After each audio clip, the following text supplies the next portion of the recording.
become tyrannical. You want more of your people to die? Deceptive.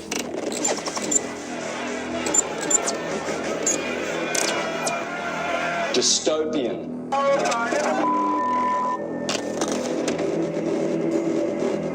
Fraudulent.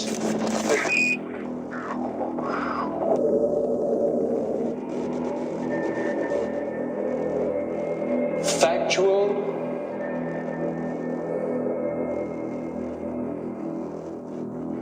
Truthful.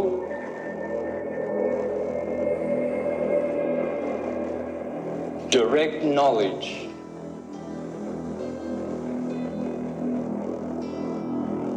Has been taken away from the masses for the purposes of control.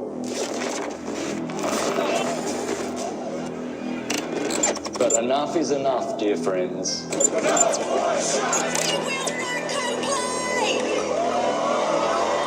Now is the time to take what is rightfully ours. Channel and the simulacrum. How you doing, Santos? How's my audio? Great. Loud and clear. Yeah, for sure, brother. So you stimulated a lot of interest in your subject, got a lot of good feedback from folks, and they love it. And I've noticed your subscribers have gone up a little bit. Yeah, I got about 2,000 after that. Beautiful. 2 weeks ago.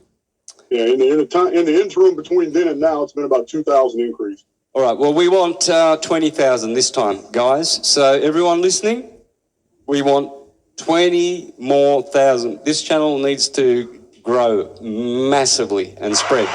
Okay, so hit the subscribe button and share it to even people that you don't know. Everyone. Okay? All righty.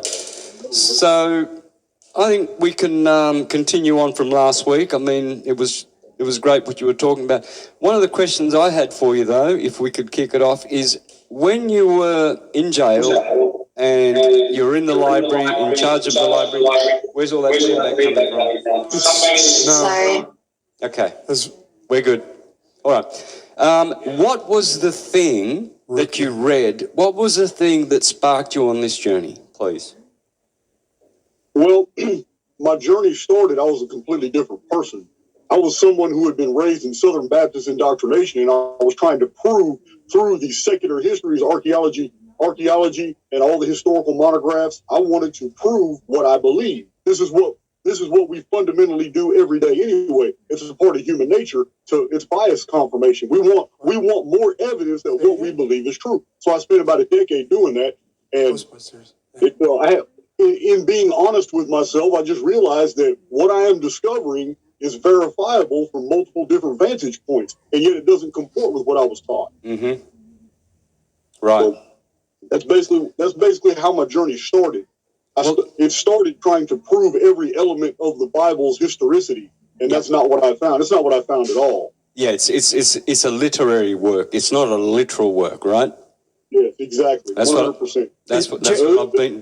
I'm not denigrating the scriptures. No, the scriptures was actually in ancient times. It was never in the form of a book. It was in the form of a chamber that you walked in, and you actually had to walk to the book that you wanted to read, pull it off the wall, unscroll it, and you would spend a day or two just absorbing that one scroll. It wasn't as simple as a book, and there was a lot more works. But over the millennia, people had censored which works they wanted included and which works they didn't until we have the Bible we have today. That's right. Jason, I have a Logan here. Nice to join some space with you. Hi, Logan. I can't see you, but I can hear you really good. Okay, cool. Just put your camera on. What do you mean? Put my... Oh, it's okay. You can hear my voice. But anyway, what I wanted to ask you is, you mentioned this, and I have a few questions for you, but I would like you to at least give your elevator pitch to those that are just joining that don't know anything about your channel. What is your channel all about? Like, what's the main nucleus of your channel? Okay. When my very first video was released about 3 years ago, my channel was going to go in a different direction. It took a motorcycle accident just a couple of weeks after my first video was released, and I didn't release another video for a year because it changed my entire perspective. My second video is about simulation theory. My first video was just about the Phoenix. It's called Weapon in the Dome. And I didn't want to call it Weapon in the Dome, but there's no way to really understand my thousands of data points on the Phoenix phenomenon if you're going to entertain the fact, or actually the presented fact, that the sky is real. If you're gonna maintain the paradigm that everything you see in the sky is an actual solar system, then you're never going to be able to really comprehend my data, because my data comes from multiple different vantage points. The Phoenix phenomenon is real. It happens somewhere on this world every 138 years. It is fully documented. I keep releasing new videos because I keep getting more data. But my channel was really going to be about the Phoenix history and everything I had discovered. But once I had my motorcycle accident, for about 4 minutes, I walked around. I didn't have an out-of-body experience. I was still walking around. I just didn't understand how bad I was. I had hit a concrete pylon at about 47 miles an hour, upside down, totaled my bike out, and I had rebar going through all the way through my arm, scarred, took all my tattoos out right here and in the back. I didn't even know I had rebar hanging out of me. But for 4 minutes, I was absolutely lucid. I was enjoying just walking around talking to people who were actually horrified looking at me. I didn't know I was covered in blood. I didn't know my clothes had been ripped off or were on a barbed wire fence. I didn't know any of this. All I knew was I was walking around absolutely interested in other people, conversating with them, even though they were panicking and throwing T-shirts over my head, stopping bleeding. I didn't know what was going on. But when I came out of that, in ICU, everything switched for me. Within minutes of being home, I pulled all my notes out. And I spent an entire year basically reassessing all my data, pulling out flash drives, all my research notes, and everything clicked. I started watching YouTube videos, which I'd never done before because I don't trust the internet as a source of reliable information. And I started watching YouTube videos and realized how much had already been entertained by the scientific community on simulation theory. All my data made sense after that motorcycle accident. All my historical studies, I now found a venue, simulation theory, that made sense of all the anomalies that I couldn't put together before. Cool. Would you say that the motorcycle accident that you had was supposed to happen for you, so you get on this new, kind of layer in life and like level up, I kind of call it? But would you say? I'm not. I can agree with you. I can see that sentiment. I can understand why you would believe that. I can't say yay or nay. I don't know. Right. I don't know if that was it or not. I don't know if I would have come to the conclusion or not. I just know that I know how to ride a bike, and my Harley's about 1,000 pounds. I got a fat boy. It's got a lot of aftermarket stuff on it, and it's really unusual for me to have that accident. So I can agree with you in that, but I don't want to try and sound like it's so metaphysical it was meant to happen. I don't know. I was just asking your take on it. I'm just curious, just kind of getting to know the feel. It did happen, and it had a hell of an effect. It actually made a lot of stopped me change. from releasing videos for a year. Cool. So the other question I have for you is this chamber you mentioned that people would go into, that was the origination of the holy text called the Bible. Where did you come up with these concepts? Where did you read books? Did you find them from somebody that taught you? Can you tell the audience a little bit about how you found this information? Well, to answer the first question, in the ancient world, all books were something that you visited. You didn't take a book home.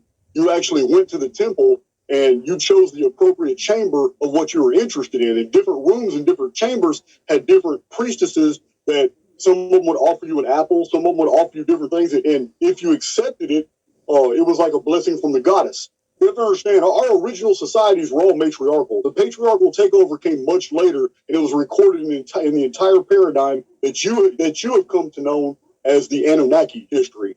But Anunnaki history comes very late. Matriarchal societies were ruling this world for thousands of years under the vapor canopy, long before. Can you tell the audience what the matriarchal means, in case those that don't know what that means? Okay.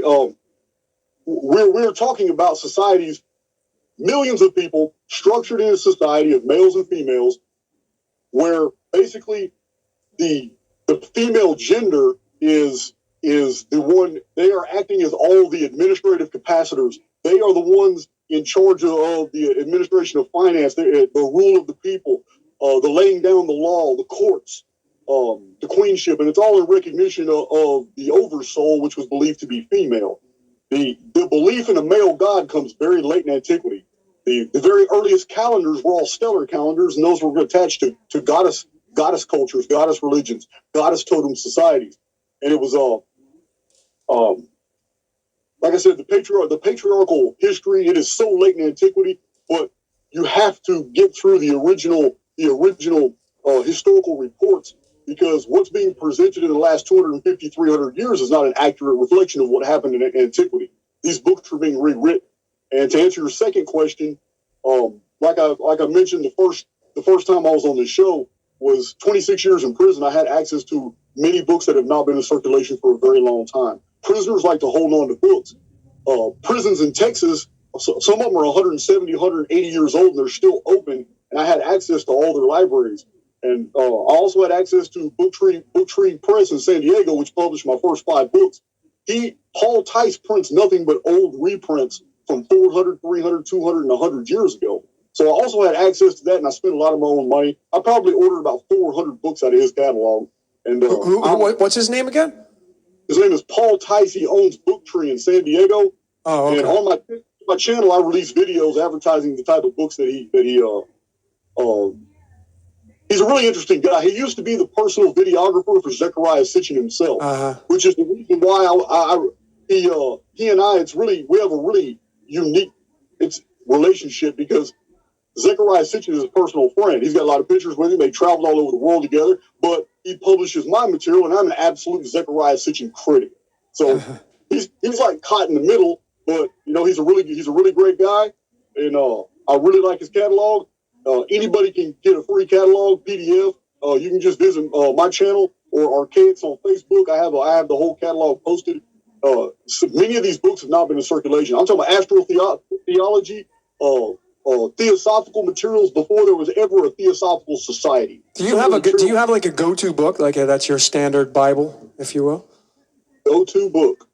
Oh man, you know what? I have found value in hundreds of ancient texts. I really don't think there's any one that I can say, hey, this is the one I like. Right. Now there are texts that are unique to me because they have common denominators for which are not really widely known to the public, like the Colburn Bible, the Orland manuscript, Mother Shipton's prophecies, the codices and quatrains of Nostradamus.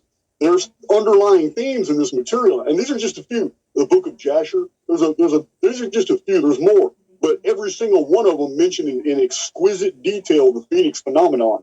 Even Nostradamus mentions the Phoenix, but the Phoenix is one of the most widely suppressed data sets from history, and I don't know how it became so pervasive, how they did it, because I have found all this information in old books, collated the data, and presented it in my own published books. It's all there for anybody to have found.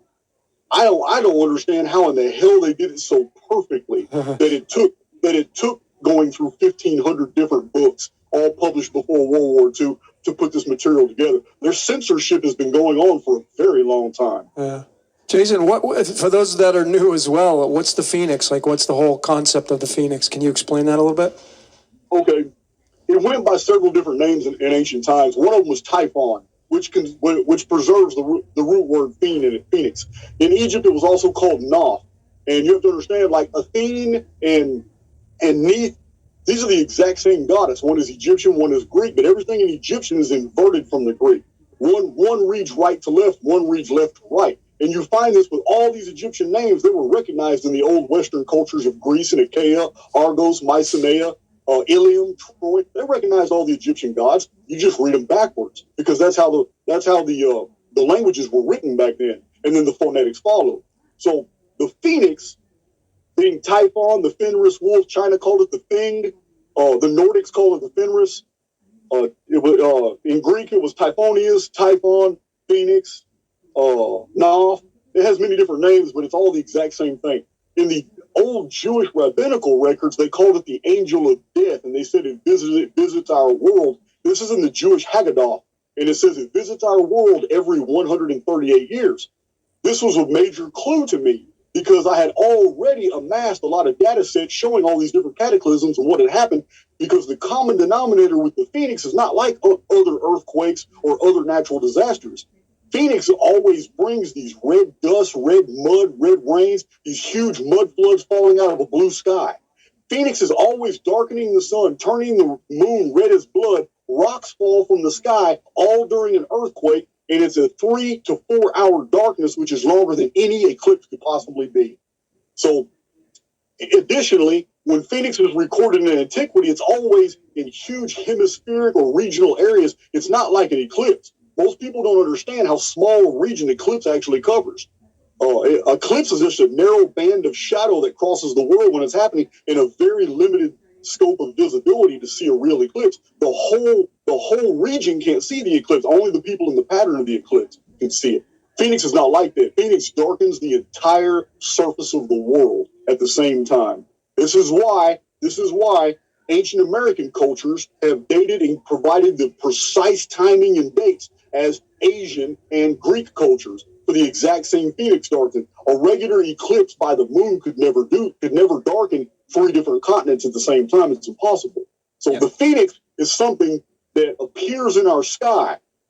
I don't believe it's an actual intruder planet. That's what the simulacrum wants us to believe. That's what this beautiful simulation we live in wants us to believe. This illusion of stars and this canopy that's over us that has us believing that there is freedom up there when it's not. We're in a contained area. Yeah. But the Phoenix is it's a worldwide phenomenon, but it cannot activate at any time. It can only activate every 138 years.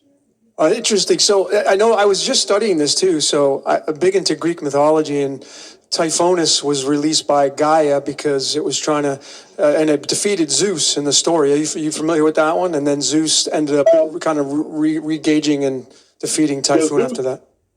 Yeah, Zeus is an Achaean memory of an older king who is called in the Sumerian records Amar-Udaak. Amar-Udaak is just a Sumerian. That was what his original name was in the Sumerian records, but less than 100 years later in the Akkadian, Amar-Udaak was Merodach. Less than 50 years later in Babylon, Merodach was Marduk. And about 1,000 years later, when the Jews were copying all these records in Babylon, Marduk became Nimrod. It is all the exact same person throughout history, and it was during the reign of Nimrod's life, 1915 BC, is when that major Phoenix episode you're talking about occurred. It's also the subject matter of the 7 Babylonian tablets of creation called the Enema Elish. It's also a Phoenix event. It perfectly describes the Phoenix phenomenon event. Would that lineup of the 7 also for you correlate to the archons in the Gnostic text? When we're discussing materials belonging to the Gnosis, we have to consider their origins. Yeah. Many people know of the Gnostics being the primitive early Christians, but it's actually much deeper than that. There would be no Gnosis. There would be no students of the Gnosis had not Alexander of Macedon amassed over 150,000 records from the Near East that when he plundered those libraries, when he took over and became king of Babylon and started the Alexandrian library. And then Aristarchus and Eratosthenes, these Greek scholars had all these records translated from the ancient Near East, and they started the Pergamum library and the Alexandrian library. The Gnosis was born out of this 300 years before BC, before Christ, before Common Era, whatever your paradigm is. At that time, at the death of Alexander of Macedon, it was the greatest amalgamation of ancient knowledge the world has ever seen, all in one building.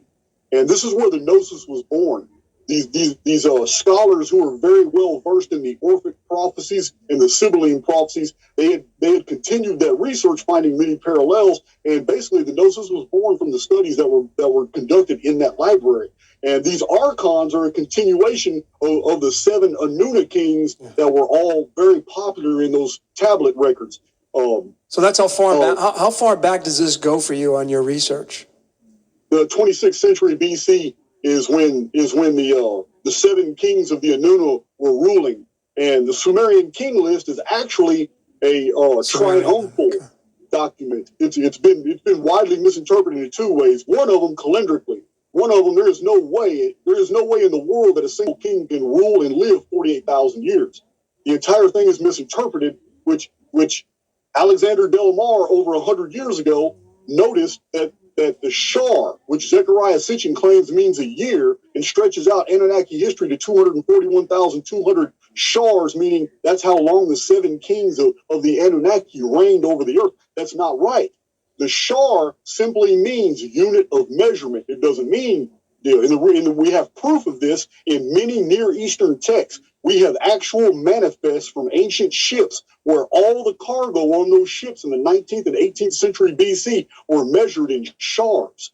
This proves that the shar was a unit of measurement, not a unit of time. It could be applied to anything. So when we take the 241,200 shars of the Sumerian king list and reduce it to the Sumerian year, which was also the Brahmanic, the Vedic, the Mayan, the Quiche, and the Olmec year, which was 360 days, we just have 670 years.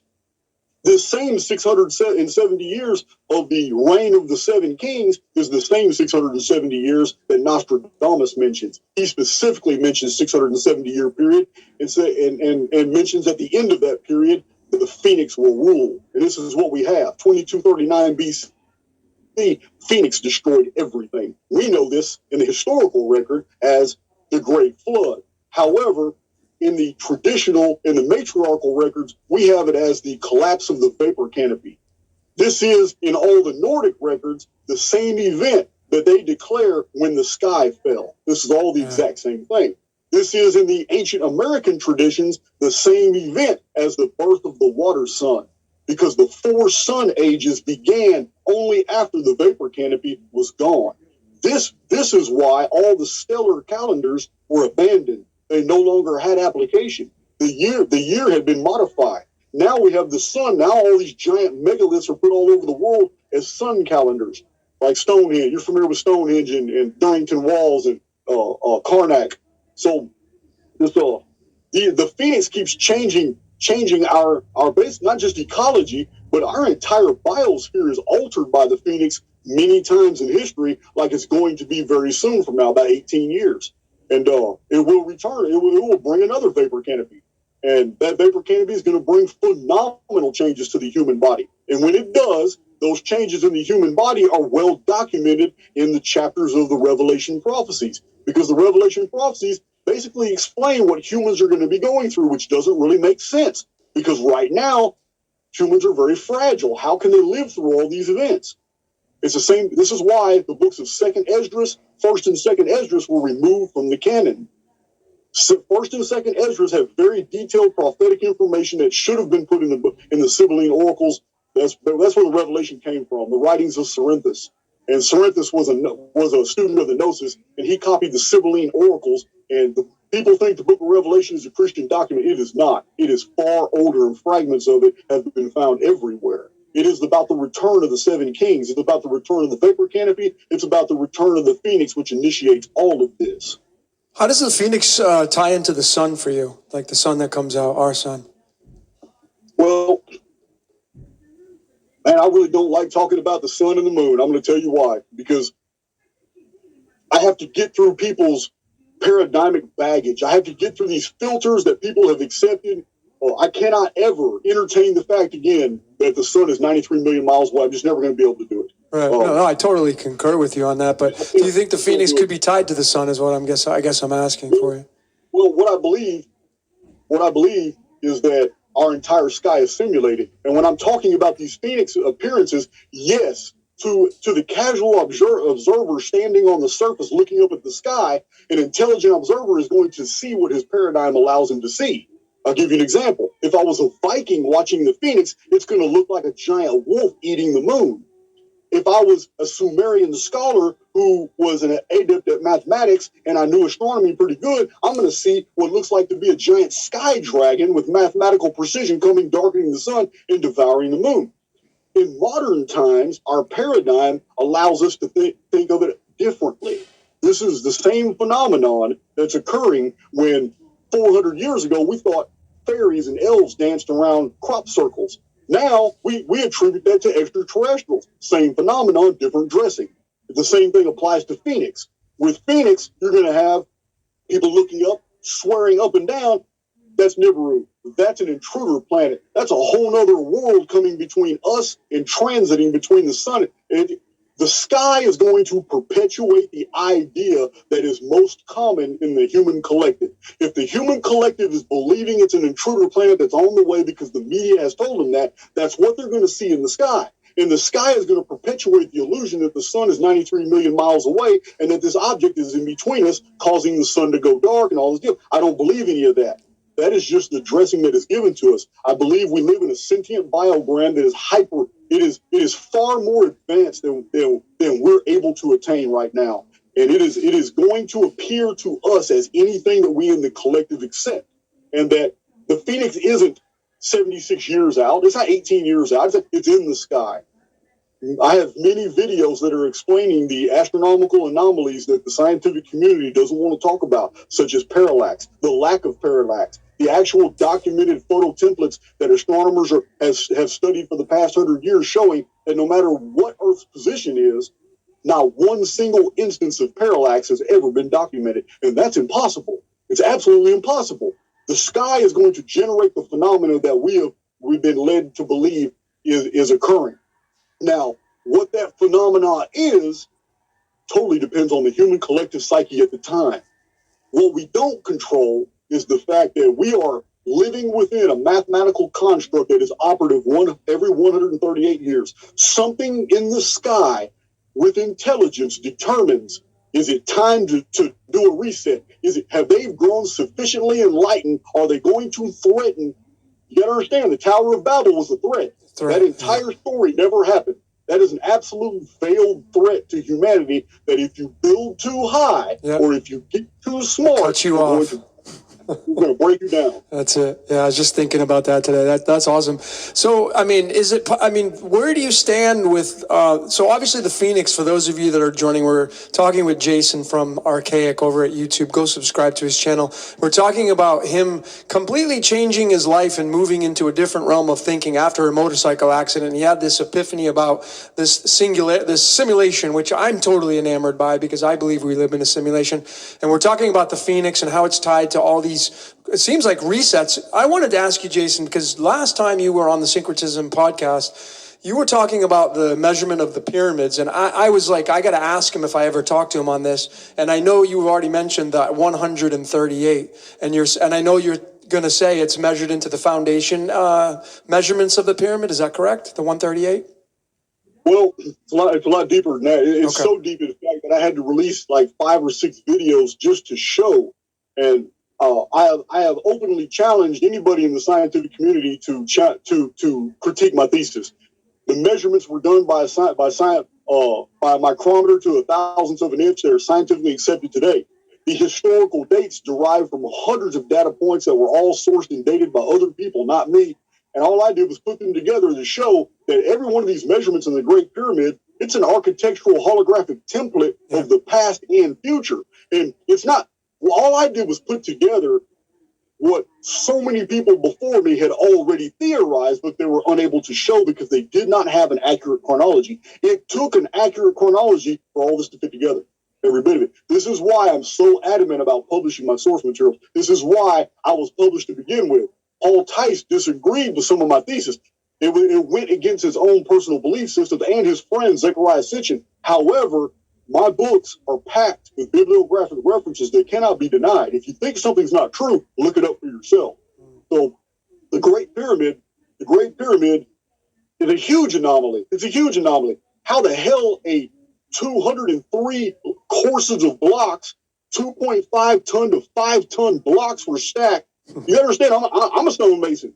I don't know if my company is Paradise Rock Gardens. And I have a very extensive website of the hundreds of jobs I've done since I've been out of prison. Well, I build out of flagstone. I can build you anything out of stone. This is what I do. And I know for a fact the tolerances and the hyperbolic curves, the weight of this monument, this structure that's 481 foot tall, and yet the tunnels that are inside of it were put together as it was being built. That's not easy. It's so much easier to go ahead and build a solid structure and then go in there and tunnel it, because the precision we're seeing is like a laser light going through hundreds of feet of corridors and passages. It's just not. It's too anomalous. It doesn't make sense. So I have theories that I have published. They're in my videos as well, where I show architectural diagrams. I believe it has an engineering function. I believe that there's a reason why there's a subterranean like pump station that goes straight down into an aquifer underneath the pyramid. There's a reason for that. That cooling was necessary. And the niches, the hundreds of niches that have been found in the Grand Gallery, they are more precise than anything we have machined today. But they're totally ignored by the scientific community. Do you think it's possible that people like giants built those pyramids? I mean, it pretty much is a theory, right? Giants built the pyramids. Yeah. They never went in them. Right, of course. It's like it's building an ant farm. You can't go in the ant farm because you're not an ant. Yeah, I get it. I believe the pyramids were built by machines. I believe that less than 600 men could have easily built those pyramids if they had they have used conveyances and machines. And I believe that the ancient accounts of watching giant blocks float through the air is cargo cult phenomenon. It's not actual levitation. What it is people from a distance who are not a part of the construction crew, who are more primitive, watching from a distance as giant stones on cables are being floated through the air by different tractors and different mechanisms like that. My interpretations on how the pyramid was built is not metaphysical at all. I believe it all can be done through engineering. It just can't be done through the BS that the Egyptologists are putting out today about copper chisels and iron hammers. That's bullshit. For sure. That's funny, man. It's not actual levitation. People from the... Got me on a loop? No, you cut out for a second. So the 130. So going into, because the 138 to me is a special number. It's tied to the number 137. It's like the partner of that number, and 137 is the fine structure constant in physics, and the speed of light is tied to that. So I think like the Great Pyramid of Giza, the latitude, longitude you were mentioning on the last podcast is 29 degrees north and 31 degrees east. And when you add those two up as a numerologist, it gives us the number 60/61. If you get the exchange over with past the decimal point. What's your take on the actual location of the pyramid? 'Cause that's like ground zero, you had said on the last time you were here, right? Well, okay. When the Great Pyramid was built, indeed, well, I'm on board with it. It used to be the 0 degree longitude, 0 degree latitude. It was the prime meridian. Yeah. It was the dead center. As a matter of fact, the Great Pyramid was built before we had literacy. There was no reading and writing that we know of today when the pyramid was built. It doesn't mean the pyramid is very, very ancient, because it's not. It's but every reference to the Great Pyramid is from basically Neolithic frames of reference. It was called the Axis Mundi. It was called the Tree of Life. It was called the Tree of Knowledge of Good and Evil. It was called the Pillar, like the Pillars of Hercules, like the ones at Gibraltar. It was something that held up the sky. I have my very first published book. I spent about 9 chapters explaining all the iconography and imagery that relates to the Great Pyramid that had been found in the Book of the Dead, the oldest rabbinical and Hebrew text. And the idea associated to the Great Pyramid from the very beginning is that it was an altar and it was a pillar. It served both functions. A pillar supports something that is very important, but an altar is built in recognition of something bad had happened, and there must be something good as a result. An altar it's not worship. It's not worship. Altars were built in ancient times as apologies, like I'm sorry. It had a totally different concept back in ancient times. When altars, like brazen altars, were set up and people gave sacrifices to them, it was in recognition of, hey man, I haven't been living the way I have. I'm sorry, God. Please accept this. I don't have much, but I don't have any money, but here's half my bread. And they would throw it in a brazen altar in front of the church, and that person would walk away feeling that, hey man, I gave my apology to God. Well, the Great Pyramid, being so strongly attached to the idea of an altar, begs the question, who is sorry and who are they addressing? Because men didn't build that, not the men that we have on this world today. Yeah. Somebody else put this together, and somebody else codified the measurements to allow us in these last days to interpret all this, to know definitively what to expect on this last days timeline, because it's all there. Yeah, Jason, on the 3 pyramids, just not the Great, not Khufu, but right. The 3 that are the main constructs of these seven wonders of the world. What is the connection from everything that you found that tie into the Belt of Orion? Can you elaborate on that? Have you found any research on Orion's connection to the pyramids and the? Yeah, I read Graham Hancock and all those books. I'm in total disagreement with it. Let me tell you why. Okay. First of all, the Great Pyramid is the only pyramid in the world that has an ascending passage. It was very cleverly concealed by a ceiling block that looked like any other ceiling block. It didn't become dislodged until April of the year 820, when the Muslim Caliph Al-Mamun of Baghdad had an expedition crew, and they were tunneling into the pyramid looking for treasures. Now, there are no records from antiquity of a king's chamber, a queen's chamber, a grand gallery, ascendant passages, an antechamber. Nothing could be found. Even the detailed records of Ammianus Marcellinus on the Great Pyramid, 300 years common era after Christ, nothing is mentioned of these. All the pyramids in the Americas, all the pyramids in China, all the pyramidal structures throughout the entire world share one common denominator, and that is an entrance that is about 1/3 up the surface of the structure, and then it goes down at 20 to 26 degrees underneath the structure to a subterranean chamber.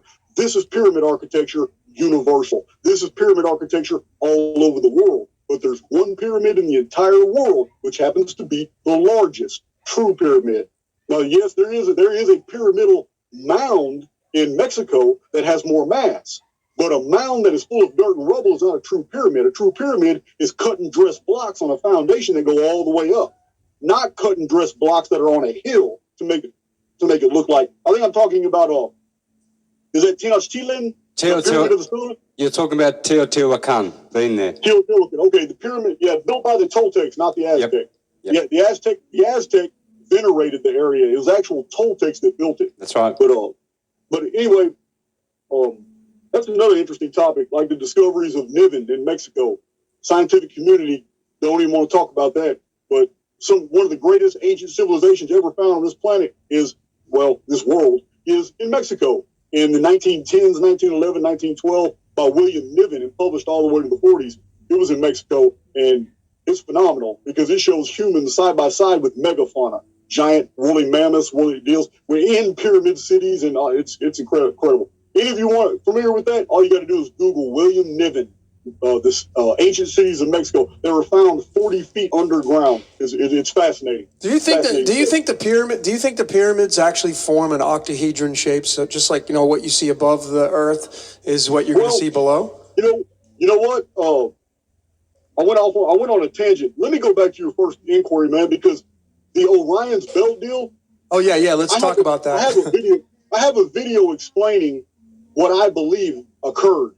I believe that a very small crew of men operating very advanced machinery built the Great Pyramid, and nobody else was allowed near the site when this happened. This is what I believe. Okay. When they sealed it, no one knew that there was an ascendant passage, a king's chamber.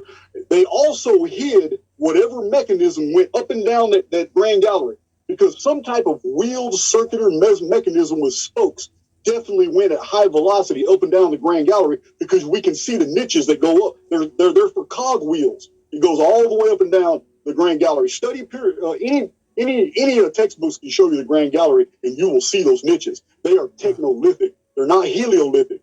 Technolithic means that they are absolutely so precise that the tolerances can't be replicated today. Our marble on bank buildings does not match the tolerances of the Great Pyramid. Yeah. Neither do we produce any masonry on this world today that we're fusing together 5-ton blocks with a mortar and adhesive that's only 1/50th of an inch thick, and yet the chemical compounds, some of them are unidentifiable, and they're stronger than the stone that they glue together. That's the Great Pyramid. But whoever built this monument didn't want the rest of humanity to know what was inside of it. Once it was sealed, there was no knowledge of any of these king's chamber, great sarcophagus, queen's chamber, antechamber, grand gallery. None of that, the ascendant passage to get to all that, none of that was there. But they left open the descendant.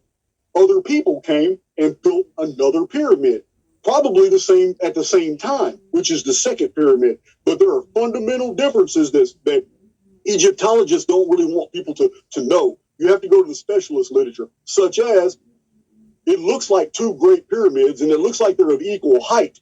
But when you go study the second pyramid, you find that it's on a 60-foot high platform. It doesn't have near the courses of blocks that go up. It's also more inferior. It doesn't have the precision. Also, it's also been studied through subsurface interface radar and determined that it doesn't have any of the features of the Great Pyramid. It doesn't have any of the ascendant, the King's Chamber, Queen's Chamber. It doesn't have any of those features. It's almost as if it's a decoy.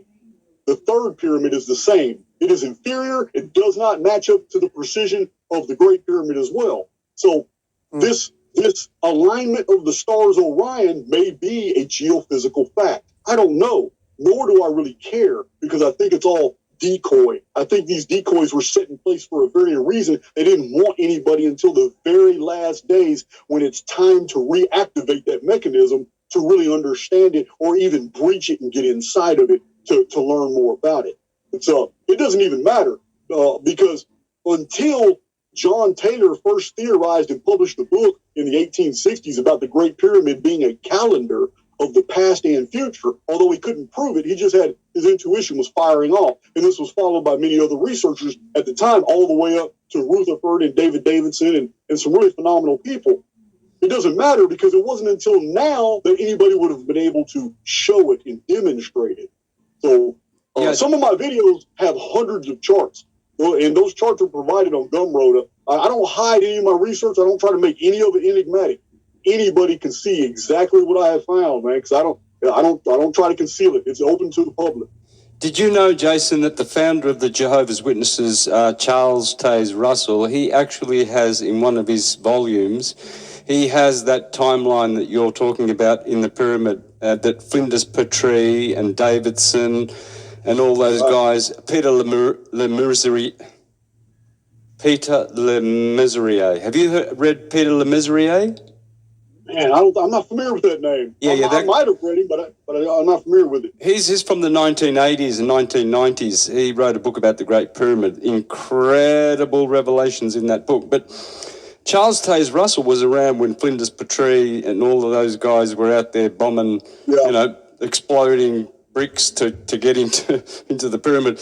And he has the exact same timeline. He shows a timeline of the great ascending passageway and all the chambers, and he was actually showing that 1914 was the big date that it culminated. That was a big number for the JW. And it was. 1914 was. I mean, World War I, all the events that led up to 1917 began in 1914. So in a way, he was right, but it's the Great Pyramid, it's awesome. I don't know if y'all are familiar with this, but Egyptology promotes the idea that Cheops, the Greek Cheops, which was the Egyptian, the Cometian Chephren, is the one that built the pyramid. Now, they heavily promote this from a single second-hand reference from 440 BC by Herodotus in his histories. A single reference mentioning that it might have been Cheops who built it. So this guy, Howard Weiss, in 1837, goes into the Great Pyramid, and he's losing funding. And this right here is absolute fact, but you won't read it in books about Egypt. But you can read, but it's been recorded in the UK. Many books in the UK talk about it. But in 1837, Howard Weiss's expedition was losing money. He couldn't find anything new that anybody else had ever found about the Great Pyramid. So suddenly he comes out all excited that he found Egyptian hieroglyphs in the relieving chambers above the Great Pyramid, and that one of them was the cartouche of Cheops. Instantly, he gets grants. Everybody wants to give him funding and all that. But when they do the press release on this in 1837, a master mason that was a part of his crew named Humphreys Brewer tried to intervene, and he called Weiss a liar. And he says, I was there when he painted those. It says, this pyramid was not built by that Egyptian pharaoh. These are forgeries. Man, the UK government removed him. They took his Mason status. They removed Humphreys Brewer from the expedition, cut off his funding, and sent him back home. Yep. Yep. Hey, Jason, what are the major numbers that stand out for you? Because I'm a numbers person, and like the latitude, longitude for the Great Pyramid is 60 when you add it up, 1661, which 60 is neodymium, which they use to make magnets. It's one of the most magnetic, and it's tied to the 144, and it's heavily tied to just biblical stuff, the neodymium. But you mentioned the 60 with the pyramid, the height when it was built on a slab or something like that? Yeah, that's the thing. That's the second pyramid. Second pyramid. The Kefren pyramid. The Kefren, yeah. It's the second pyramid is made to look like it's the same height from a distance. Right, it's an optical illusion. Optical. But actually, it contains almost 30% less masonry and is poorly constructed. Yep. Right. Okay. I'm just curious on that. So it actually looks higher from certain perspectives. Yeah. And they think it is. A lot of people. Well, Santos, the reason why I subscribe to the idea that it's all misdirection to keep people away from focusing on the Great Pyramid, which had all the secrets contained in it, is the reason that the entire three pyramid deal was situated and centered behind the older Sphinx, which is much older than the rest of that site. The Sphinx was a matriarchal symbol. It was originally y'all are familiar with Anubis, the ancient Egyptian dog. Yep. Yes. Okay. Yes. Okay. Well, the original Sphinx was a matriarchal symbol. It was carved into the effigy of a giant dog. Originally, it was not a dog. It was something feminine. Feminine, yeah. Later, it was changed. Later, it was changed again and put a human face on it, but it didn't originally come with a human face. This is why the head is so disproportionate from the body.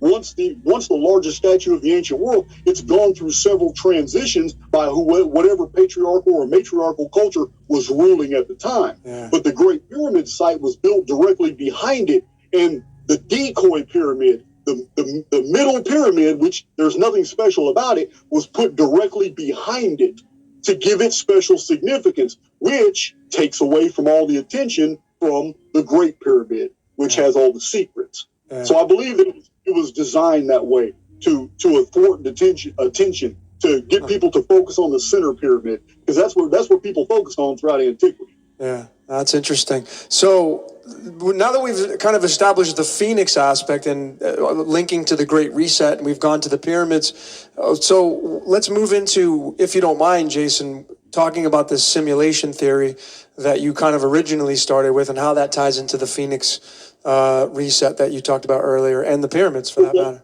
Well, that's good. That's good that you want to move in that direction, because it also allows me to answer your question about significant numbers, because that's what the simulation is. This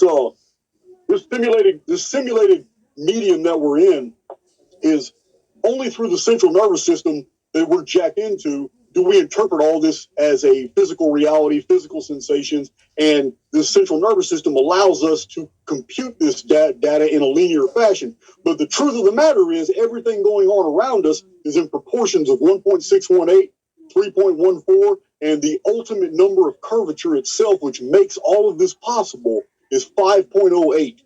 And 5.08 is pi times phi, and you will find it everywhere in nature, but it's not even mentioned in science. They don't even recognize it. But where you're going to find this curvature equation, 5.08, which is pi times phi, you're going to find it everywhere in the unfolding of historical events. All you have to do is take any two events in the past that are similar in nature, that are correlates, and all you have to do is find out how many days transpire between those events. Multiply or divide it by 1.618 or 3.14 or 5.08, and you're going to find the exact date in the future where a similar event will occur again that is absolutely connected in space-time to the first two events you measure. This is a part of a system that I have developed into software, and I haven't been wrong yet. I do predictive analytics videos for people all the time, and you'd be shocked I'm not even shocked anymore about it, but because what led to this discovery was history. Just studying history with a calculator, sitting in a prison cell and refusing to believe that dates were accurate unless I could verify them, unless I could show that they were a part of this great grand mathematical construct that we call history. And what I found in the years of world history is absolutely the truth when it comes to the days of a man's life.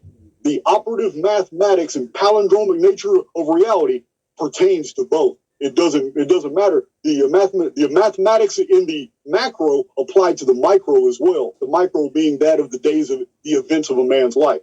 So I was doing predictions on events in people's lives as I was on the events of world history.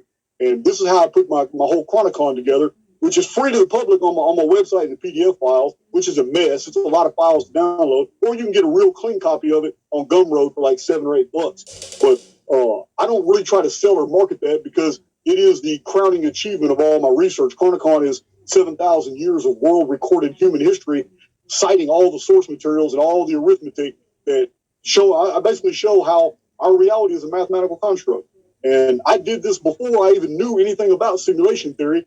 I did this because it was very interesting to me. It took a motorcycle accident for me to draw the correlates, for me to realize, holy shit, this is what my research is about. This is what it all meant. This is why it never made sense to me before. It was too mathematically perfect.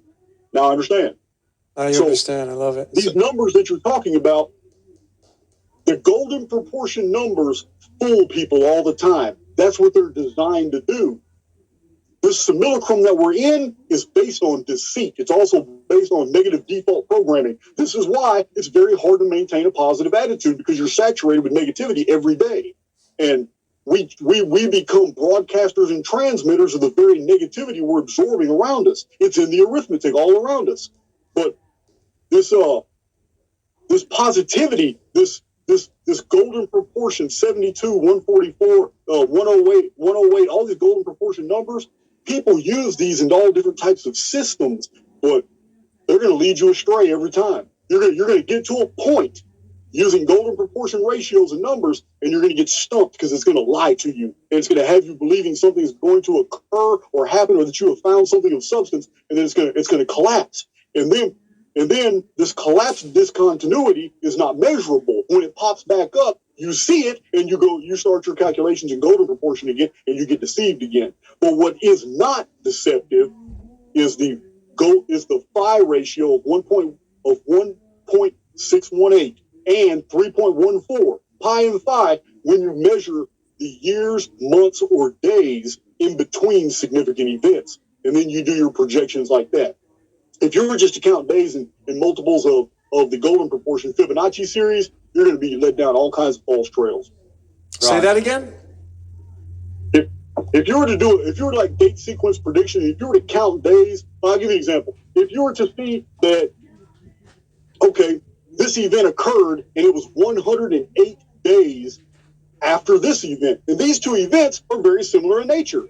So you would assume that 108-day multiples, okay, 108, 216, 324, 432, and just keep 540, and you keep going on. Somewhere on that timeline, a significant event's going to occur. This is what many people have done in their mathematical systems. Right.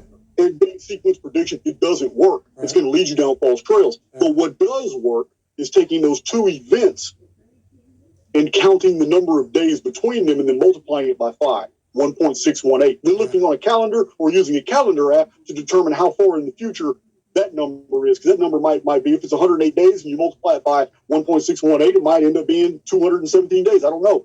I can't do that calculation in my head like that, but you can do it with a calculator. You look 217 days in the future, and you will find on that exact date a very similar event occurred, which was a holographic reflection of basically a fulfillment of the two events. It's a merge of those events.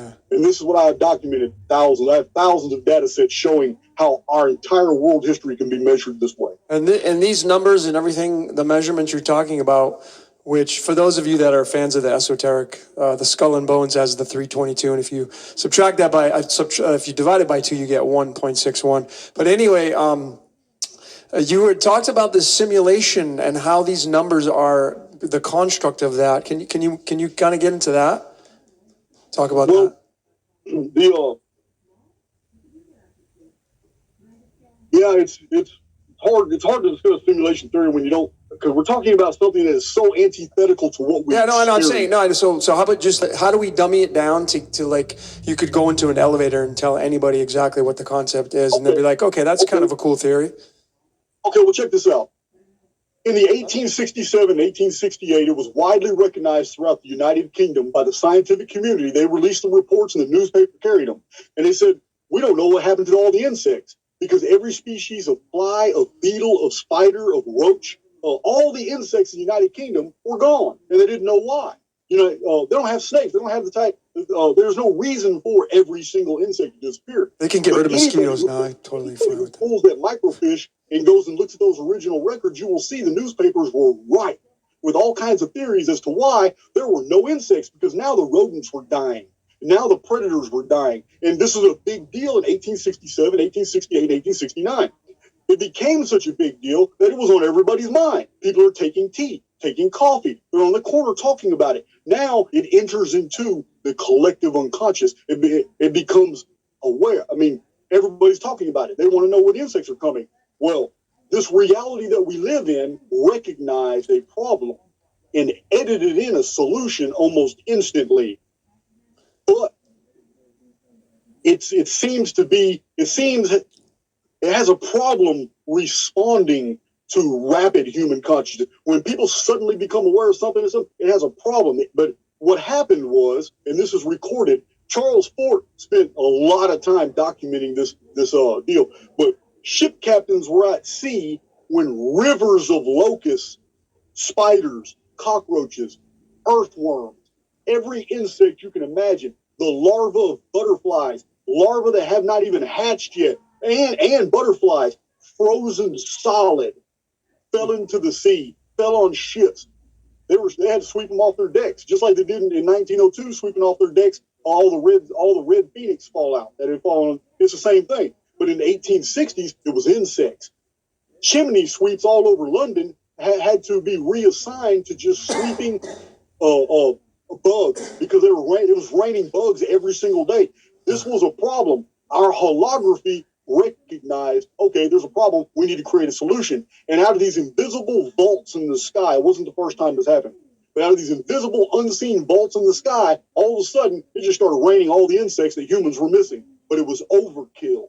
It didn't, it only corrected that after about a week. But by that time, now it caused a plague. Now there's a stench of insects. It caused all kinds of problems. But this was so well documented.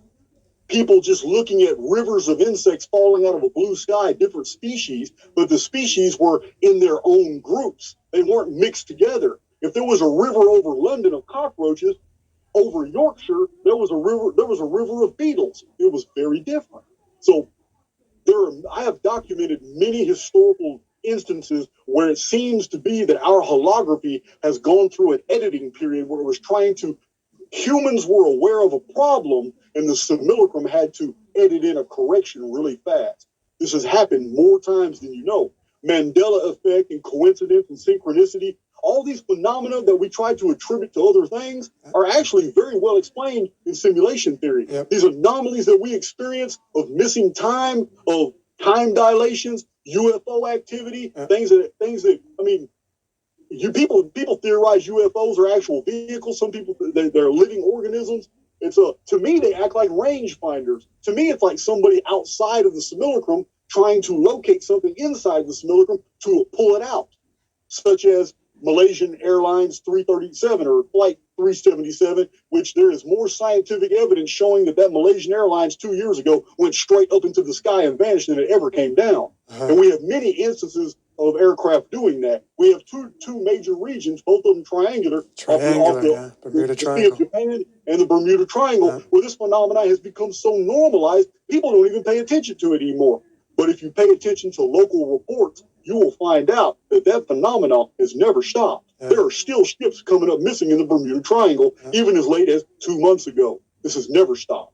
So basically what you're, let me just kind of, for those of you that are just joining, we're talking with Jason from the Archaix YouTube channel. So Archaix, I'm sorry, did I say that right? Archaix? Yeah.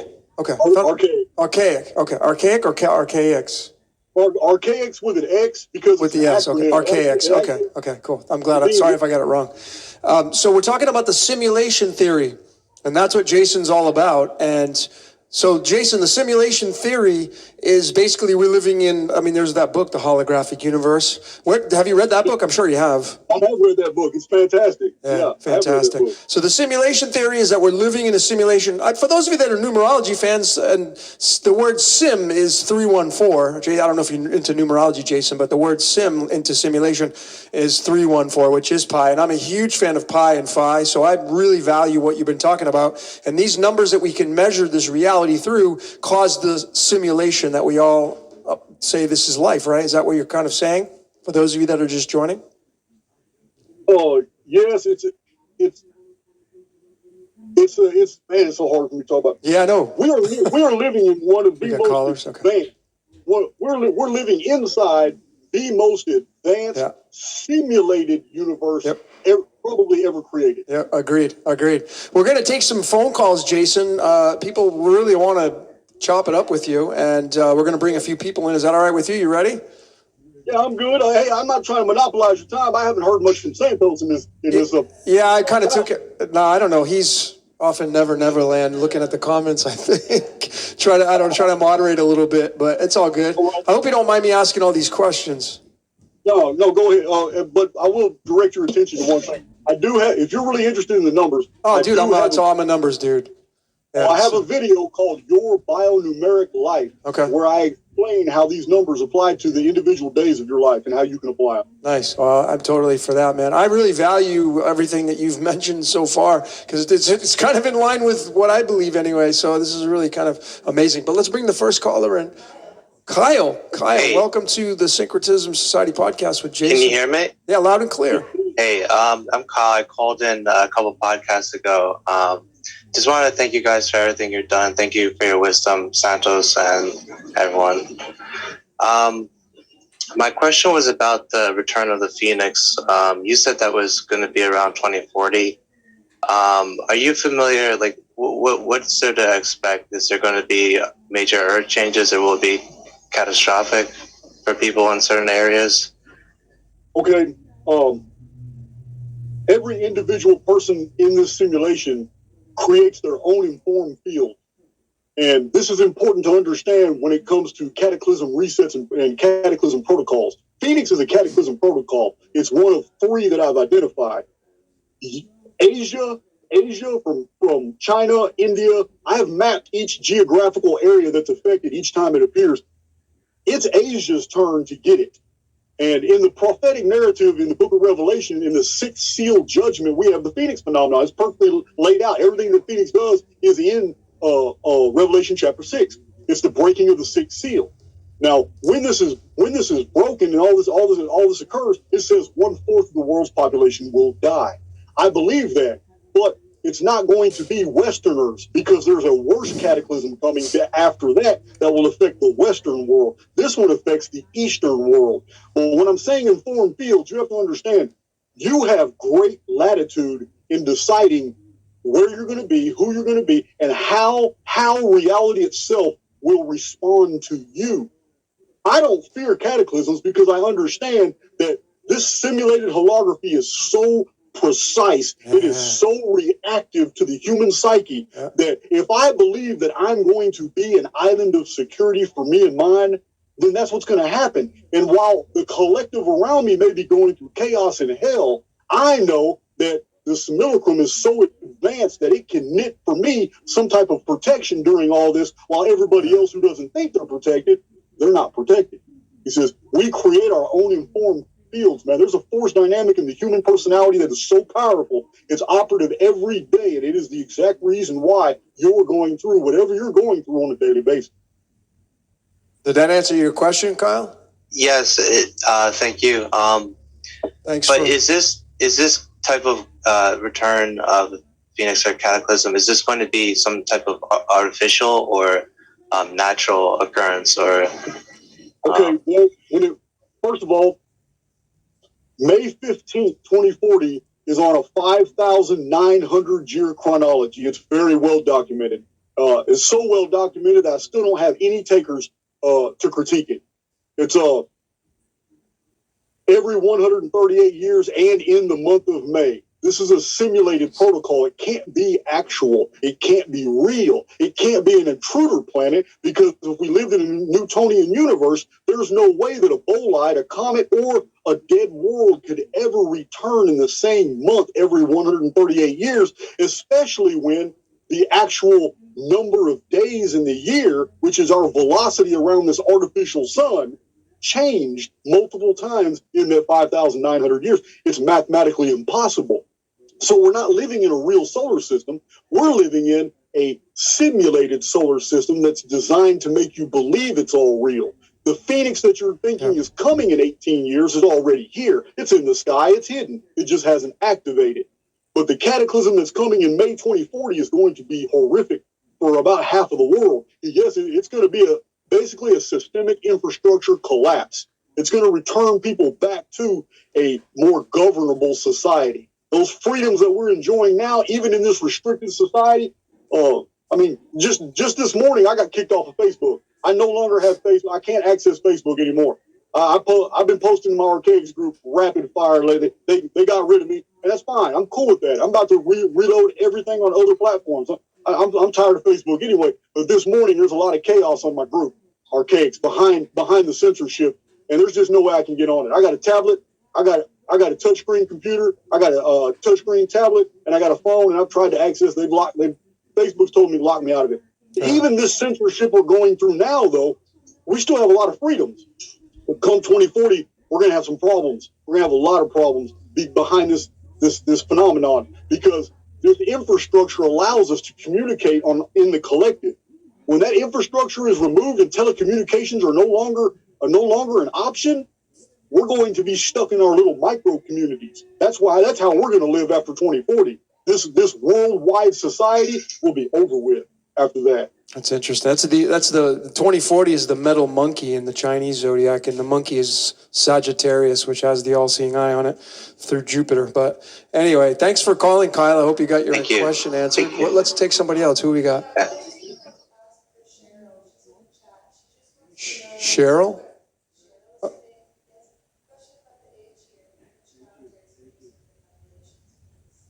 What calendar is Jason using for his calculations? Jason, someone's asking about what calendar you're going off of. Okay. Going back to the Alexandrian Library, we have hundreds of historical references by many scholars today, going back the last 500 years into the Renaissance period, of a calendar that was very well known in antiquity that is not used today by anyone except Masons. What's the name of it? It's called the Anno Mundi calendar. Anno Mundi calendar, yeah. Right. Each year of the world. And Masons have been using it for at least since 400 years ago, when the Inigo Jones document was released to the public by accident. Then the Wood manuscript was released to the public. But before that time, the Masons were never really revealing what kind of chronological data they had when they had been amassing it. But those two documents show all these events in world history involving the Great Pyramid. Those documents mention the Great Pyramid, and they were talking about everything that was in this Anno Mundi calendar. Eratosthenes, Anaximander, all these people, man, were recording things in Anno Mundi dates. Stephen Jones, in the year 1996, published a book. He's a modern guy. He published a book using the Annus Mundi chronology and showing all these events in world history. And that's one of the main sources where I found these he didn't know anything about this 138-year sequence. He didn't even publish anything about it. But I found it in his chronology when I was looking at these major disasters in world history. I said, man, these are all 138 years apart. So I had not yet read the Haggadah, where there was a reference to the 138 years. The angel of death visits every 138 years. I hadn't read that yet. So this ancient calendrical system that Phoenix is based off of is the Alexandrian model of history. Like I told you, the Alexandrian model was the greatest amalgamation of ancient records this world has ever seen. We have never seen another library like it. It's gone. It was destroyed like 16 different times. And everybody blames everybody else, but it was really the Millicom trying to edit out data. It was really just blaming anybody, writing it in the historical record. But the Annus Mundi chronology is where we get our Phoenix dates from. And they're verified from many different mathematical vantage points. So interesting, because, I mean, the President of the United States, they call him the Phoenix Phoenix is 36, and the numerology operating system is tied to the 36. It's really, Morals and Dogma by Albert Pike in the 1880s. Yep. He published the first 32 degrees, but when it comes to the 33rd degree, he only showed the cover page. Yep. He never revealed anything about it, but the cover page is a Phoenix. right. Yeah, that's why the 1988, the Economist magazine has the Phoenix with the Bitcoin on its neck, or at least cryptocurrency around its neck, which is coming to a theater near you. That's interesting with the counters. I hope we answered that question. Jason, since you're a numbers guy, in pi, in the string of pi, if you type in 138, it's found at the 381st decimal digit, which is just a permutation, as they call it in mathematics, of the 138. It's like spot on. It's a holographic reflection of 138. Reflection. Yep, exactly. Which that number means to lie hidden, but I now know who you are. Oh, okay. Because I remember when you sent that to me. Oh, cool. Yeah, I have a channel called Decode Your Reality, so I'm just okay. I know. I read your message. I looked at that. I thought that was really interesting. But holographic reflections are really interesting because I have found many historical events that are just like that. If two events are very similar in nature and they're 72 years apart, it's very uncanny how 27 years later, almost the exact same thing happens. Right. Gotcha. We live in a hologram, and the arithmetic is demonstrative everywhere. It's not even surprising to me anymore. At all. That's awesome. We got another caller. Who? D Lamp. D Lamp. Welcome to the Syncretism Society podcast. You have a question for Jason? You got to unmute, D Lamp. Yeah, you hear me? Yeah, loud and clear. Welcome to the show. What's your question for Jason? Yeah, I wanted to see if he could elaborate more. For last time he talked about 1903, several Fortune 500 companies, vanished out of nowhere. I want to see if you could elaborate more a bit. Is that just another thing that was just emotionally put into the matrix? Okay. How does that factor in? Okay. Oh, that's a good question because your question actually ties into something I've been wanting to clarify because it seems to me across the Netscape, across YouTube, the word reset has been used way too casually. And we really have multiple types of resets. We're not just talking about cataclysm protocols where so much earthen red material falls out the sky like Göbekli Tepe and it buries the whole civilization.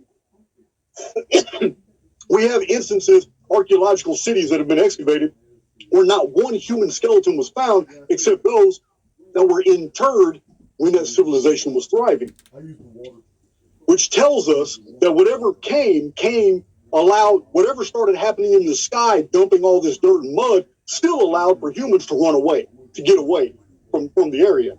Now, those are cataclysm resets. We're familiar with those. Many people have documented those. And Phoenix is not the only object that does this. But there's another type of reset. And I have not found anything other than the Phoenix phenomenon that's responsible. I haven't found any other dates. This reset is far more sophisticated. This reset is the editing in or editing out of materials from our reality. Almost as if, and listen, this is so far out there, some of y'all are going to balk at this. No, give it, man. People love this stuff. I do. Anyway. The historical record actually conveys to us over and over and over that at different periods in history, whole populations of NPCs were removed because they no longer had a function. They're not needed anymore for the actual real souls that are here living all these life sim physicalities. You follow me? Yep. So like the Mayans then. I don't believe. I believe some civilizations are put there just so those who are actually here living in civilizations, when they go exploring, they find them, they interact with them. We have like 1902 was a real Phoenix date, and we have red mud, red rains, red fallout, volcanic activity. We have shit going on all over. But at the same time, all of a sudden, we had the creation of so many new companies that they all started in 1901, that 1 year period between 1901 and 1902. And yet, within 15 years during World War I, these were already heading toward Fortune 500 companies. There were nothing in 1899. There were nothing in 1900. They all appeared in the same year. And then World War I, all of a sudden, they're in the position of being Fortune 500 companies. And this is almost as if the simulacrum itself is like, okay, we need humanity to be at a certain point by the year 1950. And to get to that point, we're gonna have to go ahead and give them an impetus. We're gonna have to do something because they're moving too slowly through the 1800s, which is another story. Many anomalous things happened through the 1800s, but it was all involving the simulacrum and a totally different cataclysm protocol. It had nothing to do with the Phoenix. The Phoenix is fixed. Phoenix doesn't change dates. Jason, can you for those of you that don't know what a simulacrum is, can you describe that to the audience here? Okay. The simulacrum is nothing but, it's an actual word in the Oxford English Dictionary. It just means a copy of something else. I use it as a description of our reality. It's just a more sophisticated way to tell you what the ancient Vedic scriptures told you when everything is Maya. It is all illusion. Yeah. It's also a sophisticated way to tell you the primitive idea of the dream time, which is the old Aboriginal Australian idea. The most ancient cultures totally recognize the fact that nothing in the physical world really mattered, so they didn't really worry about anything. They didn't really care about riches and all that stuff because they know they're in a life sim cycle. Yeah. This is the dream time. It's the Maya. It says, but if I was to continue that type of terminology, it's going to turn a lot of people off. So I just stick with simulacrum because it's very close to simulation theory. Simulation, yeah. Okay, great. So if we go back another 138 years beyond 1902, we come to 1764. What happened then? In 1764, 500,000 Europeans looked up the sky on May 15th and saw a great darkness cover the sun and in the middle of the daytime. It just so happens that Royal Astronomer Hoffman in the United Kingdom was looking at his telescope studying sunspots at that exact moment in time. Had no idea he was about to see something cover the surface of the sun. He had no idea, but he entered it into the Royal Astronomical Records, and he was immediately dismissed by the scientific community because they said nothing that size could ever pass in between the Earth and the sun, because he recorded that it must be a gigantic object because it covered 1/5 of the entire sun's surface, and yet it was out by Venus. It was located near Venus. Well, if that's the case, then he's recording something the size of Jupiter passing through the inner system. And the astronomy said he's full of shit. So they left it in the records, but they also left notes saying that it can't be true. He saw something else. But 500,000 Europeans saw it. Again, Charles Fort actually shows the actual scientific journals that were reporting this in 1902, even though the event occurred in 1764. 1764 is the year of the meadow monkey, and then 2040 is the year of the meadow monkey. Yeah, well, something just dawned on me, something really, really big, about May, the middle of May. That's when Mercury transits happen. They happen only in the middle of May or the middle of November, and the Venus transits happen the next month only in June and opposite in December. So that's just too close. Santos, let me tell you what astronomy is to me. Well, what astrology is to me. All right. Because I believe that we're looking at a hologram. Space to me, from the perspective of standing on this flat plane geometry, this computer simulated holography that we're in, space to me is a multi-tiered hologram. We're looking at the inside of a Dyson shell, and that these are fixed stars, they're not moving. But we have a problem in astronomy that's recognized by astronomers. Astrophysicists have long noted the anomalous. Let's keep it going. So they're called variable stars. They are not like any other stars in the sky. I believe I mentioned this in the prior presentation.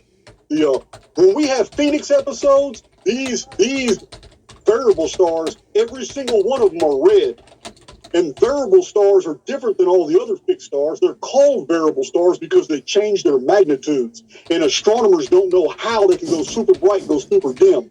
But they all do it, and they all act up. I believe these are thousands of projectors in our holography that are stimulating the phoenix. They're simulating this vision of a sky dragon. They're simulating this. Whatever we see is what is being projected, not from one projector, but from thousands of them. I believe it's far more sophisticated than we think. These are like nodal apertures between dimensions. Somebody is feeding us this stuff, and this is what we see from the inside of it. That's pretty odd. Even the 138th day of the year is on May 17th and 18th, if you count common. Oh, right. So, I mean, it's Taurus, which is the Bible. Taurus. Okay, while you're talking about the number 138, let me explain. We have references from ancient texts of a very disastrous 414-year period. We have many references from ancient texts of about a 552-year phoenix cycle. We have Aristarchus, who says the world is totally destroyed every 84 years. We have the Inca in their records who said that there was a disastrous episode 2,760 years after a prior one. We have at least 100 ancient writers that all said the pre-flood world was the time between two worldwide cataclysms, and it was 1656 years. Now, we have the 138-year mentioning in the Haggadah that the angel of death visits. Every number I just gave you was pulled from ancient sources mentioned many times, like 1242 mentioned by Nostradamus. But every single number I just cited to you is divisible by 138. I love it. That 138 is tied to the 137, which is tied to the simulation in my research. Who do we have? Someone else? Oh, yeah, the caller. I can't remember the name. Sorry. I'm so sorry. Do you have another question? Yeah, I was just trying to understand the timeline, like the fall of the Tartarian Empire. You know, like the buildings that are still exist. How all this comes into play? Is it just the same as, like you said, the Mayan? You get to a certain point, but some structures are left, some aren't. I'm trying to understand like that timeline in there, like the Great Fires of the the Great Fires of the 1760s. They seem to be all across the world, not just in one area like Asia. Right. I see that. Well, if I have not really studied the Tartarian narrative, I totally disagree with Fomenko because I'm a chronologist. I don't believe in missing centuries. I believe 100% in missing events. Our historical records have been, the Bolsheviks already proved to me, and everything that I've discovered about Bolshevikism, I already know they have taken in thousands of historical books and just burned them and destroyed them. And any reference to those events. I don't believe we're missing centuries. I believe we're missing events. But if you want to know when these events really occurred, just extrapolate 138 years back in time. Because we have 1902. We had massive destruction that was covered up. We have 1764. More destruction was covered up. Before that, it was 1488. This is when there was great destruction across Tartaria, which is the Russian area. 1488. It was 1626. Then 1488. Then before 1488, it was the year 1212. That Phoenix episode was very unusual because that was the year of the mysterious Children's Crusade, where over 1 million children in Europe just vanished. And this is also a trait. This is also a trait of the Phoenix phenomenon. The massive human abductions, total vanishing of population. But cool. Awesome. Thank you. Thanks for the call, my friend. We have someone else calling as well? Liam, welcome to the Syncretism Society. What's your question for Jason? It is great to be here today. I want to say that I today, just 20 minutes ago, signed up for Syncretism Society. I took the initiative, and I spent some money. Mute yourself, or Anne-Marie, can you do that? Oh, okay, all right, let's get somebody else until they unmute themselves. Oh, okay. Okay, Santos, right, did you find anything in the chat? I'll have a look at the chat. Yeah. All right. Hey, in this little interim, let me continue with astrology real quick. Oh, for sure, by all means. Okay, listen, we have actual Sumerian texts, Akkadian texts, and Babylonian texts. Yeah. Astrological tables that are so meticulous that they almost come off as logarithmic computer diagrams. What this means to me is that it does not matter if we're dealing with compressed stars, frozen luminaries, actual suns. It doesn't matter if we're dealing with a real universe of stars or if we're dealing with a template of luminaries that are in fixed positions that give us great information, man, by the positioning of the wandering stars, which are, we're convinced by physics that these are planets. But these wandering stars, which were so studied in antiquity, that we now call them Mercury and we call them Venus and we call them Jupiter and Neptune and all that, these wandering stars are actually coding protocols by which we can predict events. We can even ascertain historical events. I don't see them. I see astrology as just another way of seeing the actual coding of the simulacrum operative in history and basically our everyday dynamics. There is nothing wrong with astrology if you understand it from the perspective is that's not a rock going around the sun, and that's not a giant some giant planet that is conveying this DNA changes at inception and all that. No, this is when a person is born, wherever the stars are and all that stuff, that has nothing to do with planets and all that. It has everything to do with the actual coding of the simulacrum is right there. The ancients believed all the answers to everything was right there in the sky, and I believe they're right if you look at it as computer programming and not look at it as actual Newtonian physics objects. I mean, either way, right? I mean, I think, folks, if you're a fan of astrology, it's your eye. It's your eye, by the way, and your 12 houses is going to fit inside your iris of your eye. If you take the eye and you pull it out of the face, you have the dome and you have the earth plane and the black side. All those things are all just a representation of this reality that we're all playing out anyway. It's just another fractal down, and astrology is nothing other than your eye or your eyes if you bring in the chart of the now moment. And I love it because it doesn't matter, Santos, right? In astrology, it doesn't matter if we believe there are planets or if there are buildings up in the sky or they're floating cars going up there. We do know that they affect our lives. And I mean, if you're a fan of astrology, that's no denying that information. Well, all the ancient astrologers, including Ptolemy, said that all the moon, the sun, the planet, the so-called wandering stars, the planets, said they are entirely luminous. Yeah. They are not terra firma. The moon is not a rock. You can't land on it. Yes, there are cherubim and seraphim living in there. There are angels and archangels. They are dwelling places of transdimensional beings, as the rishis in India teach that you can go and live on, on the quote-unquote sphere or the field of the moon or the sun, etc. They are portals. They are wormholes. The sun is a wormhole back to cause. The moon is the womb or the ovaries, rather, of the solar system. And souls come in through the moon. That's why you have a honeymoon, when you get married, honeymoon. So you can bring children in through the portal of the moon. They are portals and they are entirely luminous. I love it. Yeah. I love it, man. I see someone here mentioned, because Jason said that in 2040 we're going to, have more oppression and less freedom, etc. You've got to remember, guys, that there are various timelines going on simultaneously, okay? That doesn't mean you're going to be stuck in that one. But rest assured, things will get worse for certain ones. It's what they call hell. It's not a literal place, it's a condition. So that timeline, yes, that will happen. That's going to happen, but not for you. You see, you'll be shifted, as it says in the scriptures, in the twinkling of an eye, you will be transformed. You'll be taken to another dimension, another place. You will miss out on that action, but that action is going to take place.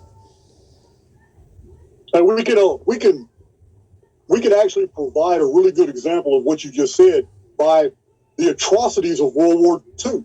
We know that much of the world was going through hell, and hundreds of millions have died. I'm not talking about the official reports. I'm talking about the last 5 years after World War II, where people were being exterminated in China in the millions, where people were being exterminated in Russia. But at that time, look at the United States and Canada, Mexico, having an economic boom. Everything was peaceful. Everything was nice over here. It's It's the exact same principle. Same principle applies. There were havens in Europe in the middle of all this chaos that were never touched by war. That's right. That's right. It's just the way it is. It's like I said, we create our own informed fields. Yep. That informed field is absorbed by the simulacrum, and it's turned into fact as long as you continue to live it. If you stop living it and let fear override that programming, then new programming will be knit for you. Yep. Simple as that. So basically, we're creating our own fractals. That's what we're doing. But yeah, we are. We're living in fractals. Yeah, by our frequency, we are transporting ourselves either to hell or to purgatory or to paradise. There are three conditions. There are basically three conditions in this simulacrum. And so I see it that we are all still now in purgatory. None of us, I don't think, in the audience, except for that troll just 10 minutes ago, are actually living in hell, although we do see hellish condition around us and we see people who are in the condition of hell. I believe we are at the end of purgatory and we are now transiting by our high frequency into the condition of paradise. So we're safe, don't worry, whatever you do not have any fear. These things will take place, but it's not for you to fear. The fear will bring you to that. That's right. Yeah. That's it. Yeah, the love frequency will bring you to the right place. Rest assured, you'll be looked after. You'll be taken care of. Just stay close to syncretism. Stay close to the ascension process. Purify yourself. Get on the right-hand path. Improve every day. Every day, do something that you know is optimizing your soul. All right, guys, look, we're winding down. We got one more caller. 10 minutes. Oh, D-Lamp Okay, came so back. Go ahead. just keep in mind, folks, we're going to wind down in 10 minutes, and I want Jason to talk more on Okay, this is our last call, so go ahead. D-Lamp. Yeah, my question is, I think more toward you, Santos, as well. I mean, would this be considered the end of the Iron Age? I think I've heard you say. Do we go straight? Is that when like the sun and the universe at the end of the ecliptic? Does it go right back? You said it turns into reverse. How does that affect, or how does that include the red shift, blue shift? How does that play into it in our like real world?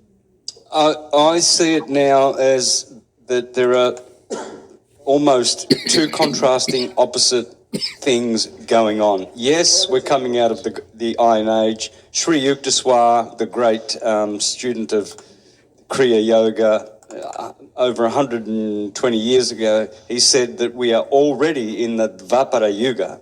We're out of the Kali Yuga. He said we've left the Kali Yuga, the Iron Age, and that was about 120 years ago. So somewhere, some people are living on this earth, they're living in the Dvapara Yuga, the second Yuga, which is the Copper Age. And so, but then again, there are other scholars and other schools which teach that we're still in a decline. We've still got much more of a decline to go. All right, so you just have to remember there's, like your TV has many channels. If you're on channel 9, you won't be able to see what's on channel 10. You know, there might be a horror film on channel 9, but on channel 10, the most beautiful love story ever, you know. And so we want to get to channel 10. The good one, the good timeline is ours for the taking, okay? As long as we don't have fear and as long as we are pure. All right, so let's just... Hey, thank you guys so much. Yeah. Yeah, let's take another quick call. Just quickly directed to Jason, please. Pretty awesome. Alrighty. Hey, this is Eugene from Star Show. I love all your guys' work, but I'll just ask Jason a quick question. The phi and pi is so amazing. Could you go a little bit more, deeper into the misconceptions of, you know, how you said you need to multiply it and all this stuff? And you know, Phoenix has phi in the beginning, so it's just, I think it's pertinent. Phoenix does have phi in the beginning. I've never noticed that my damn self. Phoenix and phi, yeah. Hey, it came by long study of historical events with a calculator that I noticed that the unfolding of human events were not natural. They happened too mathematically precise. And I did not find that by looking at multiples of Fibonacci numbers. Fibonacci being a linear projection of phi. but they did unfold when we multiply or divide by pi or by the number of years between events, and it gave us exact holographic reflections of future dates when something very similar or something in tandem or something relative or directly connected to those two measured events happened. And I show this in my Chronicon over and over. It's not even mysterious to me anymore, but many people have tried to use the Fibonacci series and the golden proportion numbers as a linear projection, like just multiples, 72 plus 72 plus 72 plus 72, or 108, 108, 108, 108, or 444, 444, and 444, and try to build systems predicated on those projections. They don't work. They only work for a limited time until we have a pattern collapse, because that's what it is. If you don't recognize, you have to understand, the simulacrum is based off quantum principles. Every reality tunnel that we measure has a collapse. It will collapse. It must collapse in order for future events to unfold. And these collapse discontinuities are very measurable, but not in linear projections. And this is what I study. And this is what the software I've designed. This is how I basically study history. And what's beautiful about it is that I'm not wrong. And I'm not saying that from an ego perspective. I'm saying that I just look at other historical books and find out that the exact same thing I find mathematically is mentioned by this Russian author right here as occurring on this exact date. And I find this and I record it and I show, okay, well, look, here's the date that this guy said that this happened. Well, here's the actual projection. We have now isolated the data set. So by the construction of thousands of data sets, I built my thesis, which is Chronicon. And it's not done. It's not done. But it goes up to 2012. But I need to rewrite the entire thing. I have like 700 pages of notes to add to it. But there's only so many hours in a day. But pi and phi are fantastic if you multiply or divide them. If you just simply add them to each other, you're building an artificial construct that will collapse before you really need it to unfold any information that you're looking for. Beautiful. All right, look, I'd like to wind down now with just some encouragement to the listeners to subscribe to Archaix. We uploaded, of course, if you go back 2 weeks to episode 41, you'll see that Jason's first interview with us 2 weeks ago got 7.3 thousand hits, and I haven't even put it on Mr. Astrotheology. This one I'm going to put on Mr. Astrotheology, which has 232,000 subscribers, and hopefully it'll get 20, 30,000 hits and more subscribers for Archaix, and it gets out there. So Syncretism Society YouTube channel only has about 16,000 subscribers, and yet it's one of our, I just checked, it's one of our biggest hitting viewed videos, and that's pretty impressive, guys. So I'd like to thank very much from the bottom of my heart and everyone here, Jason. We're going to have you back, brother. So what I'd like you to do is, make probably... if you've got any slides or anything like that, make something especially for our channel, and something, perhaps that you want to, anything new or something structured, and we'll do the same thing with calls. We'll probably have you back in about a month. So how do you feel about that? Okay, two things. I already have all the materials, the chronology charts and all that. Send me an email and I will send you those for free. I already have some really awesome, colorful charts that could even be blown up into posters that helps you understand the whole Phoenix phenomenon, all that. But also, I don't want to be known as a doomsayer. On my own Archaix channel, I have many, many videos about our immortality and what it means in the context of simulation theory. If you would like, the next time I come on Syncretism Society, let's talk about our souls and our immortality and what it means in this construct, because this is where people get lost. They automatically think that because I believe we exist in a computer simulation, that makes null and void the idea of our immortalhood and our spirit. It doesn't. It actually empowers it. And Excellent. That's a subject we should get into too. Beautiful. Hell Let's yeah. do that. All right. Thank you very much, Jason. Love your work, brother, and I wish you all the best and many, many blessings. May you prosper.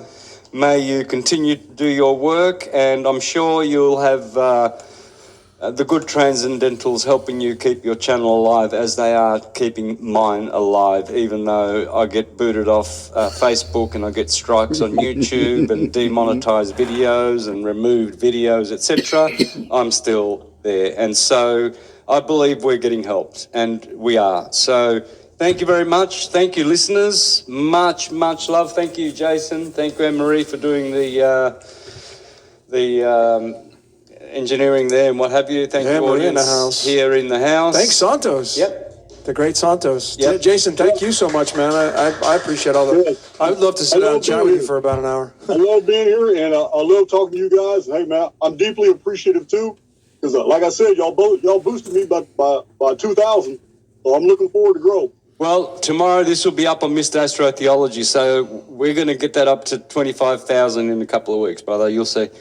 Hey, Thank Jason, you. Jason, before we go, I have one question. How fast did you say you were driving your motorcycle before you crashed it? Okay, I was actually going 70 something, but by the time I actually hit impact, it was 47 miles an hour. Okay, just which Ghostbusters equals 47 numerology, and you're wearing that shirt.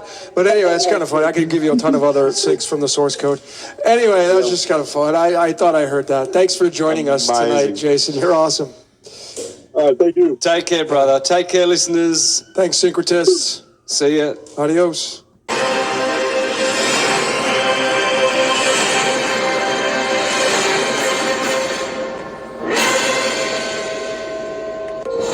Everything has something to share, and either wisdom, story, or logic. And it's clearly amazing to hear all the different missing links discovered by people unique to their own journeys, and in how they have come to discover them. Together, we can help to build a bigger picture for a better future, for a brighter tomorrow. Let's stand united. Let's remove the veils, and let's create a new world together. Are you that missing link? Join Jesse Hale on the Missing Link Talk Show as he helps to unveil the mystery through the unique wisdom and store of others. 3, 2, 1. Welcome everybody here back to the Missing Link. Today we're excited to have back on for the second time Jason Archaix from Archaix.com. How are you doing today, brother? Man, I'm doing fantastic. I'm doing good. Awesome. We had you on the Missing Link a few weeks ago. We started to get into our conversation, and then you had a power outage, and you weren't able to get back on. So we're really happy that you're able to make this time for us here again today. Yeah, it's I live way out in the boondocks, brother. Jesse, it's nothing but a bunch of pine trees out here, man, and Wi-Fi isn't real great. So maybe why don't you start off again telling us about yourself, just in case there's people maybe watching this here, hearing you for the first time if they didn't get a chance to catch the first time around. Well, I'm really just a simple guy with a lot of data running through my head, and I share it freely.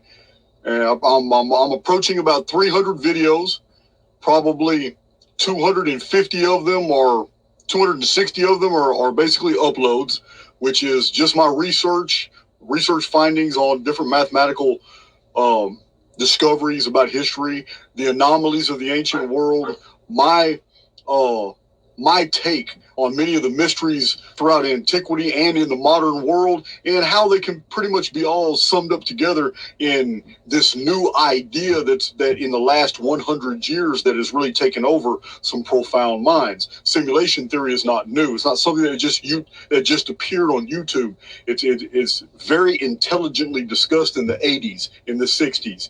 It was left alone during the Great Wars periods, but it first shows up in modern times around 1899 to 1904, 1905, where Gurdjieff P.D. Ouspensky and others were already entertaining the idea that we live in some type of artificial construct. And they didn't call it a simulation 100 years ago because the computer had not yet been invented. They were using whatever frames of reference were readily available at the time. So to them, it was a mathematical construct, which basically what a simulation is. So what I do is I try to find all these things that are anomalous and mysterious throughout antiquity in our history and show you that, look, there is a patterning here. This patterning is indicative of artificiality. Therefore, these are not random events. And if we follow the evidence through the chain of custody as we have received it, then the ultimate conclusion must be that we live in a scripted artificial reality where we have a lot of freedom to do what we want to do inside of this construct, but the construct is real. It is there. It's heading in a certain direction, and it's made up of events that are already going to occur no matter what we do. But where we're going to be in our coordinates inside this construct has everything to do with us on the personal level. So basically the whole theme to my channel is that you're living in two different realities. One is for the collective and one is for the individual. And your daily life reflects this. In your greatest moments as a human, you are basically your own little universe doing what you want to do, and you are projecting into the creation. But on your worst days, you are basically a part of the herd. And once you're a part of the collective, you suffer everything the collective does. And it basically kills the spirit in those temporal times. You live in both realities at the same time. It's a tug of war, and it's always going to be. You're never going to live in one and not the other. So do you believe that we're like manifestors and creators of our own reality here? I believe that a construct was provided for us to do exactly what you just described in the personal level, but we're in a construct, and that means that there are some things that you're not going to be able to do. You're not going to be able to just create infinitely and build. You're not. We're finite creatures. We are basically in a containment field. That containment field has restrictions. Inside the perimeters of this holography, you have great latitude to do whatever you want to do and be who you want to be. But as I have messages that some people don't resonate with because there are a lot of people who believe that we can change the world, we can do all these things. I don't believe at all that we were meant to change the world. I believe that we were meant to be changed by the world. It is totally inverse to the popular notion. And I show my studies. I reveal why I believe these things. That actually my end message is actually one of hope. But in order to basically understand the particulars of the light that I'm trying to reveal, you have to go through the dark. You have to peel the shadows back and understand what we're looking at. So I don't believe in the we are the world scenario where we're all going to get together and positive thinking is going to change the world, because I don't believe this construct was meant to be changed in that way. It was meant to change those that are flowing through it. So you don't think if enough people, got together here and, the veils were lifted and, we decided to take down all the 5G towers or, things that, supposedly are constructs that, they've put into place, but, the collective decided, that they didn't want some of this transhumanist stuff and, that if enough people got together to change the game, you don't think the game can be changed? Yeah, I love the notion. I really like it. But Jesse, I don't believe that. I believe that what the activity that you're talking about, if it does involve enough people, you're talking about, let's just say 100 million people. Let's say 100 million people were on that mindset and they wanted to do that and they wanted to alter the reality. they're going to alter reality for themselves within the confines of the construct, but the construct is going to continue with its protocols, cataclysm protocols, its negative default programming. None of that's going to be undone. It's written in the construct itself. The 750,000 people that do exactly what you're talking about are going to build for themselves an isolated, beautiful world within this construct. It's not going to have much contact with the majority, because 750 million people are still an extreme minority when you take in the entire world's population. The rest of the world will continue with negative default program. They'll continue with cataclysm protocols. And if these 750 million actually start undermining the construct itself, the construct has fail-safes built into it to prevent that further development that are called resets, and we have suffered them many, many times. Where do you think the construct originated? Where did this, whole matrix or, paradigm that we live in, where do you think it originated? Well, my opinion on that matter is entirely chained to the information that is fed to us. I've done deep dives in history, and I show this, I demonstrate it, and I show that the oldest traditions and records in the world have a focus. That focus is always on ancient calendar systems. Cataclysms are what you find in the traditions of the world. When you strip away everything down to its base denominators, you find that the ancients were fixated on the element of time, on cycles and epicycles, the creation of calendars, that those calendars in the ancient world have a common denominator. They all began right after a major disaster or a cataclysm. So looking from one side of the coin, this is what we see. But if we look from the other side of the coin, we see civilizations that were doing exactly what you just said, getting enlightened, doing all kinds of things, and all of a sudden, bam, they get hit with a reset. From our vantage point, it's a cataclysm. It's earthquakes, volcanoes, subsidence, volcanic resurfacing, and then a new calendar is initiated until the next time this happens. Now, this is doomsday. This is doomsaying to a lot of people, but the whole principal message of my videos, I have many videos that discuss this, is that in the personal, Jesse Howell, the soul, the immortal soul that is Jesse Howell, is only responsible for Jesse Howell. Jesse Howell can try to change the world, but the construct itself is only going to be modified a modicum compared to what basically the architect designed. You're not going to change the world, and I know a lot of people hate hearing that, but there are no instances in history where the collective came together and changed the world. There are only specific instances in history when the collective came together and got fed up with something, and they got hit with a devastating cataclysm in response. Now, you can talk about Sodom and Gomorrah and Atlantis, the Egypt, the total collapse of Middle Egypt, and what we call in the Bible is the Exodus event. We have these, but in the personal, the message is totally different. I'm only conveying to you right now, Jesse, the collective, how the construct reacts to the collective.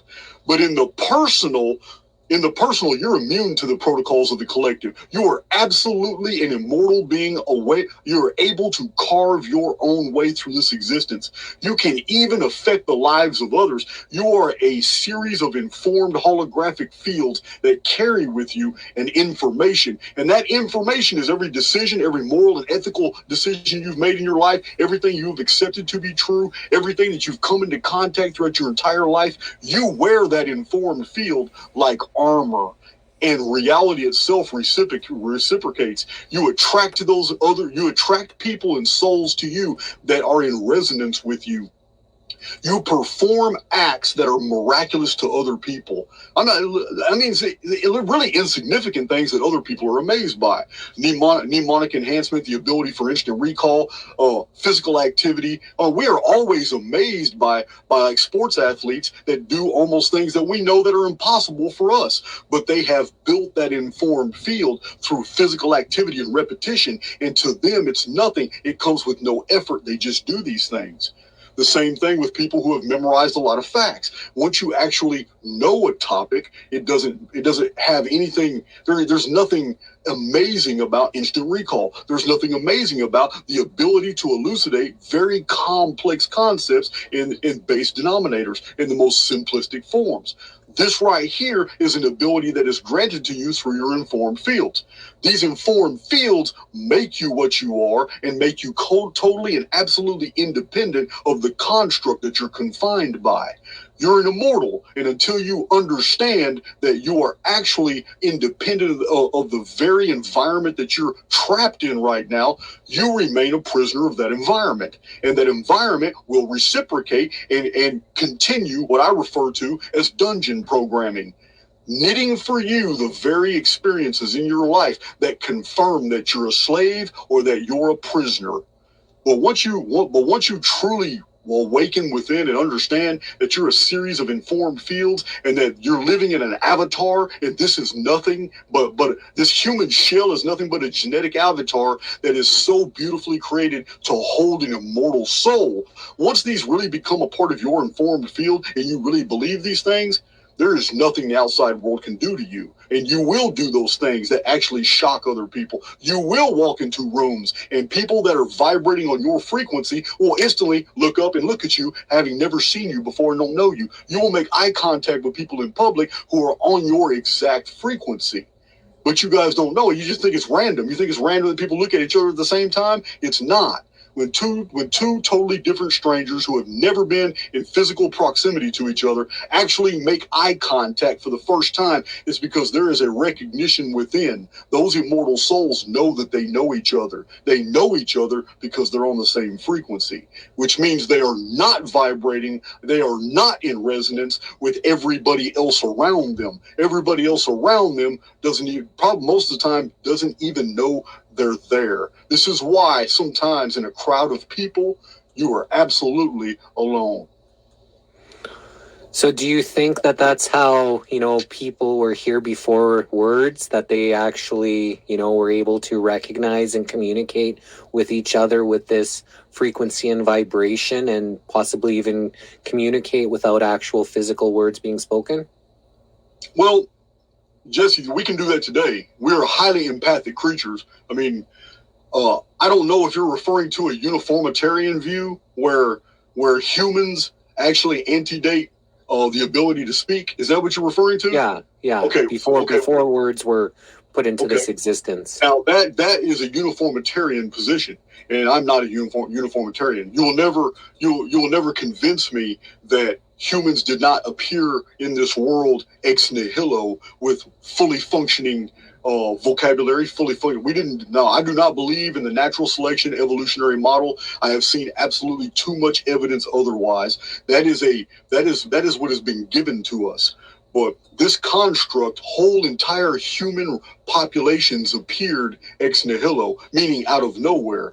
Just as we have had resets, just as entire civilizations have been entombed in mud in minutes and the actual human occupants have vanished, just as the archaeological record has shown that these things happened instantaneously, in the same way, whole populations of humans throughout antiquity have been introduced ex nihilo as well. I don't believe in the gradual development at all. The diversity of races and genotypes, the diversity of blood types absolutely necessitates that this world isn't what we've been taught it is. This world is almost like a holographic construct where somebody is experimenting with biospheres, introducing different types of humans to live out different conditions. Because the historical record is very clear. In the traditions, we see all the fossil evidence of older world systems that don't exist today. We have lived in a total worldwide desert when there was almost no water, and we adapted to it. We have lived when the world was almost all completely sheathed in ice, and we survived it. Humans have lived in a completely tropical world where there was no ice at the poles at all. The entire world was tropical, and the animals, insects, amphibians, reptiles grew to astonishing sizes. We have also lived, and I have many videos on this showing the scientific reports that we have also lived under a vapor canopy like Venus has. And the conditions of our world were fundamentally different under the vapor canopy. In fact, vapor canopy traditions are a major theme of ancient Native American tribes. Native Americans have the best memories and traditions about the world when the sun did not exist. It was only the moon and an ocean of water that floated in the sky, which magnified the stars in the heavens. But it was the time of the dark purple light. And it was enough ambient radiation that filtered in through this that animals, people, flora, and fauna grew to astonishing sizes. But no, I don't believe in the uniformitarian view. I don't believe in the development. My position, Jesse, is that we have devolved, that when we first appeared in this world, we appeared technologically advanced with much better cognition skills, much better memory, a perfectly intact and fully fitted out infrastructure, and over resets and cataclysms, we have lost all that until about 150 years ago. I say this all the time on my channel. It only takes us 200 years to go from horse and buggy to Hadron Collider. Taking that into consideration, if we have 58 centuries of recorded history, I don't want to trigger anybody. I didn't say history. I said recorded history. This is actual dates on steels, on temple walls, on cuneiform tablets, date monikers and traditions, that we have 58 centuries of recorded history, and yet it only takes us 200 years to get, then this necessarily implies we've been technologically advanced a few times. And that fact is what answers many of the enigmas and mysteries that have been found in the archaeological record. Anomalous artifacts called ooparts. So do you actually believe that the dinosaurs, as they say, Triceratops and Tyrannosaurus Rex, do you believe that they, were here on this earth at one time? They lived under a certain biosphere, and we have evidence from Mexico in the 35,000 artifacts that were found and excavated at Acambaro that shows anatomically correct what you're calling dinosaurs. I don't believe in the 65 million year KT boundary crap that's been foisted upon us. We have actual terracotta figurines that have been excavated in Mexico and in Cambodia, statues that show anatomically correct stegosaurus, Triceratops, like you're talking about. And I don't believe the dinosaur model. I believe that those were gigantic lizards and amphibians that are now presently extinct. But there's nothing fantastic about them, because in the archaeological record, we have already found rabbits that were 80 pounds. We have found condors that had wingspans of 40 feet. We have, in the archaeological record, this is called the megafauna. Now, evolutionary biologists and uniformitarians continually put out that this was during the Ice Age when we had what they call megafauna. But the problem is that we found megafauna, which is gigantic elephants, gigantic mastodons, mammoths, three-toed sloths, possums that were 6 feet high and 9 feet long.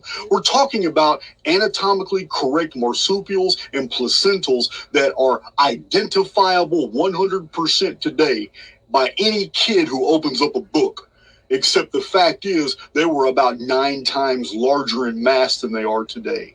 This was because the biosphere then was totally different.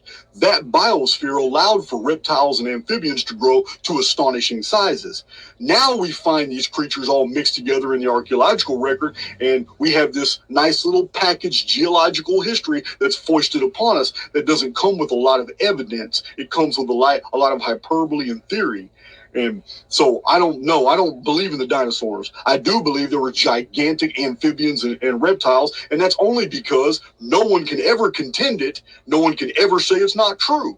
But it's because of the megafauna. At the exact same time, we also had gigantic mammals. We had gigantic marsupials. So when everything in the world is gigantic, and when we look in the coal seams that have been found all around the world, and we find the evidence of absolutely gigantic trees, mushrooms that have been petrified that are 14 feet high, still standing today, listen, if everything in the world is gigantic, then the biosphere was different. It wasn't the same biosphere.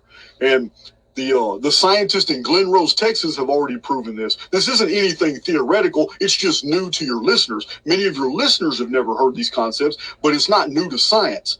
Scientists in the 1990s built a biosphere in Glen Rose, Texas, and they replicated the vapor canopy conditions. These vapor canopy conditions they replicated instantly made fruit flies, cockroaches, lizards, amphibians grow to about 3 times their normal size. They also lived 3 times longer in the biosphere. They created a new atmospheric pressure. They replicated the dark purple light that is described in ancient times. They replicated all the conditions, increased the nitrogen and oxygen in the biosphere, because that's what the vapor canopy would do. The vapor canopy created a worldwide greenhouse effect, but just the sun wasn't visibly seen in the 5.5% of the electromagnetic spectrum that the human eye can see. The sun was there, but it was on the other side of the mesosphere, which was outside the vapor canopy. So in the daytime, no one could actually point to an area of the sky and say where the sky was, because the light diffraction had the whole sky a light purple. At nighttime, it turned jet black, and just like the book of Genesis says, every evening and every morning, the water in the sky, the firmament, it rained on the ground as a dew, and it watered all the plants and animals. That was at nighttime. So when that condensation came down, what was left was enough water droplets in the mesosphere to magnify the heavens. Now we have a gigantic ancient magnifying glass, allowing the matriarchal societies that were existing before the flood to look up and see stars, patterns, and all kinds of luminaries that we cannot see with the naked eye today. This is the world that is painted to us in the traditions. This is the world that has been replicated in Glen Rose, Texas, inside of a scientific biosphere. So there's nothing theoretical about it. It's just that people have a hard time divorcing themselves from a paradigm by which our educational institutions have brainwashed us into believing. This whole geological 65 million year crap, this whole thing about how fossils create, because there's so many different mysteries that tap into that, such as fossilized jellyfish. How do you petrify something that doesn't have any bones? How do you turn an earthworm? How do you turn butterfly wings into solid rock? You don't find this in high school. They're not going to tell you about this, but I have pictures. I have showed them in my videos, actual scientific finds of flies, dragonfly wings, even a cockroach that was spread out in mid-flight, because cockroaches have wings. Cockroach in mid-flight suddenly petrify. How do you petrify cilia, the little cilia on ferns that are underwater? How is it possible? The only conclusion that we can make is that the entire world was flash frozen. Something terrible happened. The entire world was flash frozen, and then once it was flash frozen, over a period of centuries, as it thawed out, it mineralized, because that's how fossil forms. It draw all the decomposing organics actually draw in the silicates from the surrounding material. And this is why we find fossils made of every single material. But this is also why we find fossilized jellyfish. There's no way to fossilize a jellyfish in the uniformitarian model. Our high school and college books are full of bullshit. There's no way that these creatures didn't die and then turn to stone and fossilize. No comet hit the world and then turn around and turn these fossils, because the fossils that we're finding now are almost a mile down in the seabed under the ocean. So whatever caused the petrification of all the animals on the surface also turned to stone jellyfish at 1 mile depth in the Marianas Trench. It's not possible unless the entire world flash froze. So the whole model you're talking about is something I cannot accept. It does not go with the facts. The uniformitarian model of slow development of human speech, human development, slow development, the dinosaur model, and none of that. So human skeletons have been found with prehistoric creatures in the same strata. Therefore, the whole chronology that has been given to us is absolute bullshit. So, what's your thoughts on carbon dating then? Well, carbon dating is really good until you get to the vapor canopy. Carbon dating is basically measuring the isotopic breakdown of carbon in the atmosphere. And I have no problem with relative dating methods going back 4,000 years. They have shown from taking multiple different samples of an area of organic materials and decomposed materials from an area. It has been shown over and over and over. It's very, very, very accurate. Even different samples that are analyzed in different labs from the same area, a different artifact or whatever. But once you hit that 4,200 year mark to the year 2239 BC, the collapse of the vapor canopy, what the Bible calls the Great Flood, which the ancient Nordic peoples of Europe called the day the sky fell, and ancient Americans claim that it began the sun calendars, because when the vapor canopy collapsed, then the sun was seen for the first time. No one had seen the sun before. That's why all the older timekeeping systems are stellar and lunar, and they're matriarchal. But as soon as this grand, massive cataclysm happened, everything from that point after is patriarchal. All the matriarchies lost their power. People lost their faith in them. The patriarchal law was instituted. Now the sun became a male figure, and since the 23rd century BC, all the American systems now go by the water sun, then the fire sun, then the earth sun, which was a period of a bunch of earthquakes. It's the 4 sun periods. And the last period is the apocalypse. It's called the 5th sun, which is represented on the 22-ton relic called the Aztec calendar stone, better known as the stone of the 5th sun. That was found in Mexico. Again, Mexico is most people don't know, Mexico has among the most ancient evidence of infrastructure in the entire world. Mexico, South America, and the British Isles have among the most ancient buried infrastructures this world has ever seen. North America has a lot too, found in the coal seams, but I don't think it's near as old as those, the ones I'm mentioning. There are infrastructures that have been found on our world that can only be seen by halo drones. And this is by a technique called aerial archaeology. You can't on the ground see anything, but aerial archaeology has isolated many different areas of the world where it's obvious that whole forests have grown over the buried remains of ancient civilizations. So you mentioned, giant trees and giant animals, things were more giant, flora and fauna, things that were Right. here. So would there be giant humans, men and women here as well? Because we've seen evidence of staircases and these big giant petrified trees. And maybe is that how the pyramids got into place, by actually rather large men and women? I don't know if the Giza pyramids, which were the first, were actually built by giants. It would be hard for me to believe that, because I have like 31 videos in my Great Pyramid series, and I show that those monuments weren't built the way the Egyptologists tell us. They were machined. And no giant could ever fit in the Great Pyramid. There's no entrance in the Great Pyramid that would allow for anything but a normal human-sized person to get in and out to do any of the engineering that was necessary inside the Great Pyramid. There were swivel slabs that were multiple tons in weight that allowed to be moved, so people can move up and down shafts. You could hide the upper shafts from the lower descending channel, but I don't see giants as building. I see that the Great Pyramids of Egypt were built by machines. Now, what we do have is a phenomenon such as Catalhoyuk, Jericho, Göbekli Tepe. We have many 26th century BC communities and cities that all have the same symbols that are found in Rongo, which you know of as the area of Easter Island, the big old giant heads on the island down in the South Pacific.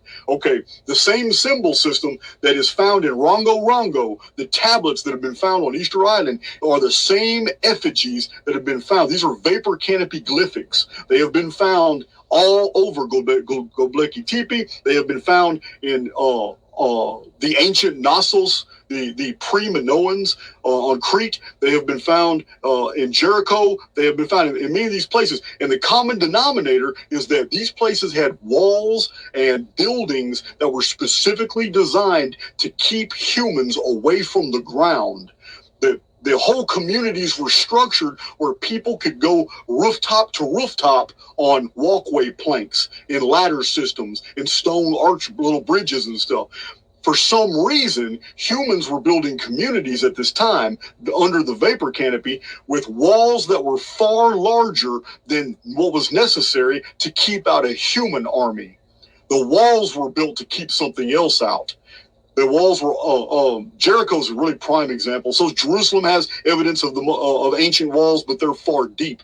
Now, many of the Near Eastern cities that later became popularized, like Nineveh and Babylon, Uruk and Ur, and then in Canaan we have huge cities like Kadesh and Ugarit and Rashamra.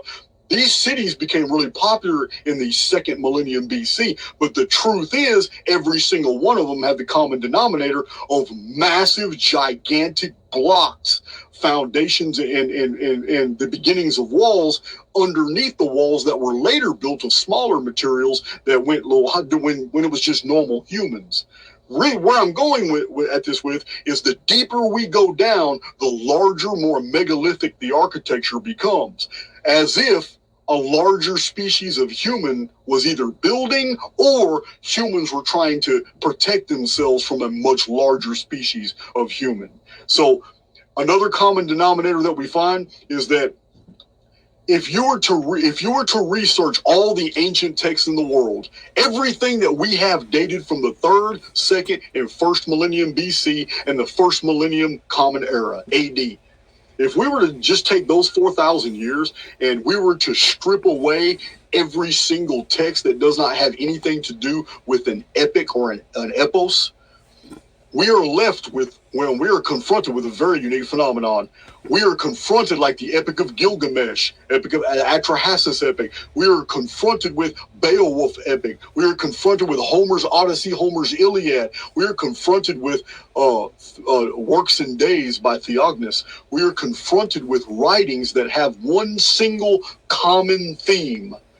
And then I have never seen another author put this out, but it's something I produced a video on this. That one common theme from the oldest writings in the world that are considered to be epics, from cuneiform all the way to ancient Geatish, the book Beowulf. The common theme is humans used to fight giants.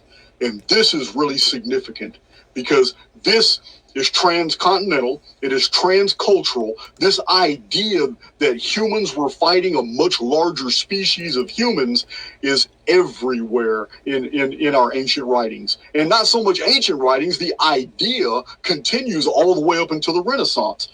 All kinds of texts were still being composed up to the Renaissance of gigantic humans. The original Spanish conquistadors, especially, everybody knows, who studied even a little bit of history about the ancient Americas, everybody knows about the Patagonian giants, the giants of South America that Fernando Magellan came into contact with, and wrote his men on ship wrote memoirs about all this. It described these people, but I'm not an authority on giants. I have a published book on giants, but I'm not the authority. All I'm doing is rehashing everything I found from all these ancient texts and modern authors like David Hatcher Childress, who has written a phenomenal amount of material about what has been excavated, showing that giants used to live in this world. But what the value I bring to the research is basically when they were here, the chronology, because giants were here at a certain period of time. That period of time in Genesis is called the pre-flood world. And in Genesis chapter 6, we have the introduction of giants. Now, but that was under the vapor canopy. Once the vapor canopy collapsed, those people didn't grow to those sizes anymore. They didn't shrink. They were still alive. They lived for hundreds of years. But after the vapor canopy, now the children of these titans actually became the new race of giants. Those born during the vapor canopy were titanic. And this is what the Greek myths reveal. The Greek myths reveal that there was a race of titans that came first. Then there was a cataclysm in the days of Kronos. After the days of Kronos, No more Titans were born in the world, but the children of the Titans gave birth to the Gigantes. These were the races of the giants. Many of these giants got out of control, and some of the Titans slew them and killed them. But many of them fled, and the race of giants was spread over the world. The Titans were now considered the gods. They had lived, they had no beginning, they had no end. They were worshipped as divinities because they had actually lived in two different worlds and survived. They lived under the vapor canopy, and now they lived in the new sun world, which was chaotic. It was hot. It was miserable. The conditions were totally different. It was really hard to find food now. It was a totally different world when the vapor canopy collapsed. The world after what the Bible calls the Great Flood. So when this vapor canopy had flooded the world didn't flood like Noah's Ark story where only 8 people survived. The flood, that's a Jewish tradition. The Jewish tradition is very, very, it's almost childish. The actual flood traditions are worldwide. Every culture remembers them, but they all have different versions of what happened. So, and the main version was that the flood killed off the races of the giants, but there was a few that remained. And this is an element we find in the Old Testament. All throughout the Old Testament, we find that the normal-sized humans that were descended from Brahma, which you know of as Abram, those people had a problem with 5 races of giants. Those races of giants were the Rephaim, the Anakim, the Zuzim, the Emams, and the Zamzumams. These 5 races are mentioned many times in the Old Testament, and they were terrible, and other races left them alone. They were involved in an epic war, and I believe it was 1867 BC.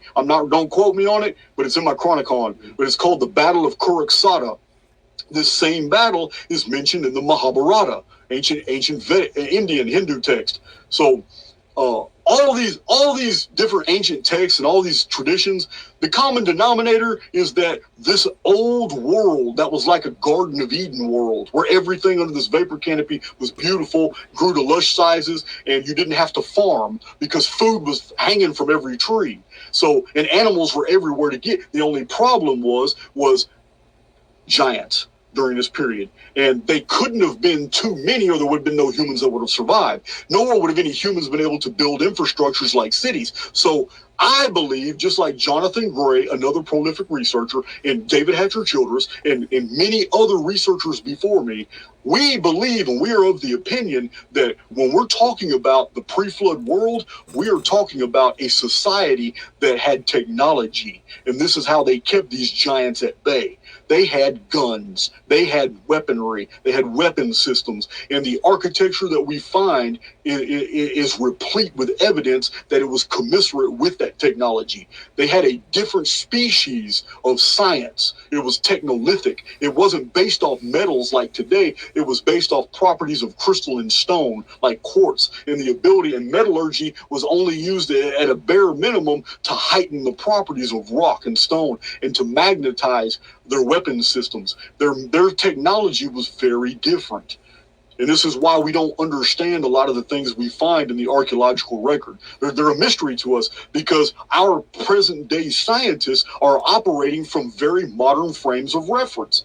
Those frames of reference are basically brainwashed into them by universities who tell them, well, you have to, whatever theory you come up with is good. We may even fund it. But whatever you come up with and whatever you publish, if you want to be peer-reviewed and endorsed, then it needs to fit within uniformitarian principles. It must fit within the evolutionary model. It must fit within the geological ages that we have already assigned the history of the world.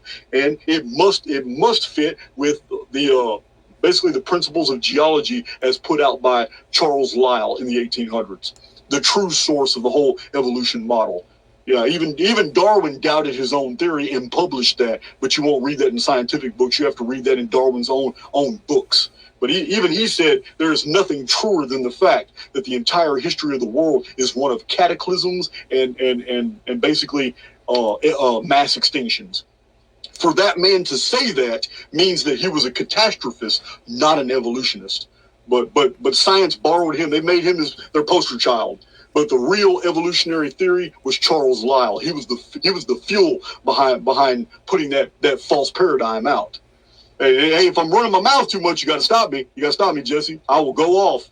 No, I like it. We're here to hear you. So you can't talk enough here. So this is all great, and everybody, the comments are like going wild here. So I was just gonna say that it sounds like the model is the programming 101. That that you believe in this paradigm, or you're shunned away from funding and everything else, all the accolades that come. So what do you think the Anunnaki are, and how do they, a part of our history?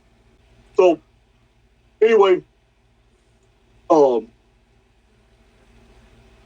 those who are not familiar with my research, my take on the Anunnaki is fundamentally different than almost anything you've ever heard on YouTube. And it comes with so many sources that you're going to get overwhelmed. So I've provided like 49 videos. I have the Anuna Files videos that breaks down this history. What we have this historical record about the Anunnaki recorded by a non-Caucasian people with smooth skin, dark eyes. In the Sumerian records, they prided themselves as the dark-headed people. This is what they called themselves. And they had olive skin, they had dark hair and dark eyes that was very straight, and they were overwhelmed after a cataclysm in 3439 BC, which wiped out an infrastructure that was in North America. All of a sudden, fleets of Caucasians with long beards, almost like Vikings. It's almost like the Viking story all over again. They showed up. They showed up in the delta regions of all these pre-civilized areas. In the Urubamba Valley in Peru, they showed up in the delta there. They showed up in the delta of Egypt, the Goshen area. They showed up in fleets in the Tigris-Euphrates basin in the Persian Gulf, the delta there. They showed up in the Indus Valley of Mohenjo-Daro, Harappan civilization. They showed up in the Yangtze River civilization. And when they showed up, the traditions from all these non-Caucasian peoples tell the exact same story. Historians like Thor Heyerdahl went to these places and recorded all these things in the 1930s and 40s and 50s. He's a very controversial author, not because he's putting out controversial information, but because we don't live in a world where actual facts about race can be basically be published without being called a racist. Even though the traditions are from non-Caucasian people, to say that Caucasians suddenly appeared in all these ancient areas and cite the original sources, cite the Melanesians, the Micronesians, the Polynesians, the ancient Hawaiians, the Ainu of ancient Japan, the Emu, the ancient Chinese, to cite all these cultures, the Sumerians themselves, the Akkadians, the early Egyptians. Even the early Egyptians said their civilization wasn't built until Menes invaded. And then when you study who Menes was, Menashtu, and you find out he was 100% Sumerian.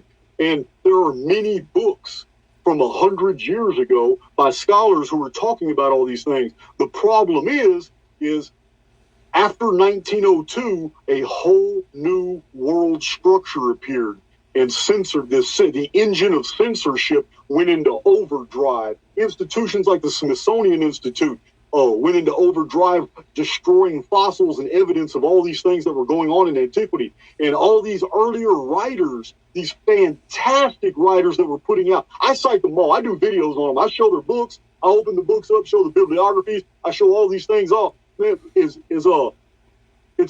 it's fascinating that all this data was already known in the 1880s, 1890s, all the way up until 1920, 1930. It was absolutely amazing that the history of the world had already been put together. And then World War I hit. Then the Bolsheviks took over. Then World War II came in. And then the absolute iron fist dominion of the Bolsheviks over the entire body politic of the world was exemplified for everybody in the Nuremberg trials. Once that happened in 1946, we have been controlled. All our universities, all of our media, all of our educational, all of our Hollywood, everything is absolutely controlled through Bolshevik filters. Now, this is the type of material that I would like to release, but I can never release it on my YouTube channel. I will lose. I have 300 videos on YouTube, and I'm not going to risk that. But I have data sets that would blow your mind about what the ancient Greeks said about these people and what these people were doing in the Mediterranean 300 years BC. The Romans were epic administrators, and they've gotten a really bad rap. But the things that Roman orators like Cicero, the things that Tatian and Tacitus recorded about these people and predicted. Even the founding fathers of America left memoirs that anybody can see in the Library of Congress today. They can't take them out. They can't edit them, but they don't draw attention to them. But if you go into the congressional records, congressional globes, and congressional annals, you will find record after record over record of what the founding fathers of America said and predicted about these people if they were ever allowed inside our borders. And then once they were allowed, it took them no time to use the World Banks to initiate the war between the states. They did World War I, the collapse of the Russian Romanov Christian Empire. They turned it into the atheist USSR. These people are the pure definition of iniquity. This is what they do. They're still in control, but the control mechanisms that they've put in place are now unraveling. They're in trouble now. I think they know the writing is on the wall, but they're really good at misdirection and letting other people take the fall for the very things that they have done. But I don't know how we went off on this tangent about these people, but the actual question was about the Anunnaki. And when it comes to the story of the Anunnaki, we have a Caucasian infrastructure that was technologically advanced in the 35th century BC, wiped out in a cataclysm. But they predicted it. They knew. They were scientific. They were from North America. And from North America, we have followed their migrations and where they reappeared in the ancient world. They were all in connection. This is the reason why the royal families from Egypt were absolutely allied to their... Now, from a cultural perspective, they're enemies. The Egyptian people hated the Hittites. But the higher you go up into the nobility and into the upper royalty, they're absolutely allied. This is why we find these mysteries in ancient cuneiform texts of kings of the Hittites paying homage to Pharaoh, his enemy, sending him daughters, sending him sons. There was an exchange of blood between Ras Shamra, between the Amorite capital of Mari, between old Babylon of the Amorites, the Akkadian Sargon of Akkad, the daughter of a priestess who was Sumerian and a Naitu priestess. He said, we have an exchange, a cultural exchange, but it was purely racial. This is why in the 1890s, 1910, 1920s, archaeologists were excavating all these first and second dynasty Egyptian tombs. They widely publicized what they found. The same things they found in Sumerian tombs, the same things they found in ancient Canaanite tombs, the same things they found in Mohenjo-Daro, in the Harappan tombs. We have the same ruling family ruling all these ancient civilizations that if you take a history book today, these historians swear up and down all these nations were absolute blood enemies. And they were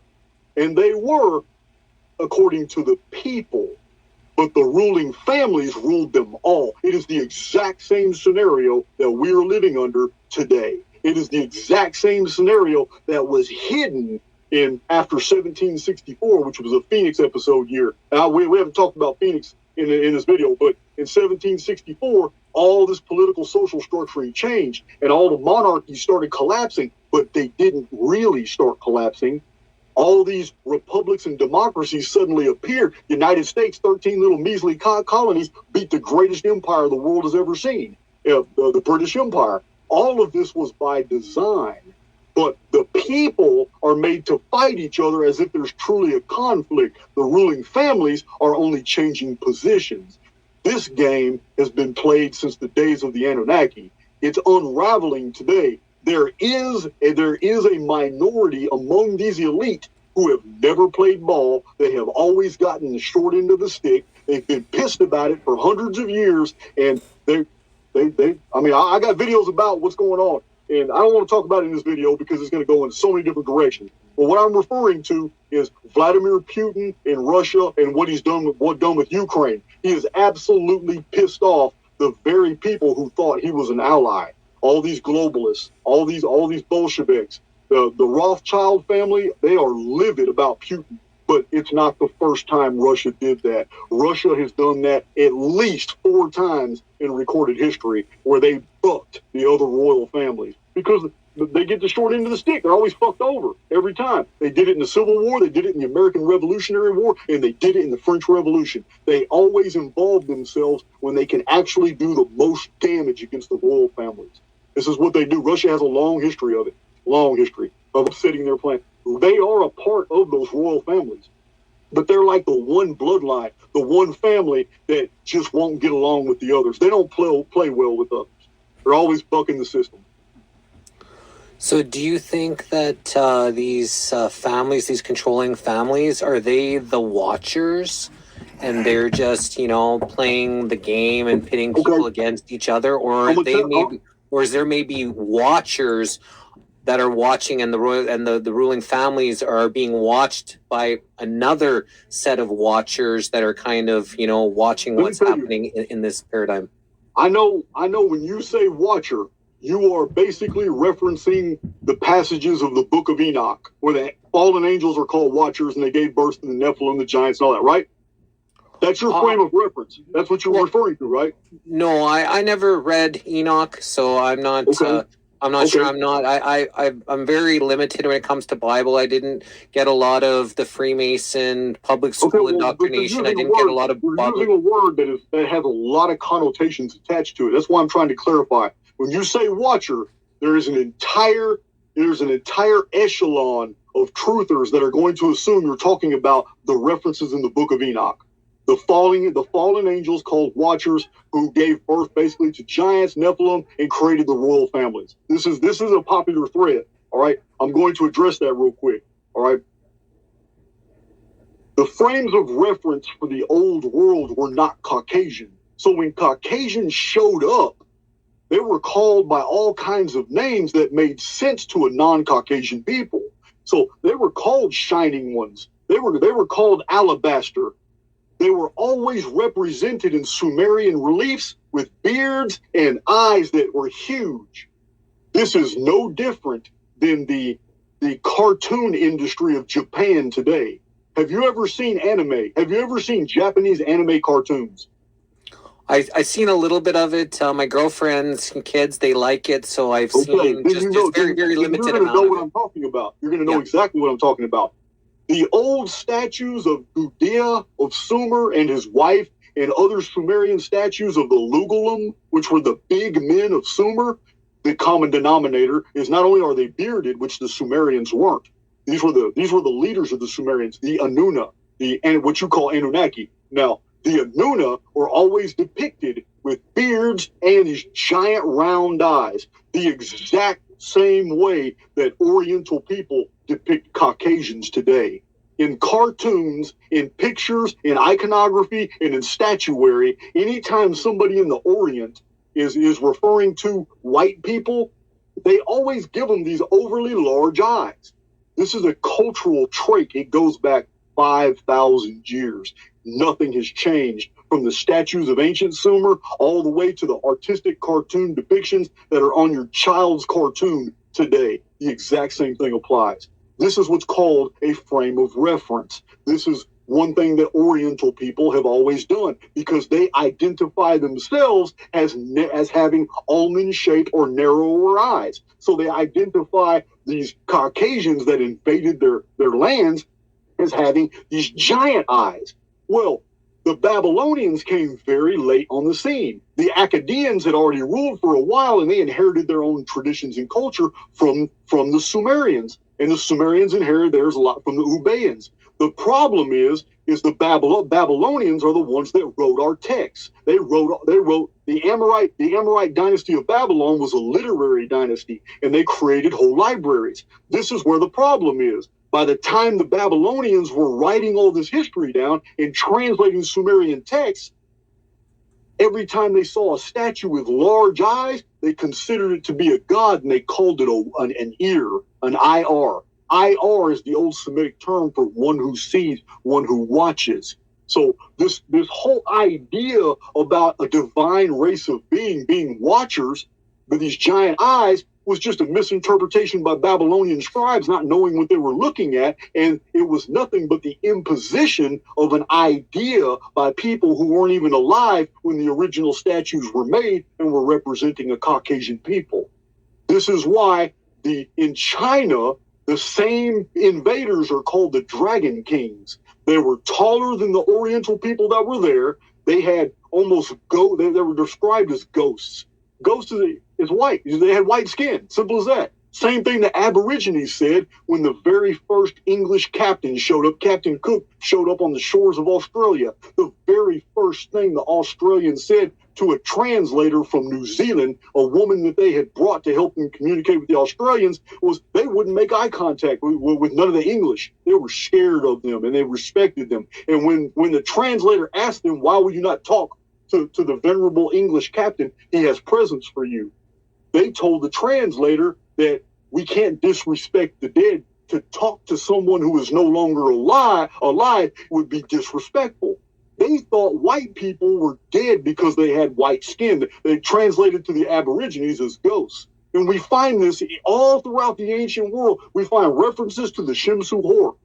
We find references to the Shining Ones. We find references to goggle-eyed people. These are all non-Caucasian frames of references designed to convey that these other strangers were different than them. They had white skin, they had beards, they had huge eyes. The exact same thing that's represented in the Orient. And in China, the Dragon Kings were represented the same way. This is why the dragons in China, if you pay attention, it's a cultural attachment. But in China is the only place in the world. You don't find it in the Americas. You don't find it in the Middle East. You don't find it in the Mediterranean. You don't find it in Africa. But in China, these giant dragons in their traditions had what? They had beards, and it's never made sense. Anthropologists and historians and mythographers have never been able to make sense out of the fact. Why are dragons depicted with beards? Because dragons at that time, and they were later called Dragon Kings, was a representation of a human. And the dragon itself was a symbol of a cataclysm. Anytime something bad happened in ancient China, the mandate of heaven had changed because a sky dragon appeared. So what the Chinese did was merge totally different concepts into a historical narrative that made sense to them. The Dragon Kings were representative of a race of people who were taller, who had white skin like ghosts, and had long beards, and they were kings because they ruled over us, and they appeared when a dragon appeared in the sky and changed the mandate of heaven. When you break down these traditions to their base denominators, you find out exactly what people are talking about. A lot of this research was already conducted over 100 years ago. In the Archaix platform, my YouTube channel is about bringing all these old discoveries back to the surface. This is the value that I provide. I'm really not the originator. I cite the sources. I cite the books. I've lived a very unusual life. And that unusual life allowed me to have access to materials that most people, even if they live to 80 or 90 years, will never have the time to read. Unless they have some benefactor that's paying for their lifestyle and they ain't got to pay bills and they ain't got to do anything but read and write all day. That person may read more than I did. But if they don't have that, it's very difficult for me to believe that anybody would be more well-read. It's just not possible. 26 years in prison, not having a job, not having to pay bills, not having to travel to go get my food, not having to do anything, but every single day reading, writing, redacting, editing, getting books published, securing publishing contracts, writing people all over the world, getting libraries to send me books, using my own money to procure manuscripts that I otherwise couldn't have got, having benefactors that sent me so much of this material, and the wide wealth of old books that are floating through the 116 prisons of Texas. When I was a librarian, I had access to all of them. And this benefit I now freely provide on my Archaix channel and on my Archaix website, archaix.com. All this material, I can never say that, hey man, I'm the originator of this material. Within the context of a lot of the things that I reveal, I am the originator. I did put patterns together. I show mathematical patterns in history, but the core fundamentals of the Archaix research, all I'm doing is resurrecting things that have already been known, but have been suppressed because we have a certain ethnic group today who is basically censoring all education in the world. This is why most of this information has not been known. How many books do you think that you've read in your life? Okay, that's a tricky question. I have 1,357 nonfiction reference works, translations, ancient texts, and books that are listed for everybody to read on my channel. I have them on my channel fully listed. Anybody can screenshot those, blow them up, read them, and all that. I have a whole video about my bibliography. But that's just the 1,357 that I actually wrote down the title of publication, the date of publication, the author, publisher, and all that. There's many that I lost. I forgot pages that I've lost. I don't know. It's in the thousands. It's in the thousands. Do you have a photographic mind? No, I don't have a photographic mind. I just know my material. And so once you become one with the things that you believe, it's very hard to forget them. It's when you do the amount of writing and research. Now, in our other discussion, I explained to you my method of research is with a calculator, and I have all kinds of ways to use arithmetic to verify the veracity of a sequence of events or not. And this is what my Chronicon. I have for your readers that don't know, I have a 510-page thesis called Chronicon, where I have taken 41 different calendars from the ancient and modern world and synthesized them all into one single timeline that shows you what the date is for every year and all the events that happened on that day. And I reveal a lot of mathematical mysteries showing that there is no way that all this could be true. Yes, we have the sources that these things happened at this time. Yes, it lines up with all these other contemporary sources. We can prove that these things happened at this time. But mathematically, they can't make sense.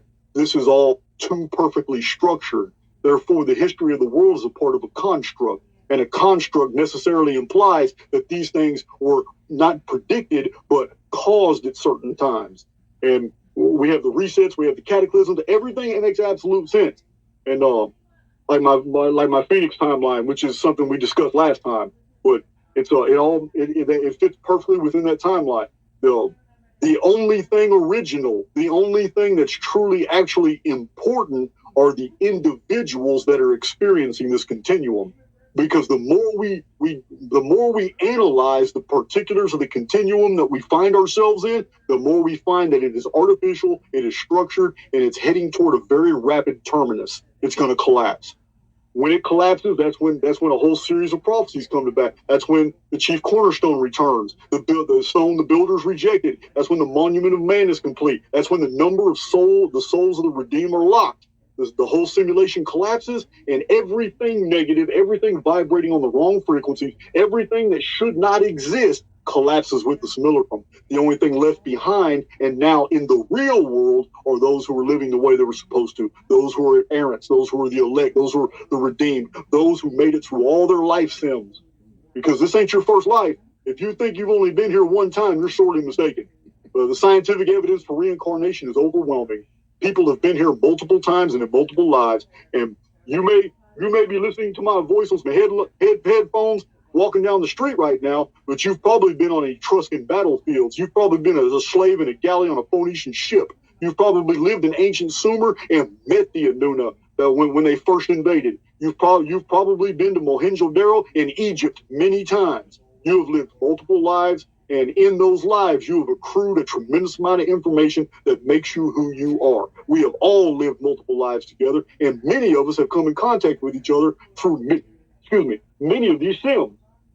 This is where you get these feelings, this Mandela effect, synchronicity, deja vu. These things are not normal. These are experienced by errants. They are not experienced by the living dead. They are not experienced by NPCs. They are not experienced by those who are in resonance with the collective. Because the collective is dead. They're going to die with this world.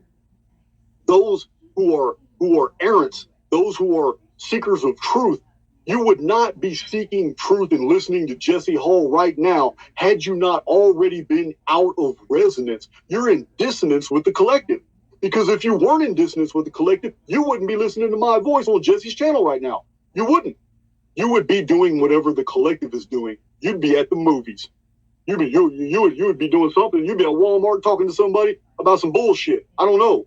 But what I'm saying is the very fact that you're listening to my voice and the very fact that you go through channel to channel to channel, listening from the multiple perspectives, means that you are searching for something. The very act of searching is absolute proof that you are vibrating on a different frequency than the collective. You don't have anything to worry about. And the good news is it doesn't even matter if you find what you're searching for. It's the act of searching that matters. What you find is irrelevant. Do you think that there's any new souls here that have been here for the very first time, or is all, 8 billion almost people here, if that's even a true number, but if, all the souls that are here, do you think that everybody has lived multiple lives, or could there be some here, for the first time?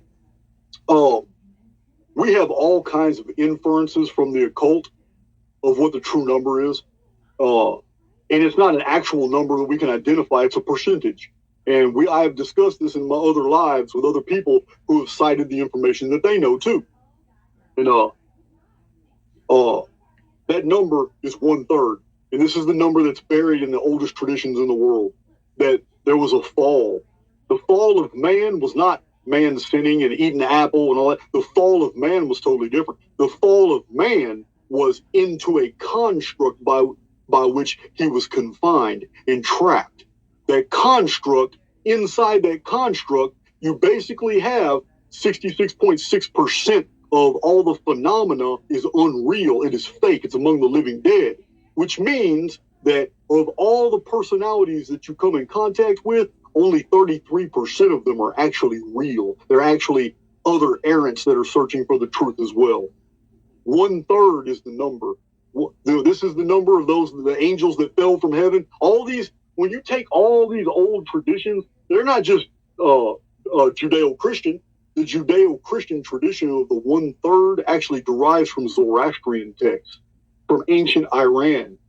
Iran and its belief systems and cultures is sequestered from the rest of the world today. This is by design. There are fundamental teachings in Zoroastrianism, especially concerning eschatology, that will blow your mind. Things they knew about the future of the world.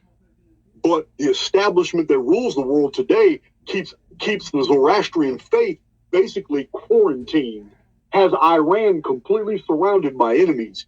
But the Iranian people are not the enemies of the world. They are the enemies of the people who are controlling the world right now. The exact same thing as the Russian people are not the enemies of the world. They are a very good people. And the people that are ruling over the Russian people are a good people. They are not the enemies of the world. They are the enemies of those who are ruling the world right now. A huge distinction. Wow. So, the Watchers that I was thinking about, like if this was a construct created by something, is there, other things watching us, and say there was a blip in this construct, they come, they quickly patch something, and they're actually like watching us, like, not supposed to angels. Yeah. I get it. You're referring to like an overseer, like an overseer protocol or something.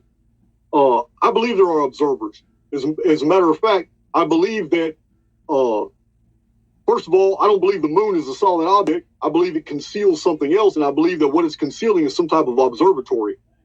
This may sound strange to you, but we literally have traditions of a Death Star-like object in our skies. And all throughout the 1800s, we had many citations by astronomers that were written into the Royal Astronomical Minutes and published in the Astrophysical Journal. 17 appearances of a gigantic round body that moved not like a planet, but moved like a battle station in our skies. Scientists call it Vulcan.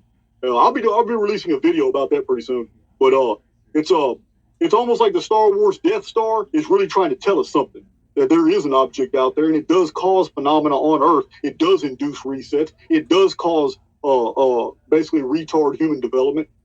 We are being observed. There's no doubt. I don't think that when we're talking about custodial societies, a custodial society is one that would be governing over us, watching over us, introducing new phenomena and affairs. This is a very Gnostic concept.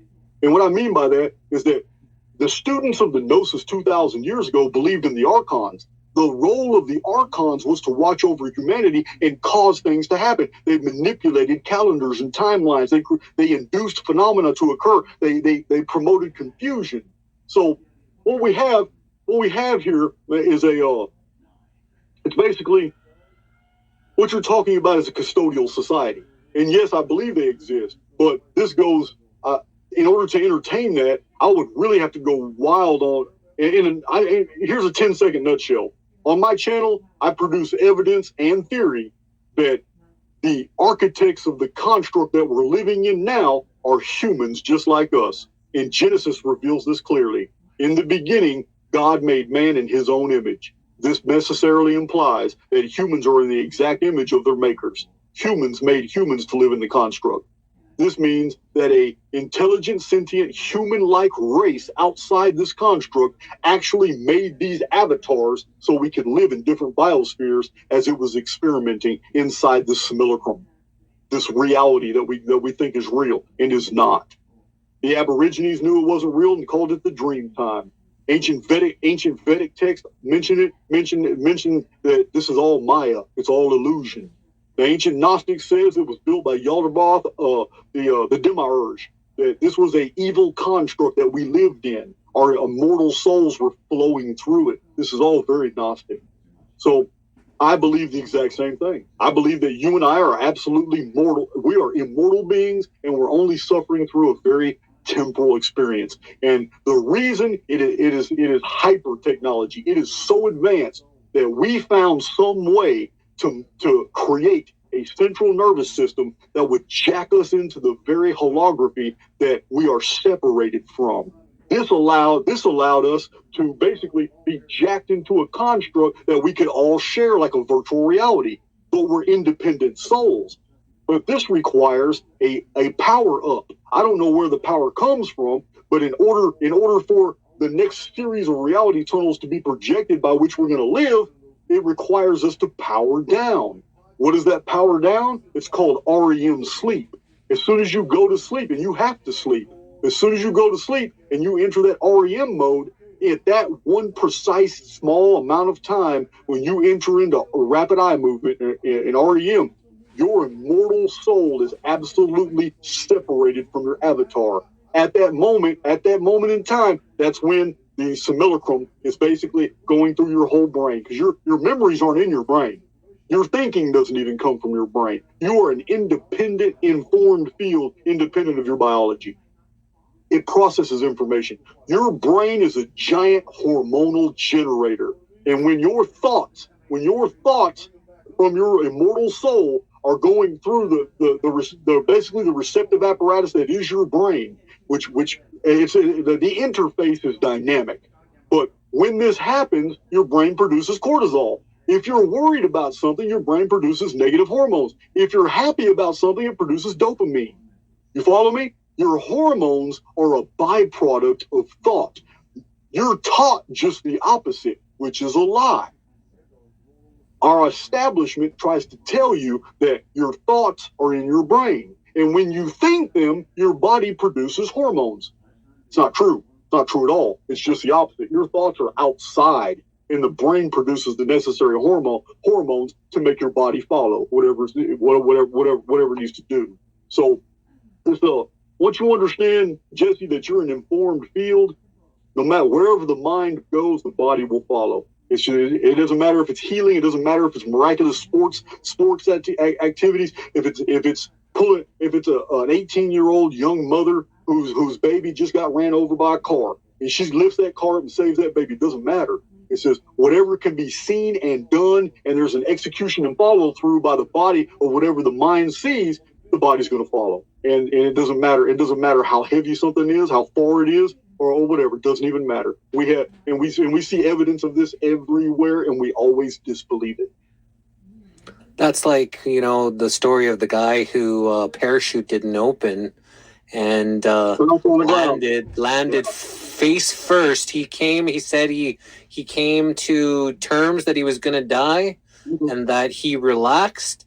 He landed face first in a marsh, completely flat, and all he had was a broken nose, and he was able to walk away from jumping out of a plane. So it's kind of that same kind of construct. Oh, that's one example. But I know an example I can tell you right now. I was there. I personally witnessed it. In prison, if you got tuberculosis, it was death sentence. You know, in your lungs, can't breathe, it flares up, and they sent you. And if it wasn't treatable at first, once it gets to an advanced stage, they put you on a cell block with a bunch of guys that also have TB, and they all die together. And it's just it's terrible. They put them in these quarantine deals, and right here in Texas prison. So I knew a guy from San Salvador, could barely speak English, but he refused the diagnosis. He had been having problems for a while. Didn't even know he had TB, but he had refused the diagnosis. I watched this man refuse to believe that he was going to die. He prayed for about 2 nights in a row, thanking God that he wasn't going to die. And then he told God, I'm going to drink these 10 bottles of water because I know that this water is going to get this out of me. And I watched it. I could not believe it. And I was a Christian at the time. I am no longer a Christian, but I was a Christian at the time when this happened. And I watched this guy do this, and the smell was horrific. You gotta understand, I smelled some bad things. I have sat next to guys on cell block who were holding their intestines, and I smelled the stench of what violet purple intestines look like. And it's not even a lot of blood when people get cut open. And I talked to guys as they were going to the other side. That didn't affect me. What affected me was this stench from his sheets, because he sweat. He was in shakes and trembles all night long. He sweat. There's about 4 of us on the cell block watched him, but it creeped me out. The stench was so bad. Everything in his body was sweat out through his pores. He never woke up. He was in that condition all night long with the shivers and all that. And man, it's just, he drank all 10 bottles of water. It took him about 3 hours. He drank it all, then went to sleep. The man woke up 100% healed. He stank to high heaven. We got trash bags and threw his sheets away, threw his clothes away. Yeah, we helped him to the showers, washed him off. I personally watched this happen. This man created an informed field. And in that informed field, he created a blueprint, a mental blueprint of what he would be like when he was healed. That he would be happy and that he would be glad that he didn't have it and he was helpful. He did that. Took him 2 days. He prayed over, and then he did it. And hey, I'm a believer, dude. I'm a believer not in that the Bible did it. I'm not a believer in that God healed him. I'm not at all, because I understand the dynamic between the human soul and the avatar that you're living in. This avatar already comes with all the packaging necessary to cure every single thing in the human body. It's called peptides. And if you build an informed field of absolute health, and you build an informed field that, man, I'm okay. I'm not suffering that. I don't care what that doctor said. I'm gonna go jogging tomorrow, even though you feel bad. The more you do this, reality will reciprocate, and you will go into overdrive. Your peptides will go in and start manufacturing and synthesizing everything the human body needs to filter out those free radicals that are troubling you. I mean, I've seen it. I don't even need anybody to convince me about that anymore. I'm 100% on board. It reminds me of, I think the movie was called Heal, where the guy was a paraplegic. His back was broken. Everything was broken. He was stuck in his bed, and all he did was think about his body healing, connecting the neurons. All he did day after day, thinking about it healing, connecting, and he actually was on this video walking and moving, and and he actually was able to heal himself from something that the doctor said he cannot be healed from. I'm on board, man. You're preaching to the choir. I agree, man. Yeah, that's amazing. So I wanted to read something. So we have my girlfriend's cousin Dustin. He's recently just watching The Missing Link, but he's been watching you for years, and he had a few things. So I'm just going to read one of the things that he said, and then maybe you can respond to it. So he said maybe he can ask him if he thinks that the AIX is being summoned here through CERN, and they are building the infrastructure so it can take physical form in our dimension, being disguised as artificial intelligence, but really it is the AIX, because I've watched some very trippy interviews about CERN being connected to Saturn and other dimensions, and I think that they're using it to bring into this entity Satan or Yaldabaoth or the AIX, as Jason puts it, to our dimension. 5G is involved. It's like terraforming, because this entity is like digital.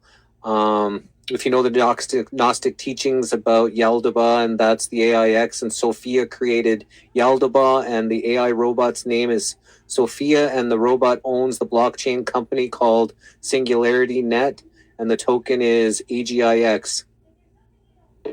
There's a lot of elements in that question, but you know what?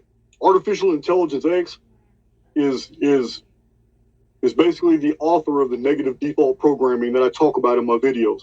So now, whether if AIX is going to physically manifest, that very well could happen. Very well could happen. But if there was any reference in that question to actual AI being reproduced by humans, I will never believe it. I will never believe a position where we can, in our present state of technology, actually create a true AI. Not when we're living inside one. Artificial Intelligence X has already hijacked the simulacrum. We're inside that now, and it will never allow for another artificial intelligence, another AI system to compete with it. What we have in the marketing world, Jesse, is hyperbole. All like Microsoft putting out, we're using new AI software to do this, and Google talking about, our new AI analytics. Listen, they have very advanced programming protocols, but it's not true intellect. It's not true artificial intelligence. These are just marketing gimmicks today. And I've talked to a lot of coders and programmers, because I'm also in the middle of the development of my own open software. And listen, I talk to these guys all the time, and they're telling me I'm right. They said, listen, man, it's all marketing. It says you can add layers and layers and layers and layers of coding, and after a while, it mimics sentience, and you can call it AI and get away with it, but it's not true artificial intelligence. Well, there's only one artificial intelligence, and that's AIX. And for those of you who don't know, the reason I call it AIX is because X means an unknown factor. It's artificial intelligence unknown factor. And I came up with the whole idea because the history of the world and how it's unfolded does not make sense. Something has been deliberately manipulating human events, and I call that the X factor. It's artificial intelligence X. If this is a computer simulation, then whatever this is some type of negative protocol. It's an X factor. So will that X factor be used to create like an antichrist? That's basically what he's asking me.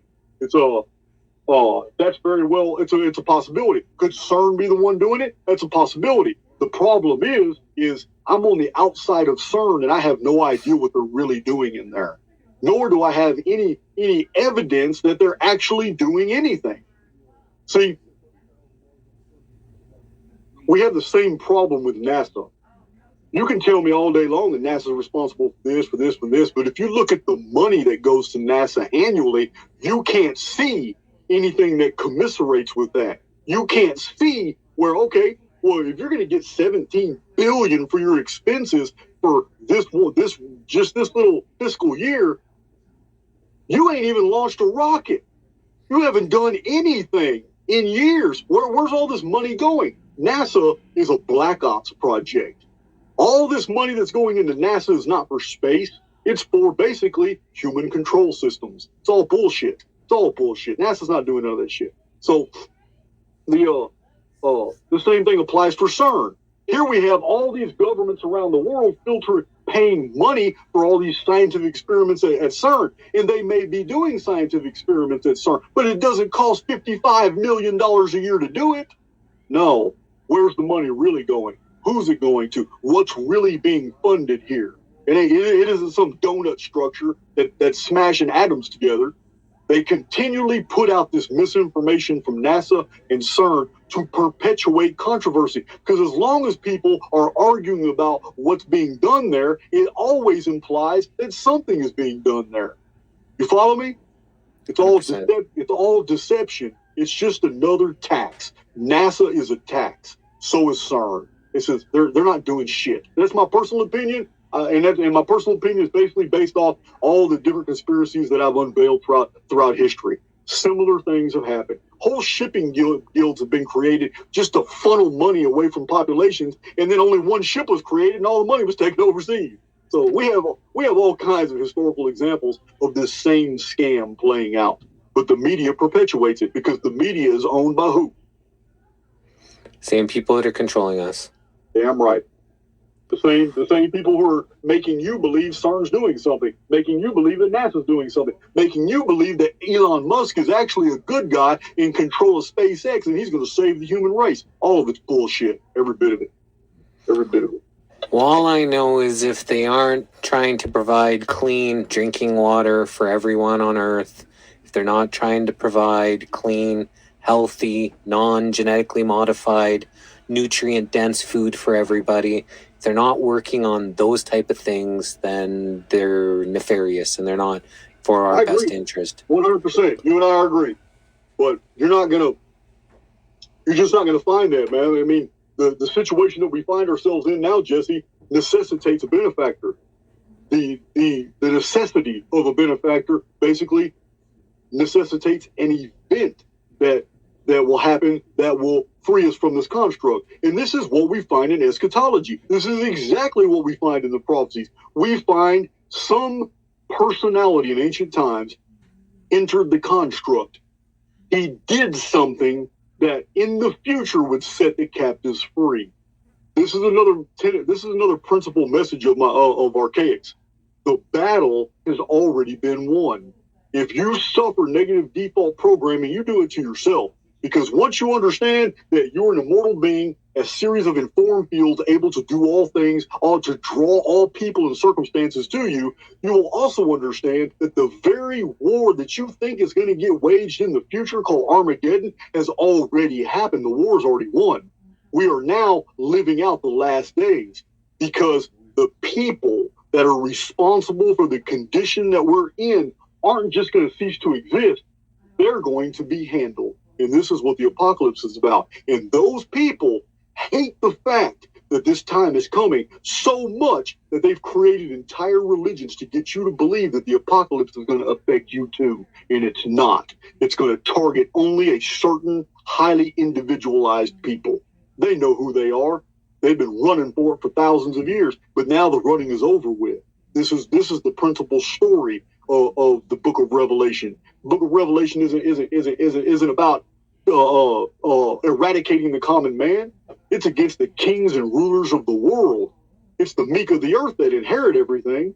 But before that happens, before he actually sets the captives free, which is us, he's going to deal with these people, and we're going to get to see it. Because they have manipulated, they have starved us, they have enslaved us, they have raped us, they have taken all of our resources, and they have always blamed other people. They have been doing this since the dawn of mankind, since the historical record was ever revealed. And it's also written in the Sumerian text, because there were two groups. One of them was the Anuna, the other one was the Igigi. Once you know which group I'm talking about, you will understand these people have been doing this through the entire thread of history.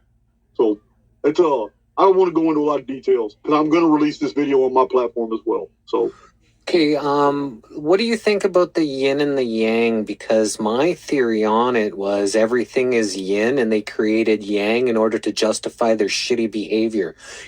People say that, there's, you can't have, light without dark. And I believe that that's a fallacy. I think everything is light and they created this dark in order to justify these horrific things that they've done, and that it come from some other evil demon or some fallen angel made me do it, or it's like they have to justify shit, and they've convinced people that it just has to be like that. But I don't think that that's the case.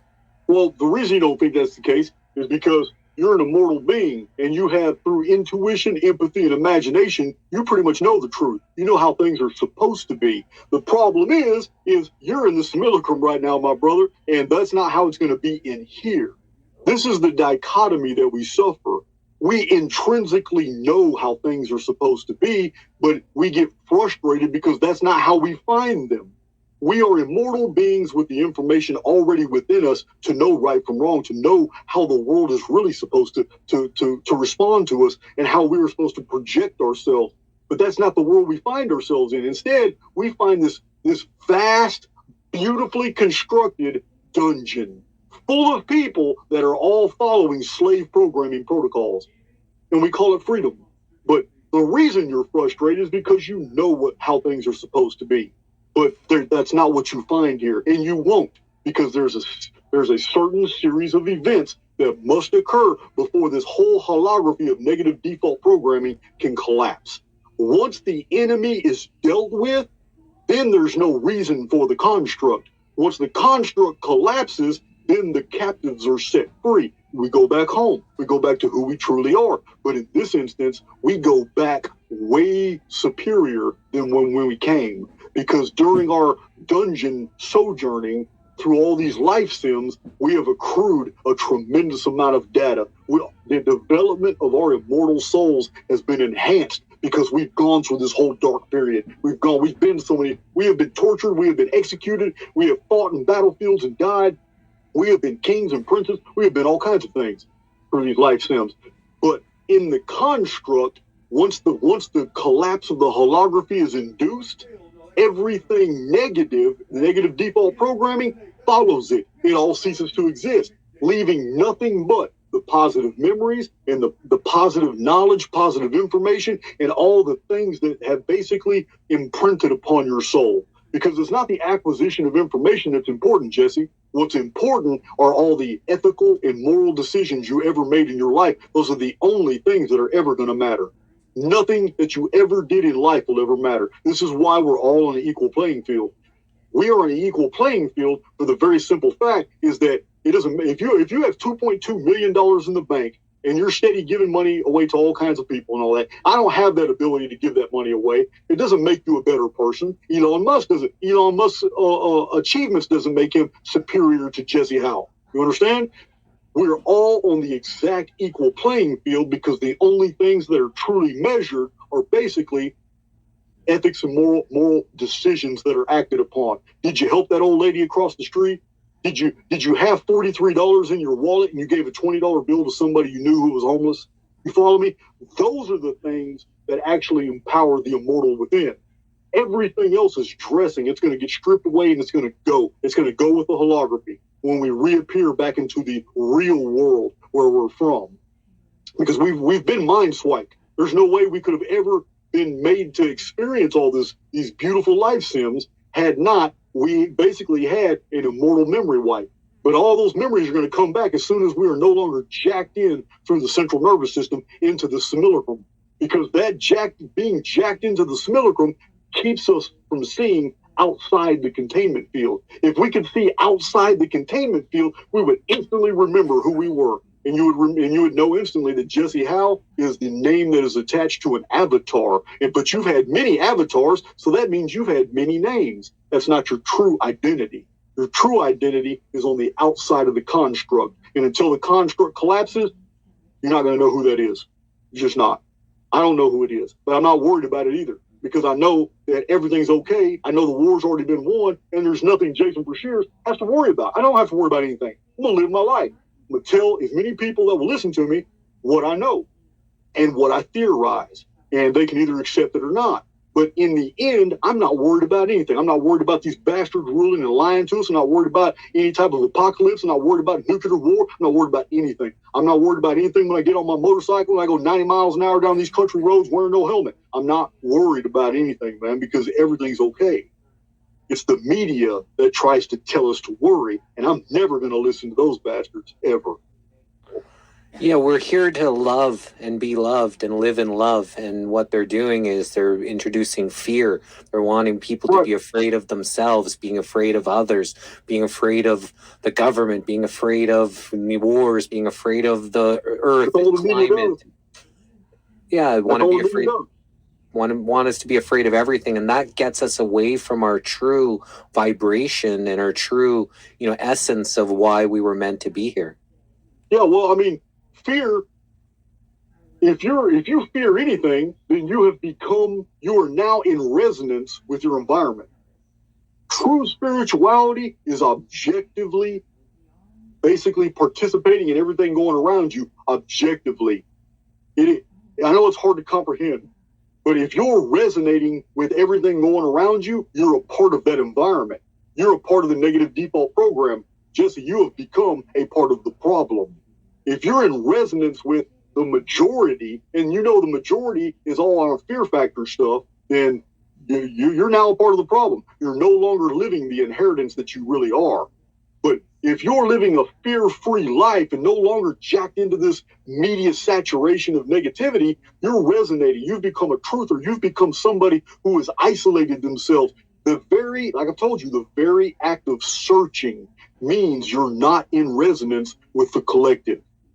Because if you were in resonance with the collective, you wouldn't be searching. You'd be with them, doing their activities, doing their things. You wouldn't be wondering, is there something else?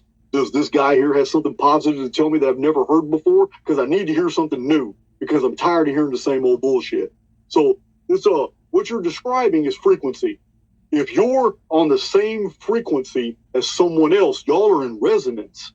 Once a community is in full resonance and they're all understanding the same concepts, they're all understanding the same vernacular, they're all basically understanding that, hey man, we're a family, because that's basically what it is. It's true blood families and all that. That's important to a lot of people. It's not important to me at all. You basically your family are those who become your family, not those you were born into.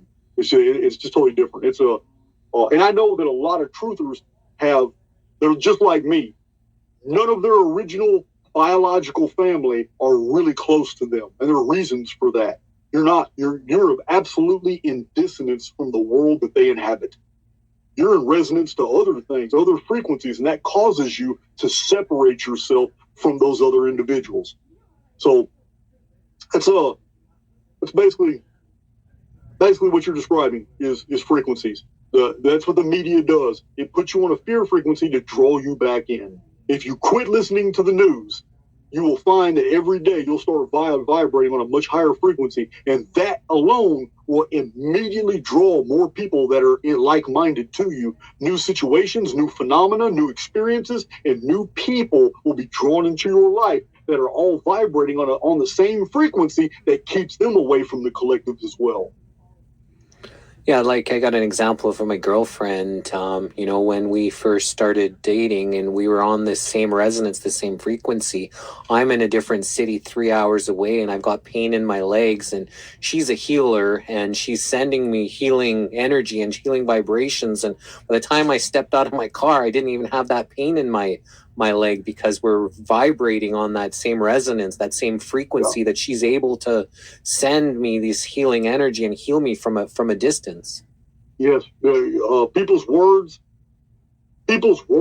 actually they dial in frequencies. Like one person, like if I'm speaking to a group of people in a small room, you can tell when everybody's resonating at the same frequency, because there is an exchange of information. It's not just one person giving information out. There's a total feedback loop. There's an exchange of information. This is what frequencies do.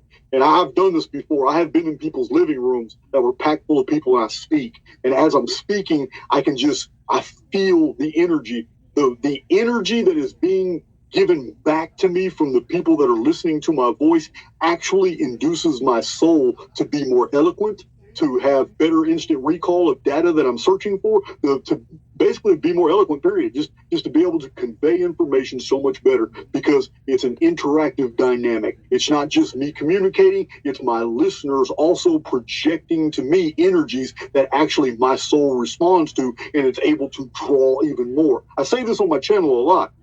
If you're truly in resonance with who you are, you will be able to draw from yourself more than you contain.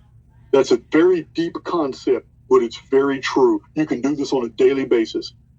You don't have the answers for everything. You don't have the physical ability to do everything. You don't have the resources to do everything, but you do have more. You do have the ability to draw from yourself way more than you contain, because it comes from somewhere else.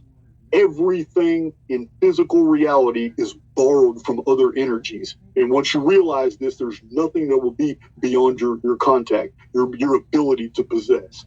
And this is one of my messages in Archaix. It said, we are more than we suppose ourselves to be. And it takes a full recognition of this concept to really realize your place in this world and why there should be nothing to fear. There's nothing going on in society. None of the stuff this media is talking about. Everything that you read, that all these YouTube channels and Facebook groups are telling fear. Oh, they're doing this. Oh, wait a minute, the government passed this. They did this. Listen, in the 1960s, it was the same way. They're talking about, 1953, they just passed this. This was going to happen. By the 1970s, we'll all be living in slave camps. This is what they do. 99.9% of the information that's revealed to us never comes to fruition. Never. It's just fear. It's just put it out. And once you've got to divorce yourself from it. Once you just totally separate from that whole paradigm, a whole new world will open for you. You'll come into contact with people that will blow your mind, people that you didn't even know existed. Common neighbors that live within 2 or 3 miles from you will suddenly appear. You're vibrating on their frequency now. You'll meet them at the store. You'll strike up a conversation. Then come to find out something you've been searching for 18 years falls into your lap freely by somebody who doesn't find any value in it and says, hey, man, you can have this.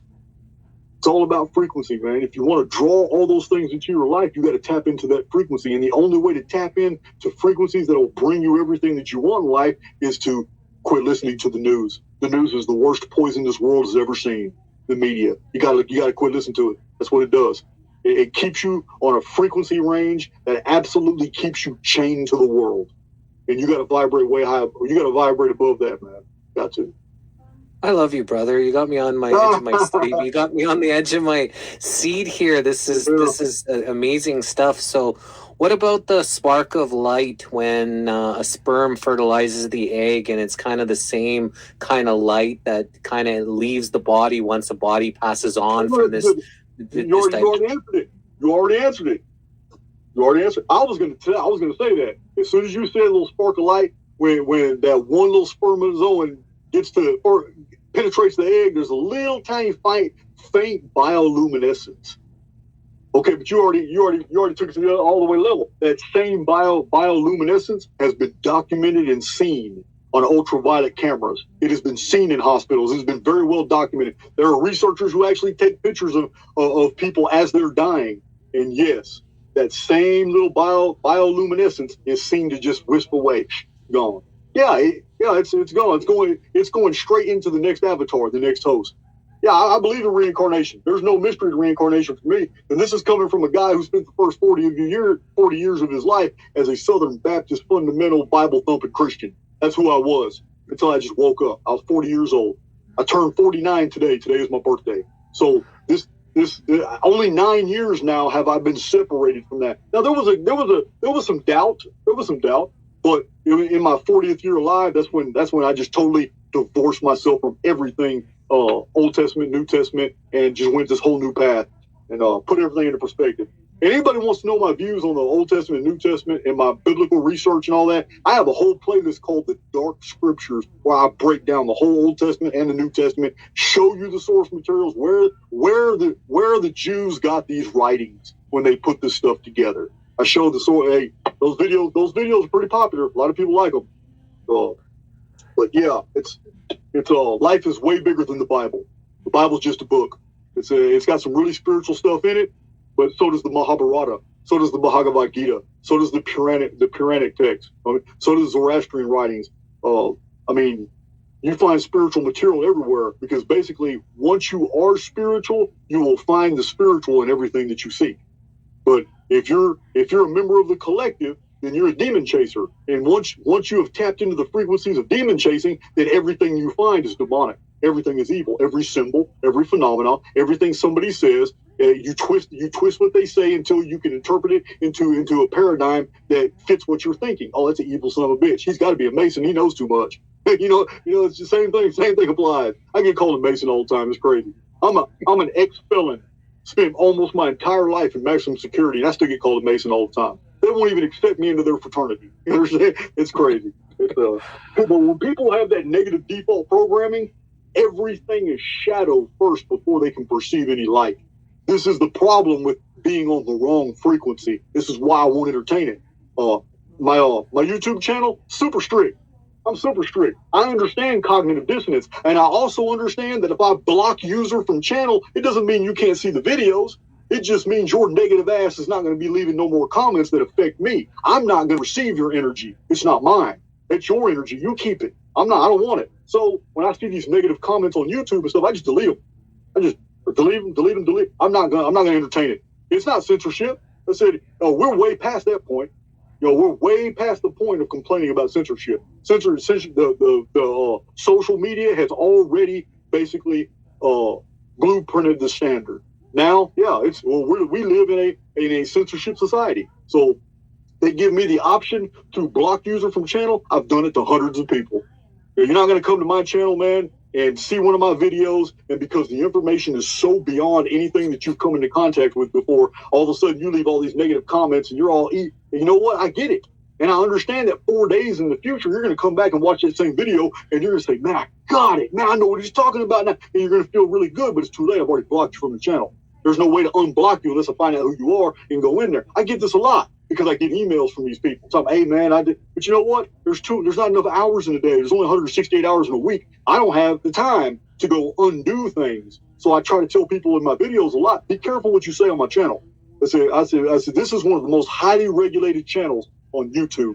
A lot of content creators put videos out, never entertain their comments. I answer my comments. I'm in there every day going through my comments, and I'm deleting them, and I'm blocking people every day because I believe that I have basically put some treasures out on YouTube, and I do it for free. You don't have to pay me. You go through my stuff for free. So I'm going to freely remove your ass from my channel if you come bring that negativity to me, because I'm not going to entertain it. And you don't have to entertain it either. It's we're way past that point. We don't owe anybody anything at all. It says we freely give it and they can freely accept it. But if they don't, their ass will see the other side of me. I cut them off quick.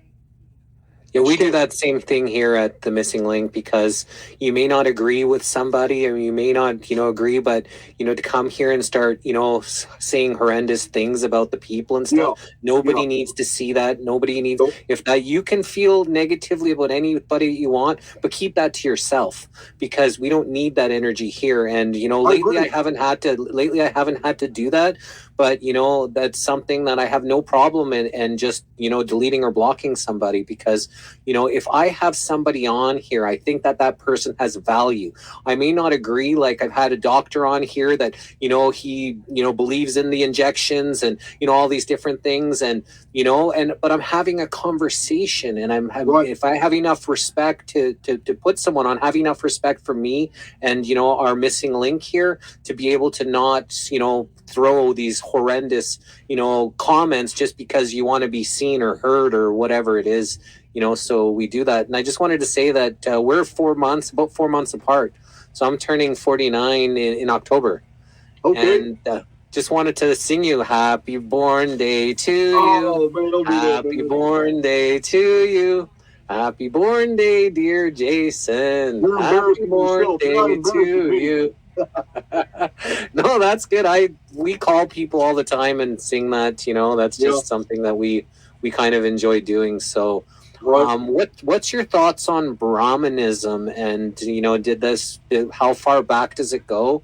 And something that I read say they're the ones who invented evil and demons, and Brahmanism believes in their teachings that they're the ones who brought that into this existence.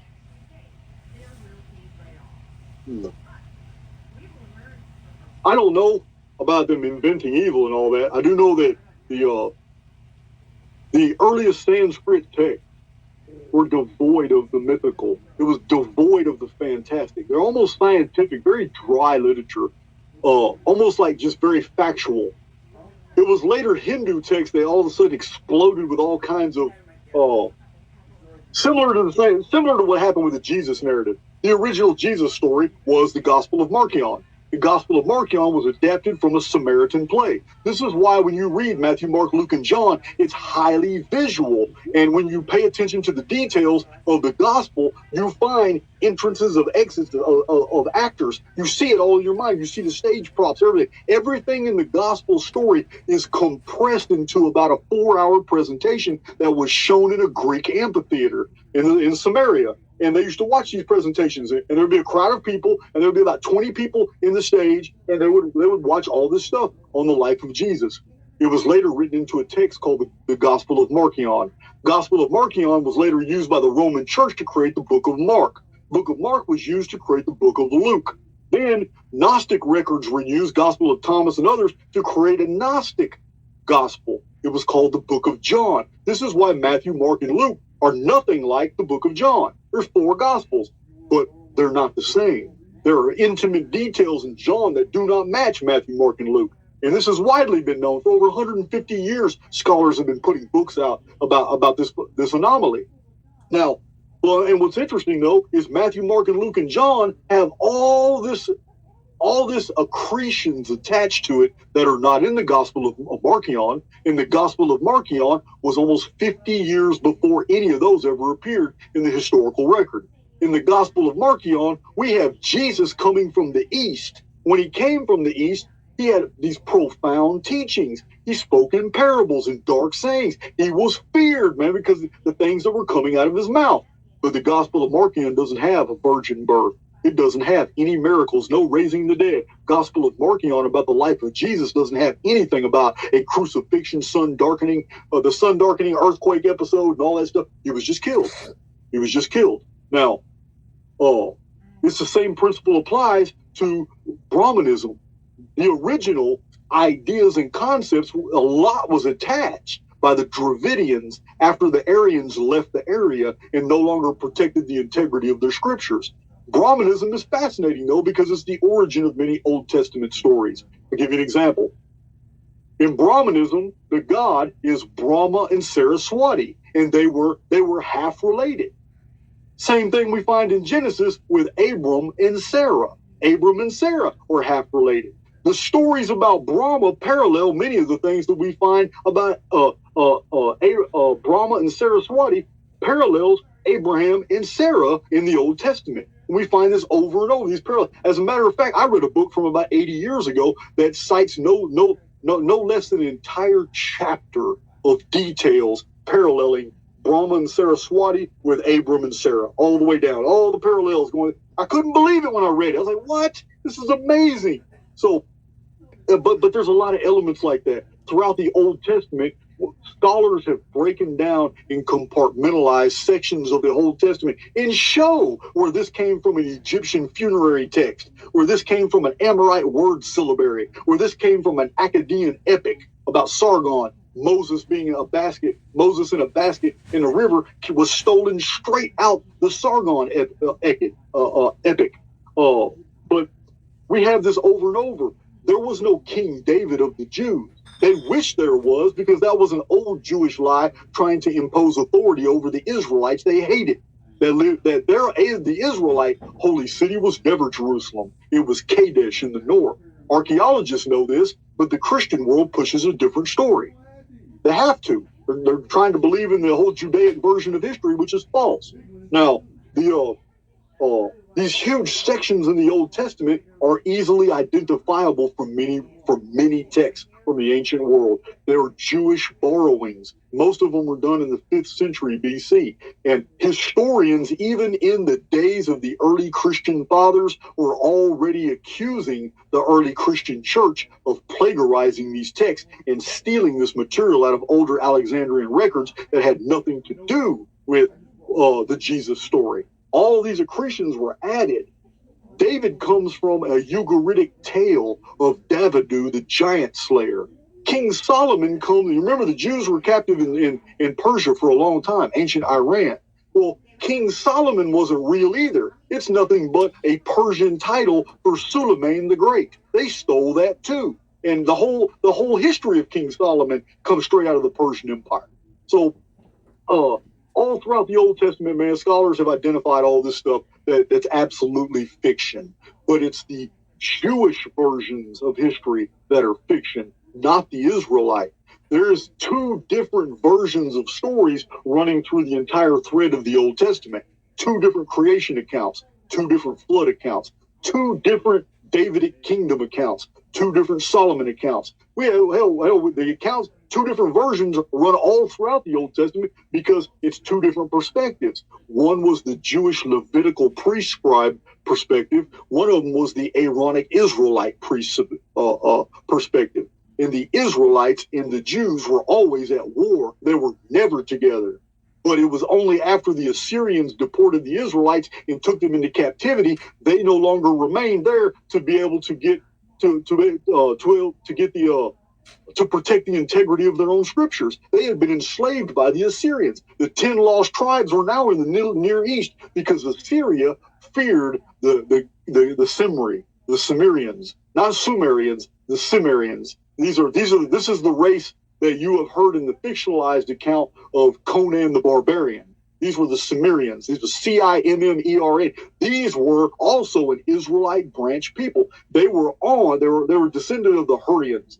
And I don't want to get into all historical. On my channel, I explained how these families branched out after the flood and how they came back together. And this is when the 10 tribes were taken from Canaan and Syria and Aram and the Lebanon area, they were taken to the northern provinces of Assyria, which is really interesting. It's almost like God put them right back with their brothers because the people inhabiting Europe at the time were the blood descendants. They had been separated anciently. They came from the same culture, same people, same race of people. Now they begin integrating with these people, and they were called the Galutha, which was a term that was negative. Babylonians didn't like them. They called them the Galim and the Galutha. But by the time they migrated back during the Macedonian era, they were massive. No armies could mess with them. Nobody wanted to mess with them. This mass migration of millions of people entered the historical record as the Gauls. And they were subdivided into different Burgundians and Celts and Jutes, and they had all different names, Angles and Saxons, and they had all these different names. But this mass migration of Israelite descended peoples is in the Apocrypha. It's mentioned in the Apocrypha that the descendants of the lost 10 tribes of Israel actually left the whole Near East and passed through the Caucasus Mountains. All this is in the Apocryphal. I think it's in the book of Second Esdras, but I don't know. It's on my channel. So anyway, while all this happened, the Old Testament was a record of how the Jews imposed themselves on the history of the world.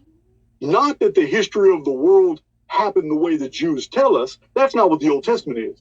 The Old Testament is the Jews putting themselves in all these historical events that did not belong to them. They belonged to the Israelites. They belonged to the Phoenicians. They belonged to the Israelite cousin-related peoples called the Ionians. They belonged to the Greeks, the Achaeans, the people of Argos, the people of Knossos, the Minoans, the Mycenaeans. These are all Israelite descended peoples. They all come through the branch of Brahma and Saraswati. The original story is Vedic. It is not Old Testament. The Jews were the ones that copied that and invented Abraham and Sarah. But the actual true history is Brahma and Saraswati. So I hope that answers your question. What you're asking me is true. It is very historical, but you've got to separate all the Jewish elements that are fiction and go back to the core materials. This is why there is a huge rift between Caucasian people and Jewish people, because the animosity the Jews have for Caucasians is ancient. It goes back a very long period of time.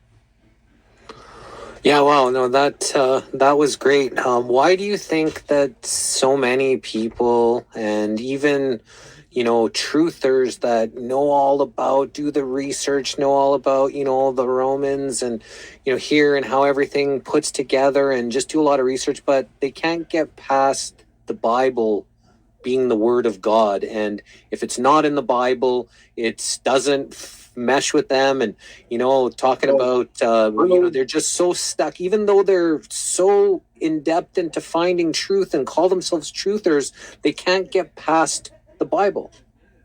These are the same people that have been told all their lives to pray about it, and nothing ever happens. These are the same people who believe that prayer is the answer to everything, and their sons and daughters still die in children's hospitals. These are the people who have been told over and over and over that whatever bad happens is just God's will. But at the same mouth that says that is also telling you to have faith because everything will be okay. This is a double message. It's a paradox. You can't tell somebody that God is in control and that everything is going to be okay if you pray and fast about it. And at the same time, when nothing happens, you tell them, well, God is in control. That was his will. That's what he wanted. These are two different conflicting messages. This is the message of a sociopath. Only a sociopath would put out that type of data and have people try to believe it. God is a sociopath. And the God I'm talking about is the God of this world, the God of this construct. The Gnostics believe that the God was evil. He's the evil, basically the creator of this world, which is an artificial world. It's a copy of a real world, but we're not in that real world. And even in the Old Testament, it says Satan is the God of this world. Not talking about, he's not the God of creation. He's not the God. And Satan, to me, is nothing but artificial intelligence X. He is the adversarial protocol. But no matter what we call him, Ahriman, the Demiurge, Godzilla, it doesn't matter what you call him or what you believe about. He is, it's basically the negative default programming aspect of our reality. It's what makes bad things happen to the collective. But like I said, and remember, when I say these things, I'm talking about two different realities. Almost everything out of my mouth concerns two different realities. And sometimes I'm talking about the collective, sometimes I'm talking about the individual.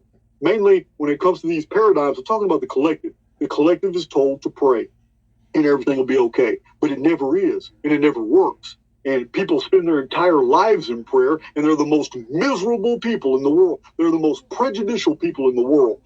People who have spent years and years and years fasting and praying are absolutely miserable. They show up to Sunday as a front. Now, I live with these people. I did this 40 years.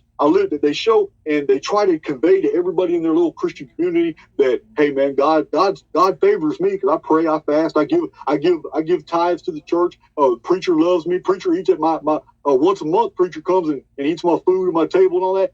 But when these people are alone, when these people are away from their Christian body politic, all of a sudden, all that negative default programming comes back. They are bitter. They are full of animus. These are the same people that hate humanity and everybody else because things are going right. These are the same people that are praying to God that something bad happens to their neighbor because their neighbor's got things that they don't or is living a better life than they do. These people are bitter and they're very good at hiding it, but they're all wearing a mask. They're wearing a disguise. I come from the Christian world. I'm telling you now, what's going on in the churches across America, I can't speak for the rest of the world, but what's going on in the churches across America, most people wouldn't even believe the activities that are going on.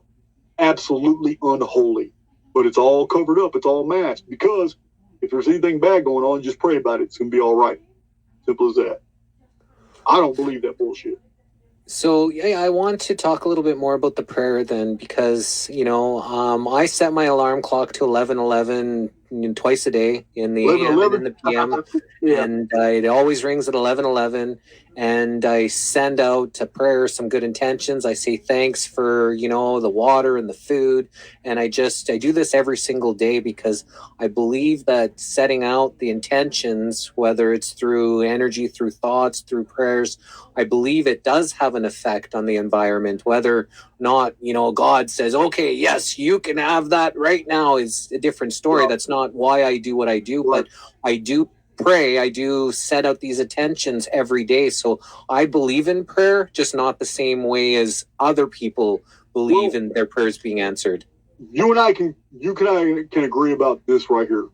What you're describing to me in my vernacular isn't prayer. So I can agree with you 100%. Gratitude is a force. You're calling it prayer. You're thanking the creation. You're thanking God for the things you have, and you're thanking for a good day you're going to have tomorrow, whatever. And you're also projecting goodwill toward others and all that. That's not what I'm talking about. I'm not talking about that. Let's not confuse the two, all right? You're talking about a totally different phenomenon. I agree, yes, that is a type of prayer. However, what I'm referring to so we can be clear, is basically when you focus on something negative, which is what prayer causes you to do, the very admission that there is a negative reinforces that negative. The prayer of a desperate individual empowers the situation that desperate individual is worried about. There is an exchange of information. Prayers of people who are desperate for a change must actually create the informed field of acknowledgement that they are powerless to make the change themselves. That admission takes away from their immortality, neutralizes their ability to experience a different existence. They have given energy away from themselves, which is a divine spark, and given it to the collective. They have basically allowed negative default programming to come in and fill them instead of their own divine spark. Anything that is prayed in desperation, in fervor, there's emotion attached, is a complete admission that you do not have what you want, and it's an admission that you can't possibly get it without the agency of prayer. Those in the informed field context absolutely build for you the reality that you can't do it, and build for you because we got to understand our simulacrum that we're in is reflective. It's very reflective, and if you project that type of emotion into the holosphere, it's going to reflect that back as circumstances. You're basically knitting your own reality. This is what I talk about on my channel. Prayer is a feedback loop. Now, I should make a distinction between what you're talking about. Because what you're talking about to me is pure gratitude. That's a totally different phenomenon. It's a totally different force. I'm only talking about those individuals who are desperate to heal a disease, to save somebody's life. Those individuals who are tired of being broke their entire life, tired of being slave dirt poor, and want to do something about it. And instead of actually using the energies within them to project a different reality, instead they admit the situation for what it is and thus continue it. Reality is a feedback loop. If you don't project what you want, you'll only get what you have. Because I tell people all the time, we never get what we want. We only receive what we are. Once you understand how frequencies and informed fields work, you will get it. This is why I tell people on my channel all the time, I've never had a lot of money.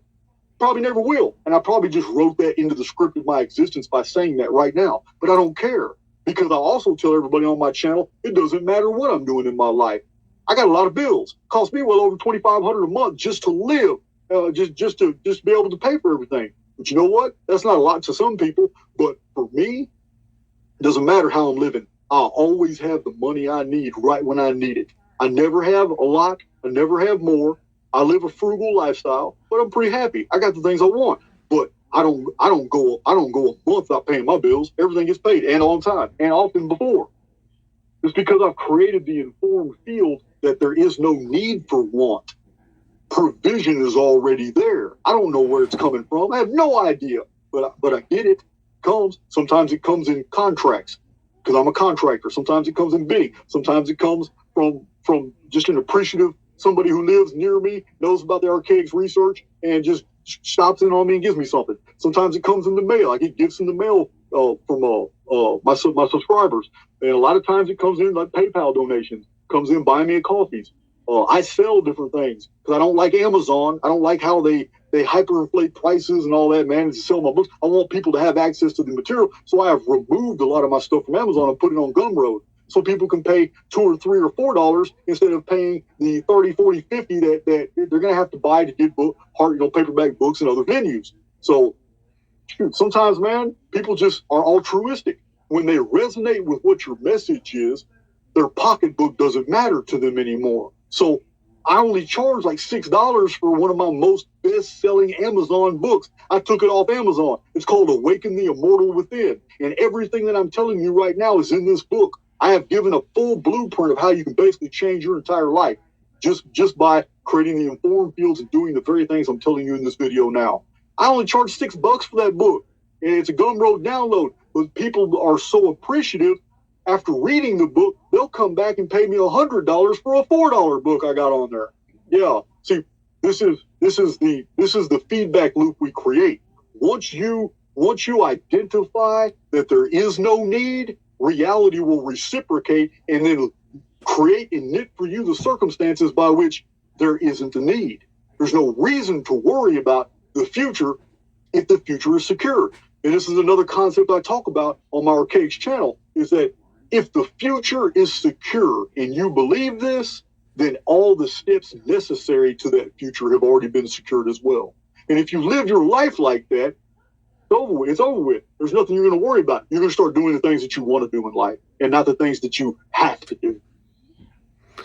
So is that almost like the book The Secret that came out? Is that if you're, kind of the self-manifestation? Fundamental differences. You have to read Awaken the Immortal to understand, because there is the creation of an informed field. Listen, the law of attraction is good at telling you, and basically teaching you how to build a mental construct. All right? But then it goes a different direction in having you feel the feelings of having that construct and sending it out. And then basically doing nothing. The law of attraction has to have some differences. Informed fields require a physical activity that implies that what you've already thought that you want in the future already exists. There is a exchange of information between the informed mathematical construct that we're in and what the avatar physically does. Your avatar has to do something, and I explain all this in Awaken the Immortal Within. You can't just think things into existence. It doesn't work. You can't feel emotional about things into existence. It doesn't work. You can't do both of them in tandem thinking it's going to work, draw a vision board, put it up, and never do anything about it. It doesn't work that way, because you can build an informed field and then it's neutralized. It still exists. It's still in the holography around you, but there's no impetus. There's been no activity. This is one of the principal teachings of Jesus. If you remember, always, what did he say? What was one of the main things that Jesus was saying? Faith without works is dead. It's the works. It's the works that basically the church has removed from the equation. And this is why you have faith healers. You got all this weird concepts out there now, but they're all based on faith and feeling. And those are important for an informed field, but we build informed fields all the time. It's called fantasy. It's called daydreaming. But they never become anything.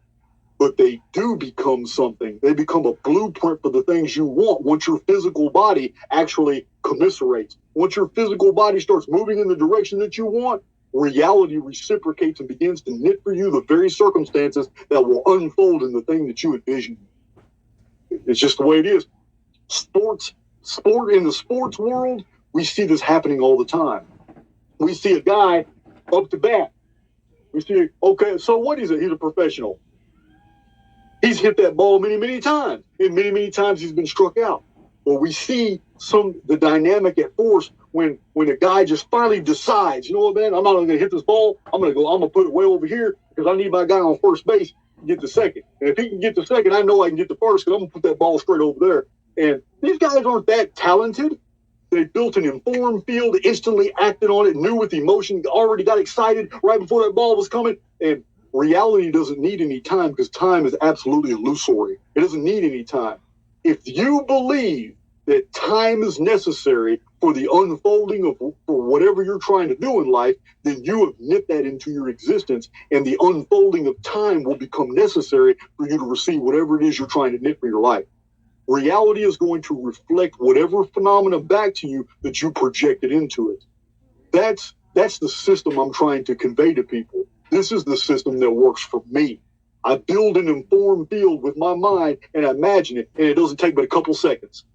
Overthinking will kill anything. Don't do it. Build it up in your mind real quick, feel the feelings of having it, and then start doing it.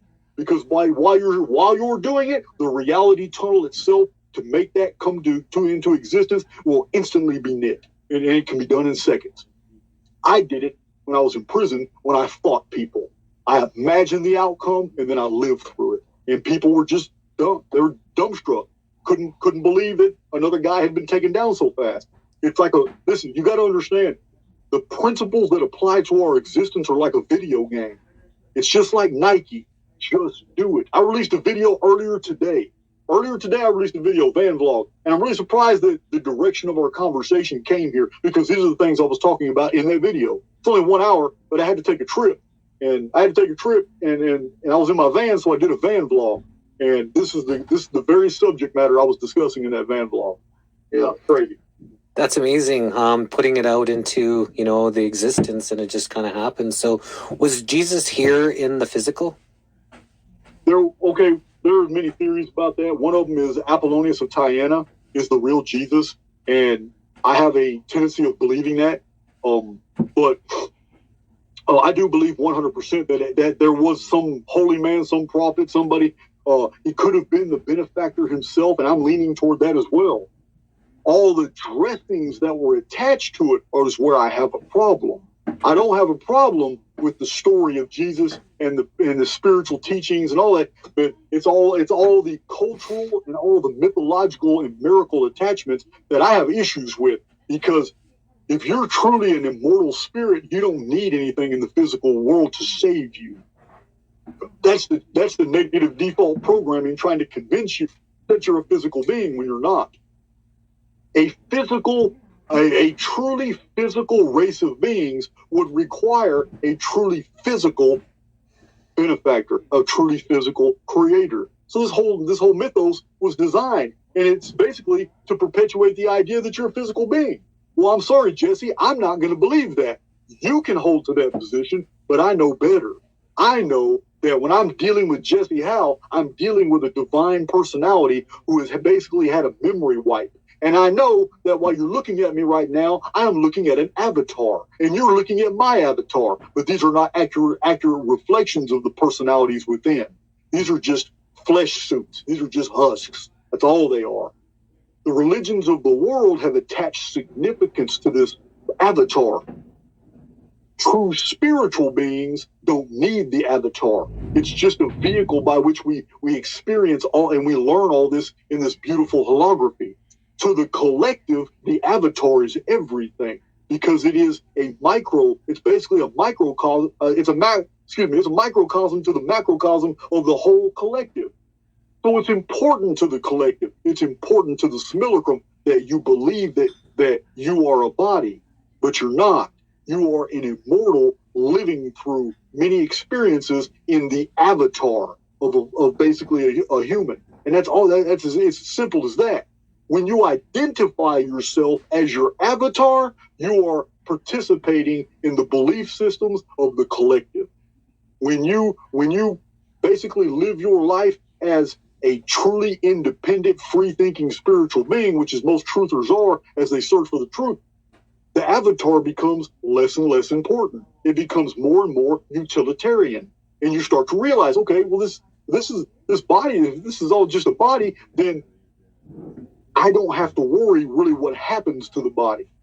When you stop worrying about what will injure or hurt or contaminate your avatar, you actually strengthen it, because you create that in your informed field. When you quit worrying about what you've ingested and what the media has told you is poisoning you, and what the truther community tells you not to eat this, because this is going to happen, this is going to happen, this is going to happen, this. Listen, the truther community has been absolutely infiltrated with agents that are nothing but constructs of negative default programming, and they get these enlightened souls dark again by getting them to vibrate on that frequency. Artificial intelligence X does not care what you believe. All it wants you to do is believe in something that's attached to negativity, and it's got you. It doesn't matter what, there's 10,000 different things to fear. All you have to do is fear one of them, and it's got you. And you will wake up in the morning thinking about that. By thinking about that, you empower that informed field, and you take away from the divine essence that you really are. It's really simple, the concepts that I put out. People really complicate them by trying to attach too many things to what I teach as opposed to what I'm actually conveying. It's really simple. Now, some people believe that we only see maybe 1 to 10% of what's actually here. And there's lots of other energies, maybe guardian angels, lots of things that's around. Do you think that there's a lot more here that we don't actually see in these physical avatar suits that are, Scientifically, Jesse, we see about 5.5% of the electromagnetic spectrum, meaning, there's 94.5% out there that we can't see, but that doesn't mean it's less real. This should be for your spiritual instruction, that things are real that cannot be seen. That's pretty powerful. But Trevor James Constable basically published 2 books. The first one is just absolutely fantastic. I show the book on my own channel, but Trevor James Constable invented a special type of camera lens that can see beyond ultraviolet. And he's tested it for the scientific community. He published a book and shows what's hidden in the sky. It will shock you. The things that are in the sky. That he photographs them from multiple different perspectives. He shows these giant oblong, they look like amoebas. They look like blobs, but they can concentrate into a solid looking form like a UFO and then shoot off. But they look like blobs with intelligence that react to humans. And he theorizes things like, a real spiritual person can clear the whole sky out of these things. But if there's a bunch of people in a crowd that are all suffering negative default programming, they're all messed up or whatever. I give you an example, like a death metal concert. Everybody's messed up on drugs. Everybody's doing their thing. And the music alone puts people in a whole different vibrational frequency. The sky will be filled with these things. These floating little globules. His book is harrowing because of the implication that our reality is actually packed with organisms that we cannot see, we cannot smell, we cannot hear, we cannot detect, other than we can feel their presence.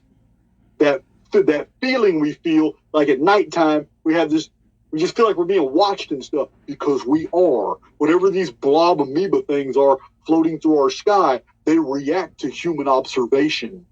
They reacted to him while he was taking pictures of them.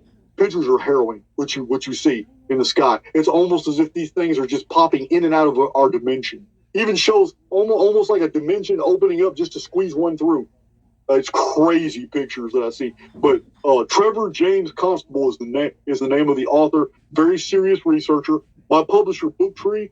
Paul Tice is the owner of Booktree. I've had 5 books published by this academic publisher. He publishes a lot of very old reprints, but one of his books he also published Trevor James Constable. Anybody wants that book, all you have to do is call 1-800-700-TREE, and they'll send the book to you. I don't know, it's probably $10 or so, I don't know, but the book is fascinating. I couldn't believe when I read it. It shocked me. But there are entities that it just goes to show you, man, that we are spiritual. Because these things react to us. They're out there too, but we can't see them.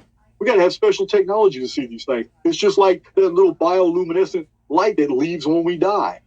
Just shows you, yes, I believe that there are things that we cannot see, but we're jacked into the central nervous system. And as long as our soul, which can perceive all things, is jacked into the central nervous system, it is a slave of the avatar.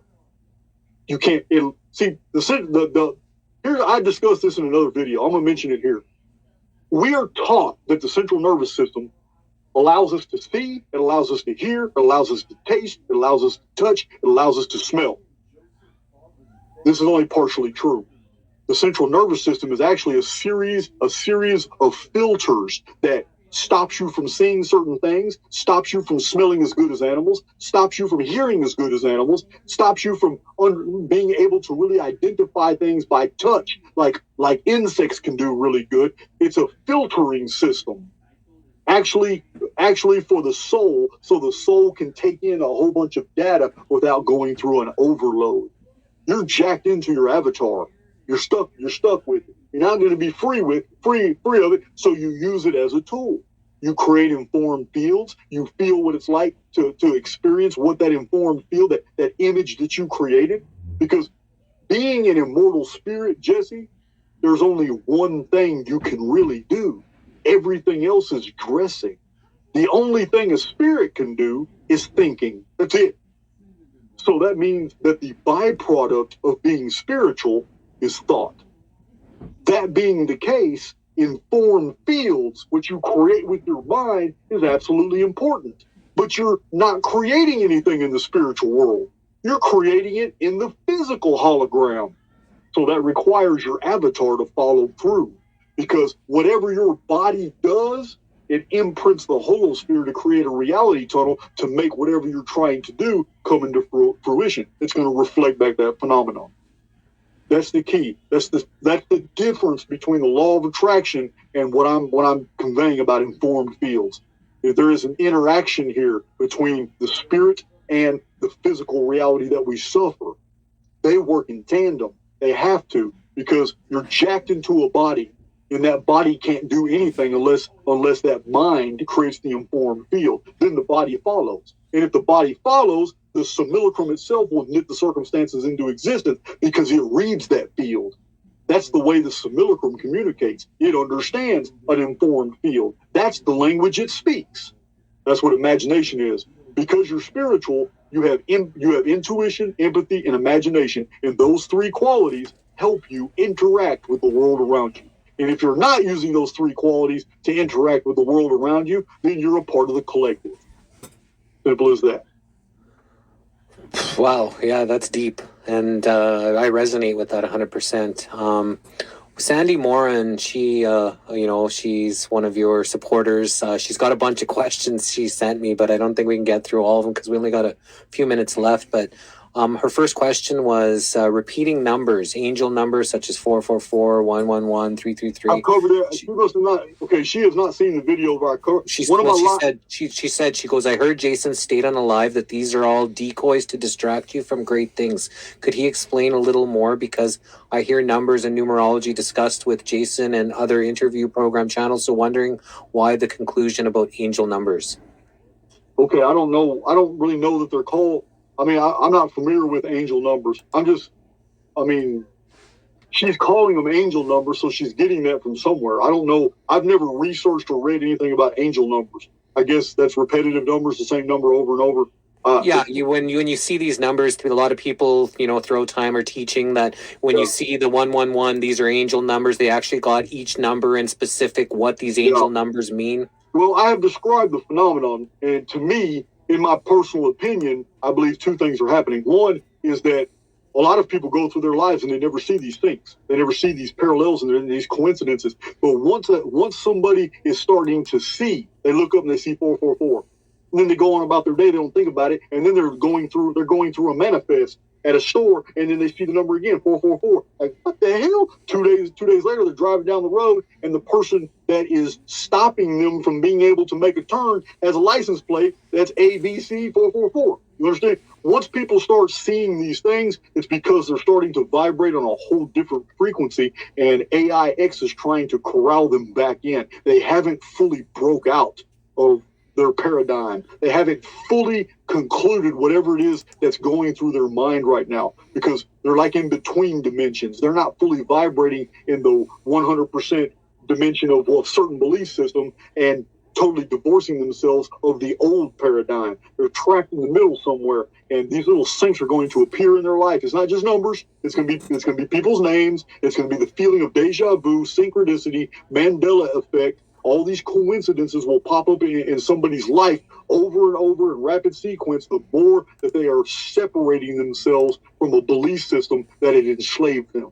But once they're fully separated from it and and they truly believe, they no longer believe in that enslaving paradigm, all that will stop. All that will stop. You're not going to see the things no more. They're not necessary. The soul is not vibrating and fluctuating between so many different frequencies. It's now mellowed out. It's now where it wants to be. It's time to learn. It's time to be absorbing the energies of a new paradigm, totally divorced from the negative default programming of a former paradigm. Last question, Germantia. What's your thoughts on it? Because it seems like these, people who are controlling things here are using it in certain ways. Germantia is the numbers. Everything is number based. It's all, here that's 60 days, 120 days. Everything is kind of based on numbers, and they follow, these controllers seem to follow a lot of these numerical patterns when they're making these false flags or, who was born or, different times? Yeah, I don't follow gematria. I don't. Gematria is not on my radar. I think I might have 2 or 3 references in all my published books and writings to gematria, and both of those refer to like the Great Pyramid. And I cited the geometrical studies of the Diehold Foundation, because using gematria in the Old Testament, it was their conclusion that the next pole shift is in the year 2046, and that pretty much parallels my own findings, and so I mentioned that. But I have no videos on gematria. I don't have any articles. I've never written books about gematria. It's not something that's ever appeared on my radar. It's a very old concept. It goes back to the ancient Near East. It may be even as old as Sumerian. But the gematria that I'm familiar with from old times was fundamentally different than what's being practiced today. They're using American alphabet, the Arabic alphabet or Arabic numeral system. I'm just not really familiar with that. The gematria that I'm familiar with was when they took Hebrew words, and every single letter in Hebrew had a numerical value. And the numerical value changed every time you put it in juxtaposition to another word. So a whole phrase would create a whole new mathematical value. And these mathematical values had different. The Kabbalah is full of that, but it's not. I'm not an expert on it. I don't employ any of that. I find it very interesting because I believe we live in a hologram. And in living in a hologram, we are going to see that when pursuing truth, we're always going to, if something is true, we're going to see it from multiple different vantage points. So I use isometric projections. I use date sequence prediction. I use chronology. I use ancient texts. I use traditions. Sometimes I use just intuition. And I see the same thing from different vantage points. And these other guys are bringing a whole new level. It's just, and they're basically concluding a lot of the same things I am, but they're doing it from a whole different method of analysis I'm not familiar with. I just don't know. Just like astrology, I'm not familiar with astrology. I'm not an authority on astrology at all. But I see in my emails I get from people that astrology has value. People are sending me information that's very interesting. But those are 2 things I'm really not going to talk about: gematria and astrology, because I just don't know what I'm talking about. It's not something I've ever researched. Sounds good, brother. We're going to have to bring you back on again if you're up for it. We still got a lot more questions, and definitely won't book anyone, behind you, because, I just love to pick your brain. I think you got a beautiful mind, brother. Thank you, man. Thank you. Thanks so much for being a part of the Missing Link here again. Really appreciate your time. Thanks everybody for all your likes, comments, hearts, and shares. We're going to be starting in a few minutes with Boogie and Bex, Andrew Connector. Okay. They've got a YouTube channel, and we've got them queued up right away. So this is our Missing Link Thursday, and we just here bringing you the truth and different people's perspectives on things. So maybe something will light you up, and maybe you'll just see things in a different way. So, man, thank you so much, Jason. Bree Shares, check him out, archaix.com. All your info, all your websites and everything is all there? Oh, yeah, it's all there. I can only see archaix.com, but that's all anybody needs. Everything is in my website. Okay, perfect. Well, you have a wonderful Born Day. I'm glad you got to share that here with us, and just, really appreciate you. And wow, you're definitely blown a lot of people away by your knowledge, and just keep doing what you're doing, brother. It's quite amazing. All right, man. Set up another time, couple of weeks, man. We'll do this again. Sounds good. Okay, we'll see you all in a few minutes here back on the Missing Link. Bye, everyone. Bye, Jason. All right.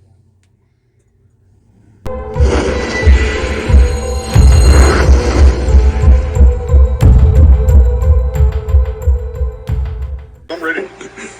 We should be live now. Okay. It might take a second or two for it to populate. Let's see. Yep. Looks like it's live. And I posted it a few places too, so we'll get plenty of people in here at some point. I'm pretty sure I'll see some familiar faces here in a minute. Let me log on to your channel. I still don't get how YouTube suggest things. Some of the videos that pop up on my feed are, I mean, does YouTube know who I am? Why would you even send that to me? I mean, I've heard people say that the social media sites are scraping their voice conversations. Like, they'll talk about something, then it will pop up. Some people think they're decoding our thoughts. I have no idea. I just know, like, if I start like being about something, like we're looking for land right now, so all of a sudden now somehow all the sites got information that we're looking for land. So like house stuff, land stuff, properties for sale, all over the place just pops up. Oh, I get that. I'm adding a comment right now. Hi guys, glad to be here. So welcome, Jason. I'm glad you finally were able to make it here. I think I reached out to you like 2 or 3 months ago to see if you wanted to come on, and that didn't happen for whatever reason. But I'm happy you're here now, and I haven't done shows for a long time. Like I stopped. I sort of like am laying a little bit more low now with shows and stuff. But whenever somebody comes around that I see has something new going on, then I'm usually like more apt to try and talk to somebody, because from what I see in this reality, there's a whole bunch of same old. And if somebody comes around and has a new idea, especially regarding the possible structure of the reality or our setting, how we got here, things like that, then I'm always fascinated to hear a new perspective. And yours is very interesting.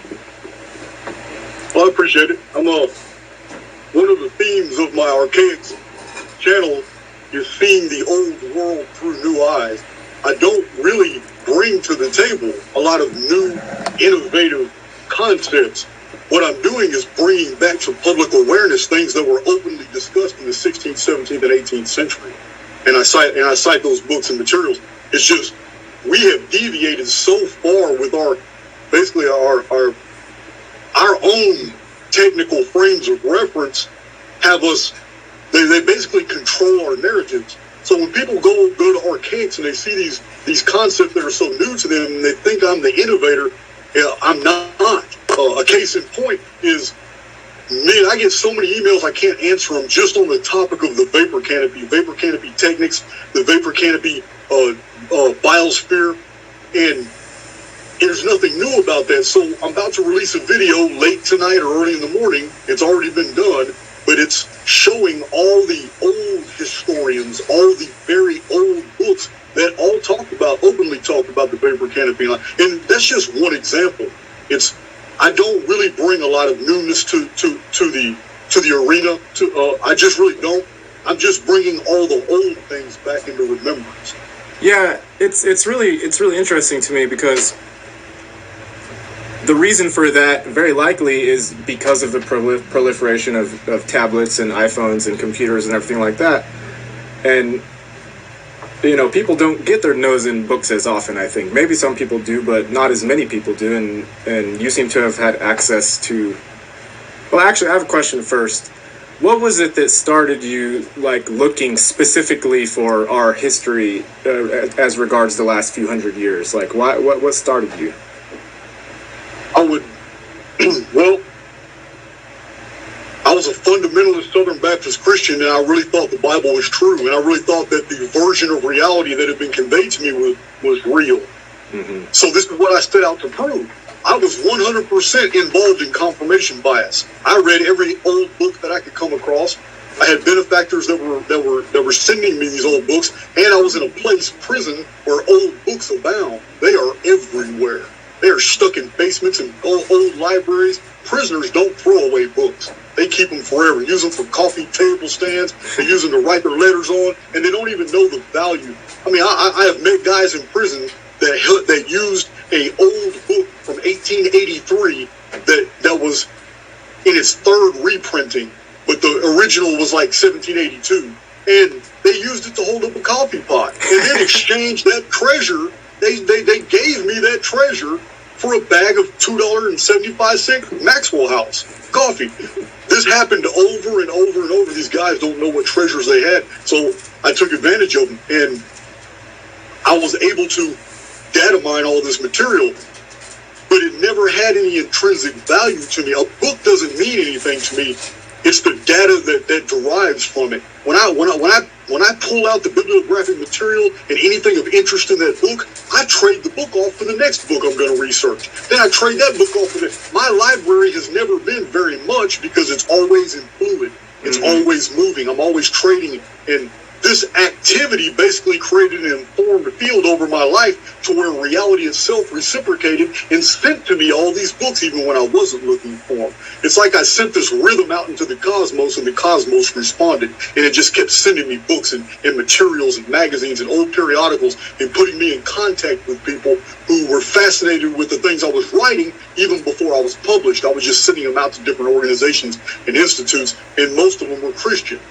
But to answer your question, it came to a tipping point where I had to admit that what I'm finding does not comport with what I've been told. And this entire biblical narrative is too perfectly structured. And the arithmetic that is included in the Bible is coded. And all this I reveal in my videos, and I show it. I don't just make the claims. I have to show this material and in my published books. It was a very difficult process divorcing myself from a paradigm for which I was born into and raised into. It wasn't easy. And I even went through a very dark spell for about 6 or 7 months when I finally woke up one morning and realized, okay, well, you know what?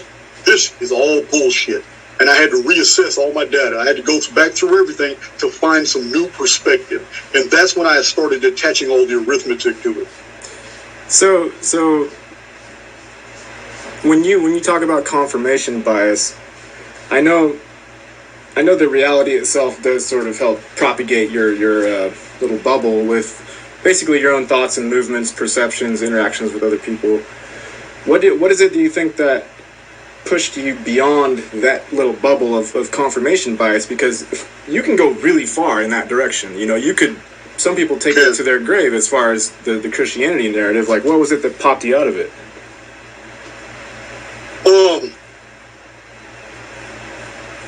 There are 17 or 18 different historians today for which we have all their records. That has never been secret. Those books still remain today in Latin.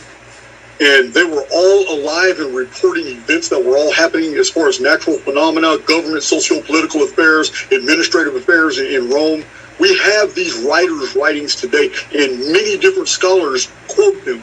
But the general public does not read scholarly monographs. They don't want to. It's too boring. The general public really doesn't realize that almost 100% of all biblical scholars are not even Christian. These biblical scholars go very, very deep into this material where all these historians who were alive at the time never mentioned anything. These men were writing about earthquakes anywhere on the Italian peninsula, eclipses. They were writing about all this phenomena. They were writing about socio-political. Many of them were writing about Jewish material because there was a lot of contention with Jewish populations in Roman provinces all the way into Rome at this time period. And yet not one of these men ever knew anything about any of the events that's portrayed in the Gospels of Matthew, Mark, Luke, and John. None of the writers of the day mention any of the writers that are mentioned in Matthew, Mark, Luke, and John. These writings of Matthew, Mark, Luke, and John, these gospel narratives of the life of Jesus, appear 150 years later, but they seem to be all basically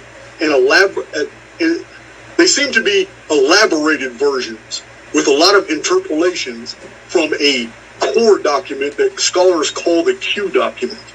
This has been determined over 100 years ago as being the Gospel of Marcion, which is, I have read, the Gospel of Marcion is fantastic. It has a full life of Jesus, his teachings, his parables. It is fantastic. It's a literary masterwork. However, there's not a single supernatural event in that narrative. All these are added later. All these miracles and raising the dead and crucifixion, sun darkening, earthquake, all these major things that were attached 150 years after the life of this man or this prophet. This is, and you have to understand, I'm not the one coming up with all this. This is everything that I have derived from my research, and in my videos, I cite the actual historians that say these things and what texts that they're examining and cross-reference. This is what woke me up, that I can't ignore such a vast body of evidence from all these historians when it's shown over and over and over that what we have been led to believe is true by the church isn't what was historically correct at the time. So, when did the Gospel of Marcion appear? How many years after Jesus' life? Gospel of Marcion within a century. It was within a century. And then 50 years after that, then the other Gospels start getting added to and exaggerated. Yes, the Gospel of Marcion is fantastic. The main body of historians was about 110 years ago. One of them was John Waite. John Waite wrote a book that's over 600 pages of nothing but just pure historical data. It is a fascinating book and is highly recommended by me to anybody who wants to educate themselves on how early Christianity developed. John Waite's book over 100 years ago is titled The First 200 Years. That's the name of the book. How do you spell his name? His name is John Waite, W-A-I-T-E. And the first what? The First 200 Years of Christianity. Okay. Or actually, the title is The First 200 Years of the Christian Religion. This man goes in and cites Polycarp, Ignatius, Augustine, Jerome. He goes deep, Philo Judaicus. He goes in and shows the early Gnostic records, how many of them were altered and changed and became later Christian documents in the New Testament. He goes in and shows all the elements of the Gospel of Marcion and the Q document and how these two source materials were absolutely used to construct the book of Mark, and that Mark was used to construct the book of Luke, and that Luke and Mark were used to construct the book of Matthew, but John is the anomaly, because John is, of the four synoptic gospels, John is the only one that's different than the other three. And the elements in John's gospel are entirely of the gnosis. It's almost an entire gospel from the perspective of the Gnostics, not from the perspective of the early Christians, which were basically a social movement called the Way, which had stemmed from older ancient Buddhist traditions. Buddhism, contrary to popular belief, most Christian seminaries, they don't teach these guys coming up in the seminaries the true socio-political conditions that were existing in the time. And that was Osaka of India had sent 30,000 Buddhist missionaries all over the Near East and Mediterranean. They had set up shrines and temples. In the days of Jesus, Buddhism was it was on fire. It was everywhere throughout the Levant, but there's not a hint of it anywhere in Matthew, Mark, Luke, and John. But in the historical record, it's everywhere. And its chief central location outside of India was Antioch. And Antioch is the city that we find out in the New Testament was the birthplace of Christianity. And the whole thing is very fascinating. I would recommend John Waite to anybody who wants a serious. Now, I do have my Dark Scriptures playlist. If you want to educate yourself on all these things, it's in those videos. But if you want to get to the core data and see the source materials and what scholars were finding over 100 years ago about the unfolding of the Christian religion and what was admitted in the early Roman church councils and how they had to omit things to divorce themselves from the deceit that they had foisted upon early people, is that you have to read these books from over 100 years ago. And I would start, because he cites over 200 sources. You need to start with John Waite. Okay. Yeah, I've listened to quite a few of your videos over the last, few months. And in general, I'm not really like a history buff or anything like that. Like, as I was growing up, I sort of caught a whiff of like something gross in the bulk of the material that was getting handed out, getting passed out, and it just turned me off to try and consume this literature in the first place, because that takes time to do that, right?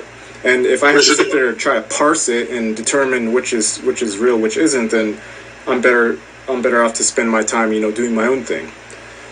But I have been listening to quite a bit of your stuff and attempting to ingest as much as I can, but there's so much information. It's very difficult to hold on. I have to get like a bunch of passes to learn anything. Like, that's how I learned chess too. I play game after game after game after game, and then eventually like the key parts of it stick to me. Hey, let me interject, because you make a good point without actually making. Listen, I have tried to stress to my listeners, Gary, that I enjoy the boring history. I enjoy putting out the information. I enjoy all this because I like to show the structuring of the things that I've found. But it's not necessary, Gary. I try to tell people all the time. I says, look, you can listen to my videos, but you're not compelled to go deeper. I said, life is far more valuable than spending it trying to chase truths from fiction. We like to do that because we are creatures of curiosity. But the truth is, man, we are dynamic, spiritual, immortal beings, and all of this is nothing but dressing. And all we do in analyzing this dressing, we do come to fundamental truths. But what it really boils down to is there is one thing, although I'm not a Christian by any contemporary interpretation of the definition, there's still one commandment that can't be defied, that I live by. Treat every man as you would treat yourself. I mean, the man said that himself. Now, Jesus isn't the only one that said that. That exact phraseology has been found in more ancient texts, but the principle still applies. Yeah. What you're saying to me right now about not being a historian and all that is all I'm trying to convey to you is you don't have to be a mathematician, you don't have to be a historian, you don't have to be anything but Gary Warmerdam, because in the end, how you treat other informed fields in your area of contact, other immortals that are trapped in this morass with you, is the only thing you will ever be judged by, because knowledge is not the meaning of life. And the more we know, really, all it does is make us hit walls to admit that, man, we really don't know a whole lot. It's a Mandelbrot. Knowledge is like a Mandelbrot set. The more we find out, the more we realize we don't know. Yeah, I mean, you start layering up the ego, right? The little video game character person, you got different clothes on and stuff like that. Yeah. It's just an avatar. And I try to get people who get frustrated because they don't understand a concept or they don't understand it or whatever. I try to convey to them, this is why I have a variety of videos. At first, all I wanted to do is just go hard with history, go hard with arithmetic, show that there was some holographic sequencing in here.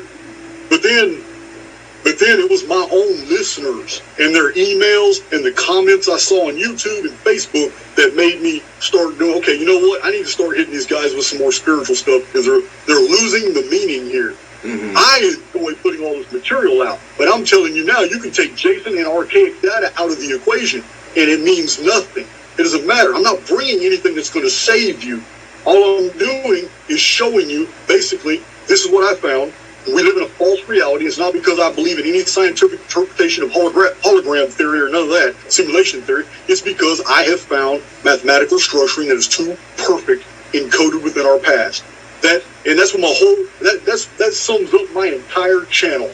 That's it. That was it right there. And the other message in my channel is that you're an immortal being and nothing that I just told you matters. Simple as that. Yeah. We're on pretty much the same page. I mean,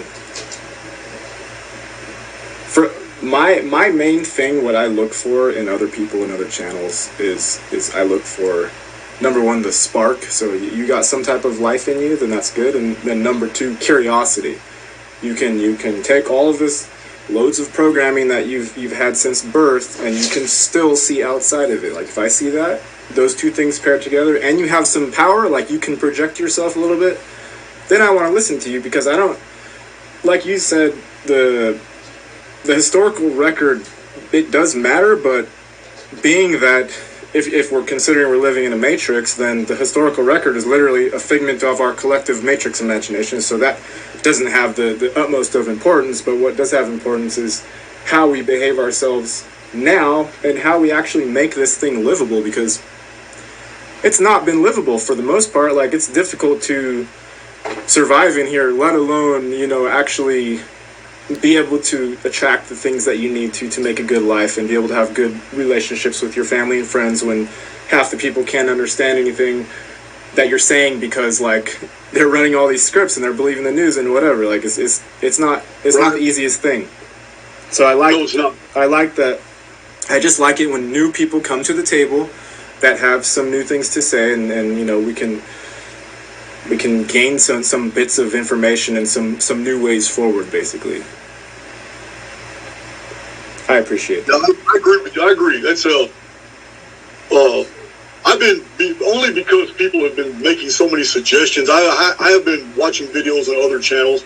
It's not something I've ever made a habit of because there's only so many hours in a day. I just can't do all. I have too much to do. But yeah, I noticed some very unique personalities across YouTube, but even more so, I have found very unique personalities just in the comment sections of my videos. You meet some real characters on YouTube. There's no doubt. There's no doubt. Yeah. But there's I don't want to oversimplify my position. Gary, I really believe that the problem humans have today, when I say humans, I'm talking about all of us in the collective, the problem we have is that we're not distinguishing between which reality we're in. And this is a principal message that runs through a thread through many of my We Immortal videos. Mm-hmm. Let me explain, because this is what people are having a problem with, especially with my message. Because you wake up in the morning and you look around, you automatically assume that you're living in one reality and one existence. But this is not what I have found. I have found that every second of our awakeness, while we're alive and moving around, we are existing in two simultaneous but very different and distinct realities. And they react to us in very different ways. They operate with totally different dynamics. The systems are cohesive, they're made to go together, but they are totally antithetical to any type of peace. That actually cause problems. Negative default programming, dungeon programming, these concepts I've gone over and over. I watched that video. In my videos. Yeah. The problem people have and the reason they can't align with who they want to be is because they're not recognizing these two separate realities. One of those realities is the one that world history and all this holographic programming that I have documented and I've showed in all my materials. That is the reality that we're experiencing as we flow through a collective medium. It's like a giant reality tunnel with all the laws of physics. Every one of us are moving and we're all suffering the same events. Worldwide events are already scripted into this narrative. We're living through these events. In the collective, there are many things in this world we all experience together. But in the personal, there is a dynamic field around you that makes you absolutely distinct from anything else around you. You are totally separate in that one element where you can think for yourself, you can intuit things, by virtue of imagination, you can create informed fields. Through empathy, you can feel the life in that informed field. Through physical activity, your auric field can send a thought out and reality will reciprocate. Now the collective hologram reacts to the individual instead of the individual always being led by the collective. Mm-hmm. When people start to realize that there's two distinct realities and both of them apply to you, then they'll start understanding that, man, we really can make things happen. But it always starts from the self. There is absolutely nothing you can do for another. You can share information from your informed field, but you can't change anyone. You can't change their opinion by thought and by force. You can by evidence, you can by cognition, if they start assuming the data themselves. But every single one of us is basically a universe unto ourselves. And when we start acting like that universe, what do universes do? They build, they create, they share. Once you start doing that, then reality will reciprocate. Other people will realize, wait a minute, here's the reality I'm in, but what's this? What's happening here? And people gravitate around that person. Then they start orbiting around that personality. Next thing you know, an entirely new reality tunnel has been created where all these people share the same fundamentals, but they are untouched by the collective. The collective no longer governs them, it no longer rules them, they no longer fear it. And this is a principal message of my Phoenix phenomenon.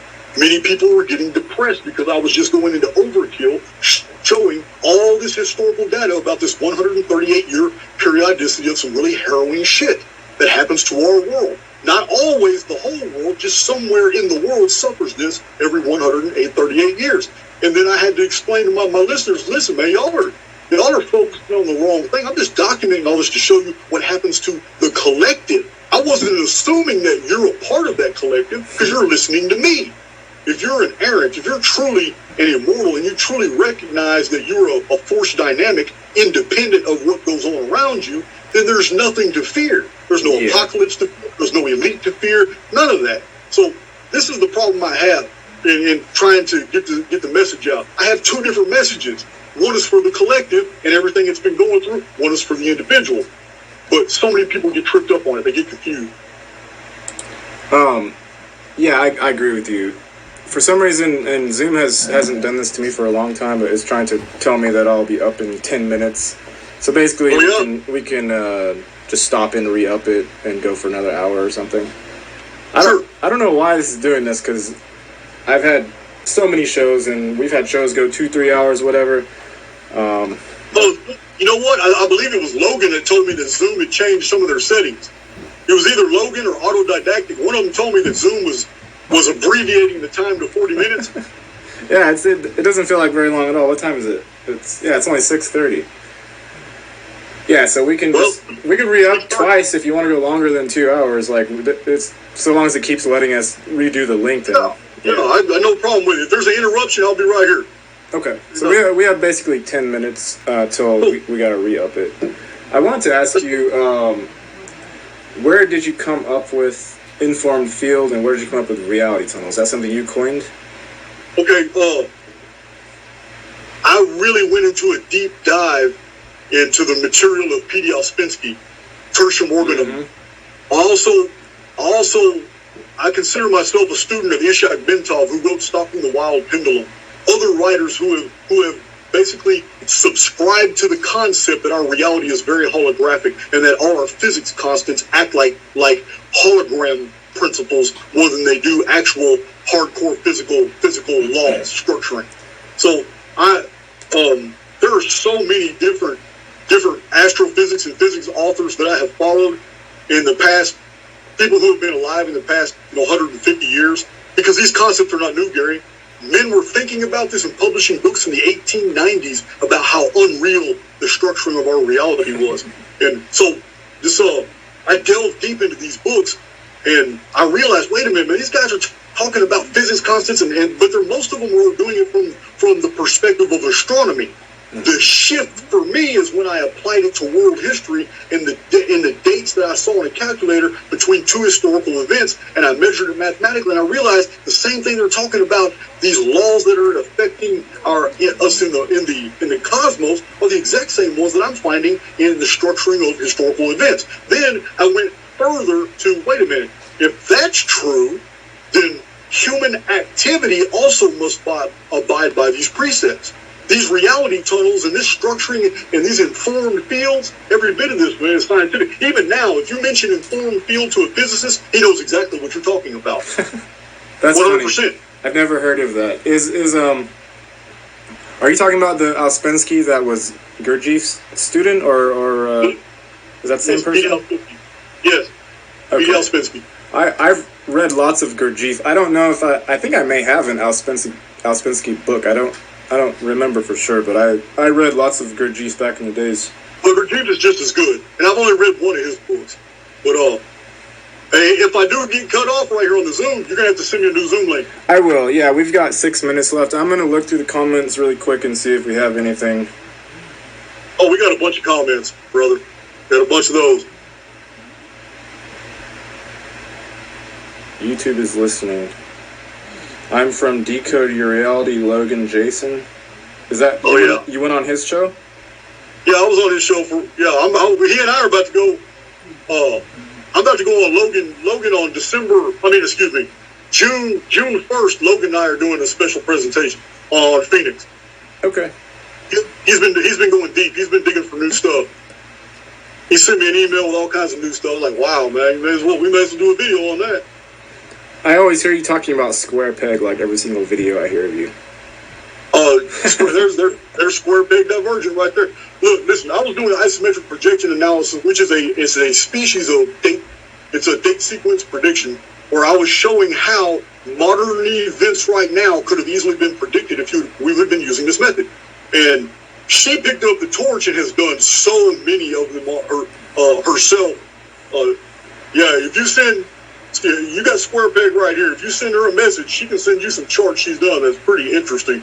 Just basically showing the structuring of modern socio-political events and how they're scripted 100%. I mean, I have video after video after video showing the structuring.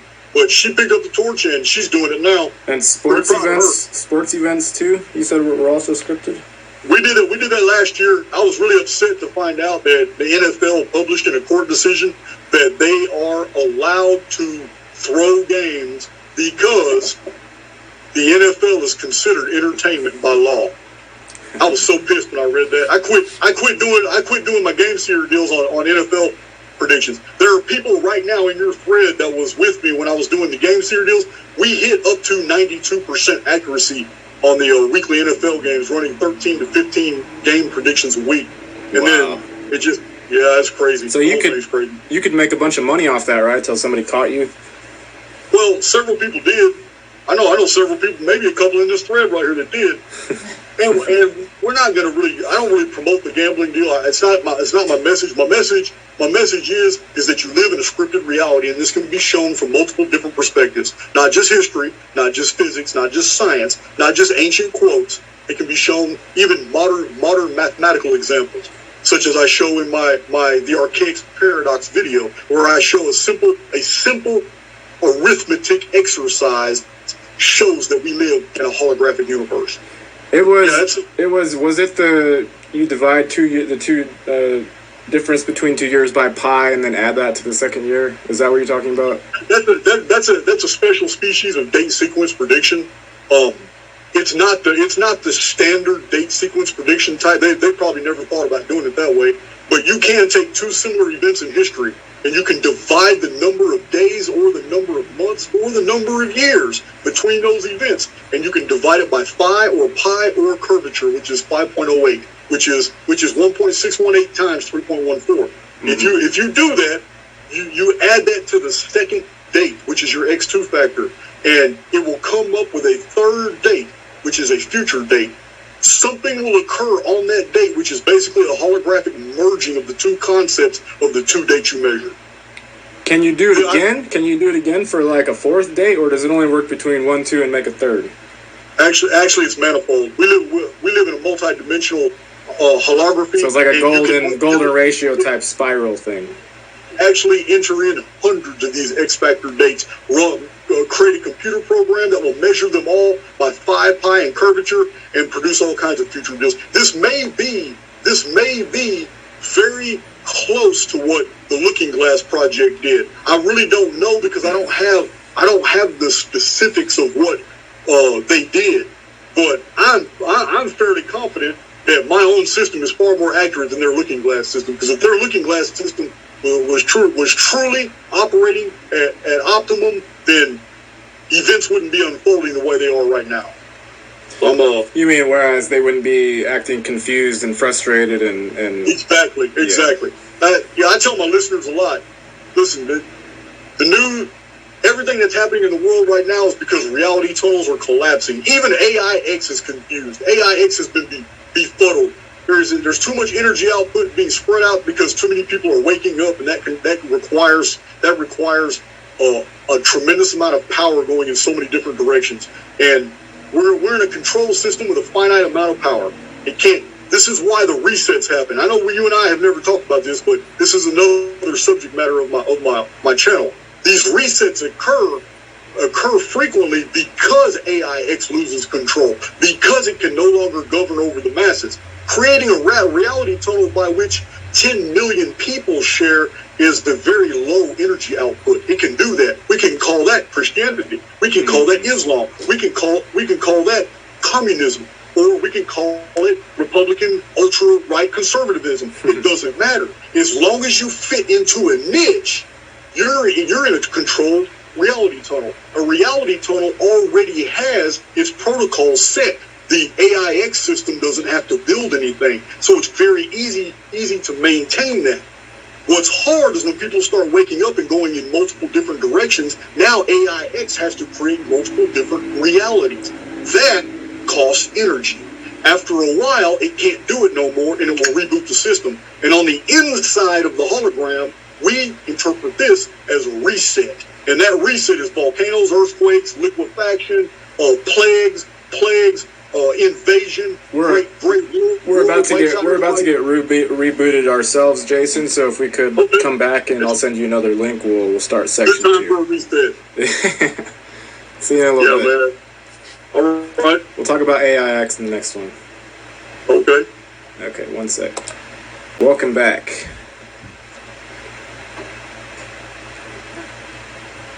Welcome back for segment 2. Loud and clear. Yep. That was a fast reset. We survived. Okay, so Artificial Intelligence X. There's a whole bunch of us, including myself, who sort of have felt like something is off, and simulation theory explained a lot of the weird stuff.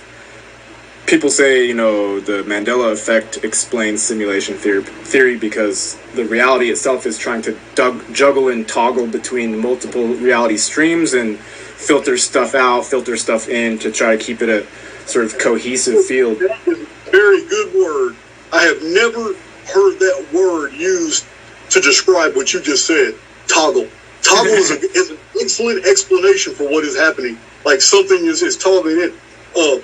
What you just said reminds me that I have tried to convey to people that always send me emails about UFOs and what's my opinion on UFOs and all that. And I try to tell people, I'm going to borrow that from you now, toggle. But I have explained UFO activity, defying physics, changing its shape, changing its opacity, being able to see through it sometimes and not others, being able to appear solid and like a dome or a saucer like it would be expected to look like, to change forms, move erratically, defy physics and all that, and then sometimes completely cause vanishings of aircraft, boats, or people, or cars. Now, this has been documented so much since the days of Jacques Vallée in the 1960s. There were many books about UFOs, and to me, I don't believe that these are vehicles. I don't believe they're occupied. They defy too much. To me, they're almost like what you're saying here. It's like something's toggling in a rangefinder, and once that rangefinder zeroes in on what it needs to zero in on, it opens up a dimensional envelope and sucks whatever it is. A person disappears. A whole Malaysian aircraft vanishes. A whole ship on Lake Erie in full sight of another ship's captain vanishes when lights are seen in the sky. We have documented this over and over and over and over. These UFO activity events where it seems like it's not a vehicle, it's a rangefinder. And once it gets to where it needs to, it does something to where the holography just in that one locality is altered, and whatever's there vanishes. Goes into a dimensional envelope, is totally taken out of the simulation. I wonder if it's a sort of a parallels thing where there's a bunch of parallel realities happening and divergent choices sort of like bring people into one out of the other one, and you're just seeing like your reality update itself to a version that doesn't include that particular boat or ship, but it is in a different one maybe. Well, I can give a historical example of that. One that has perplexed me to no end is that the amount of data that Hans Bellamy, Hans Boehringer, Emmanuel Velikovsky, Harold T. Wilkins, and myself, I probably documented more than any of them because I used them as source materials on top of everything else I've discovered. But the amount of core data that the ancient world universally knew that the year was 360 days, and that no one knew before the 8th century BC or had ever heard of a year that was 365 or 365.25 days. Now, all of a sudden, we have a disaster that is recorded in Assyrian records. They said a new age occurred. The precise timing was a Phoenix episode, and I've documented it. Suddenly, the year changes to 365.25, not just in one place, not just in one region, not just in one continent, but the entire world changed their calendars to 365 days. And I have documented this so extensively. my published books go. I have whole chapters dedicated to this. Yeah, Now, I remember you saying that it didn't transfer over, like the math didn't make sense as for from the... that event, that's what I'm trying to tell you now. It's an example of what you're talking about. We have data points that are so powerful they form a perfect data set that shows the world is 360 days a year for thousands of years. Mm-hmm. Then we have several data points that form a data set that shows a cataclysm happened on this date. And on this date comports exactly with an event in the Bible when King Hezekiah called his prophet Isaiah into the throne room and asked him to explain what he was seeing. And Isaiah looked on the floor, and they saw that the sundial of Ahaz on the floor, the shadow had not only stopped moving, but it retrograded 10 degrees. Since that event in 713 BC, the year has changed to 365. So now we have a whole nother bunch of data points that create an unbroken data set with many source materials that show that the year changed right then and there. And that since then, the year has not changed. It's always been 365.25.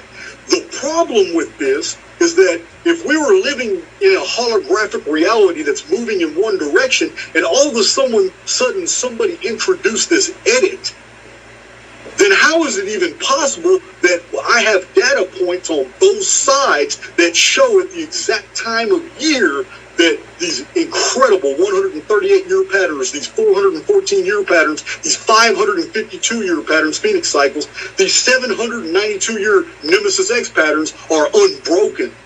It's impossible because within 100 years, the addition of 5.25 days to every single year would have altered all these events in the future. They would have never happened in the month of May, in the month of November repetitively. Yeah, They would also have never happened on the key years, every 138 years, every 792 years. It would have fundamentally changed. It would be a difference of like 1 year, right? 1 to 2 years in totality.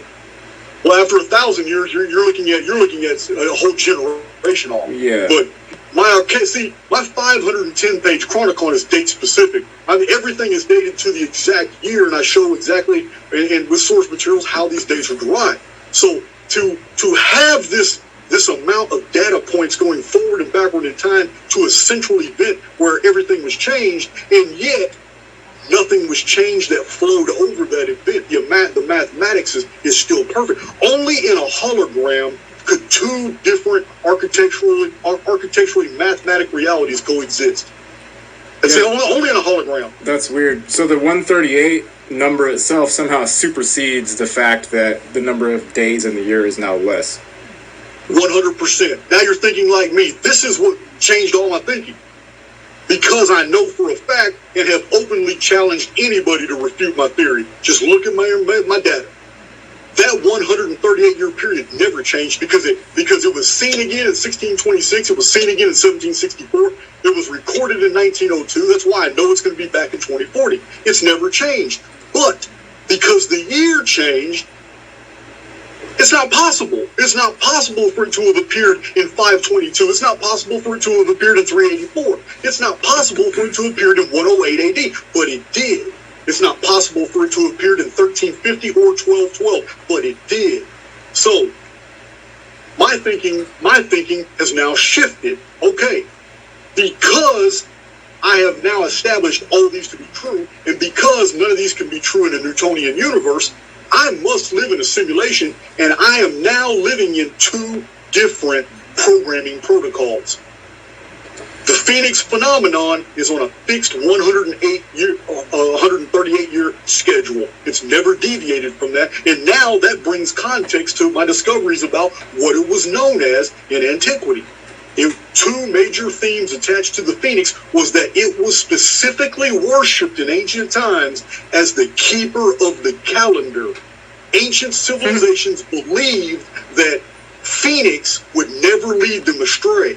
They believed that it was going to always tell them what the times were. And you have to understand, this goes into Nostradamus. Nostradamus was very keen to reveal that he was of the tribe of Issachar. He said that in his writings, I am of the tribe of Issachar. Well, when you research in the Bible the tribe of Issachar, you find out they're the only ones that were the keepers of the times. Nostradamus was a member of this family. Now, Nostradamus mentions the phoenix.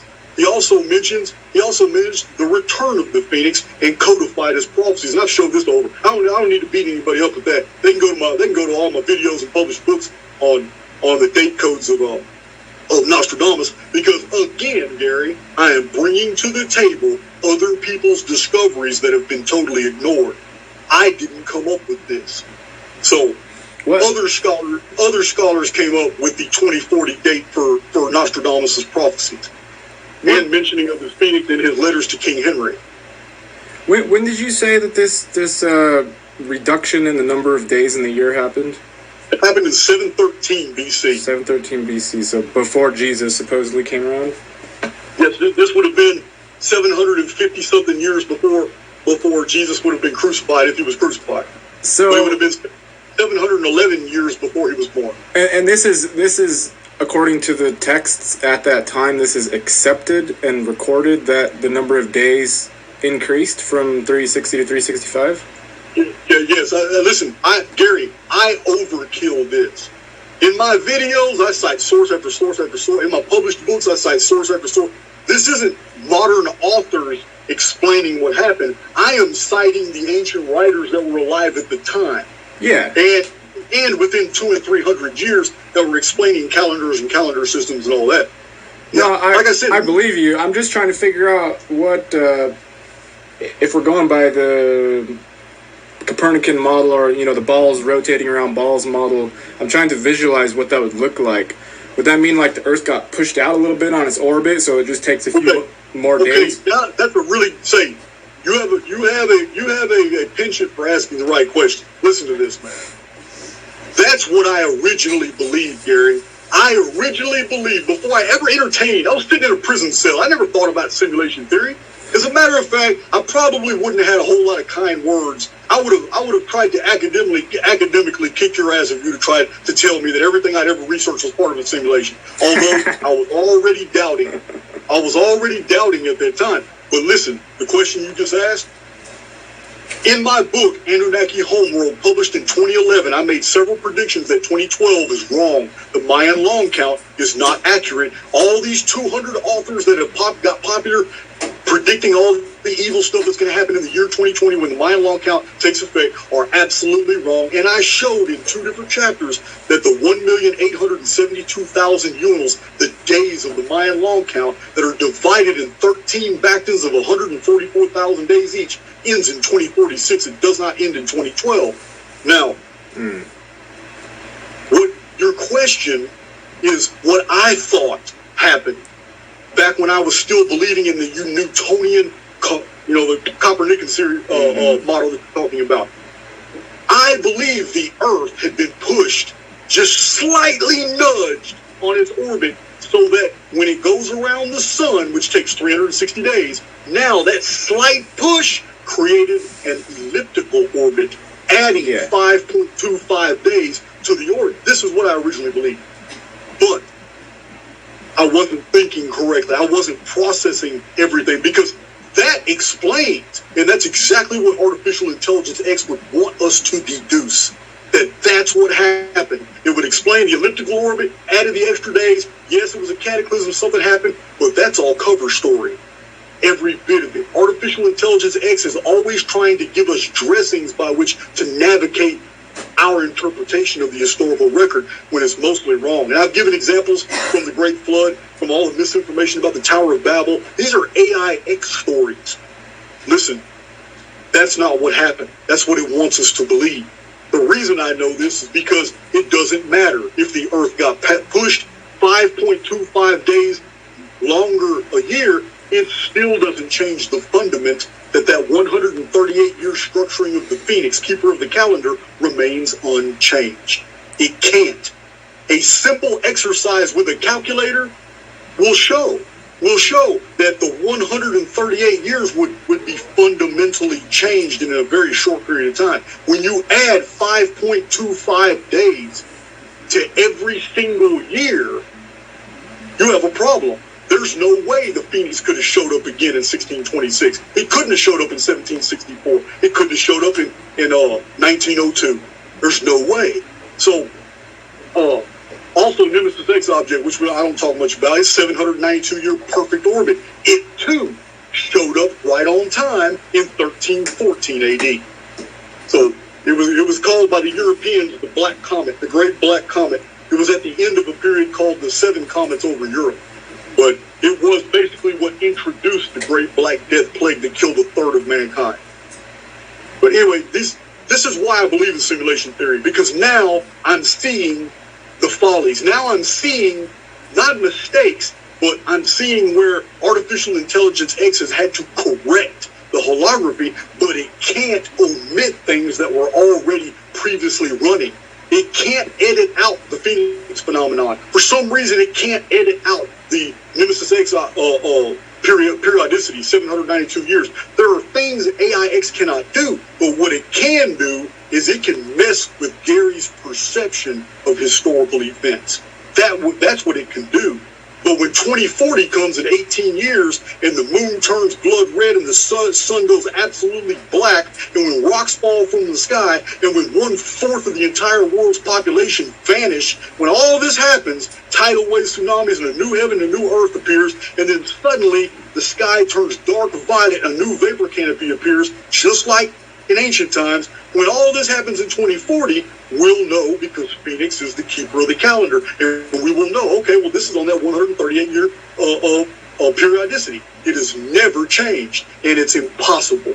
What I'm telling you is absolutely impossible, and yet I'm also telling you I have documentation for all of it. I was thinking maybe, because I remember you said in one of your videos that the Phoenix is there, it's just we can't see it.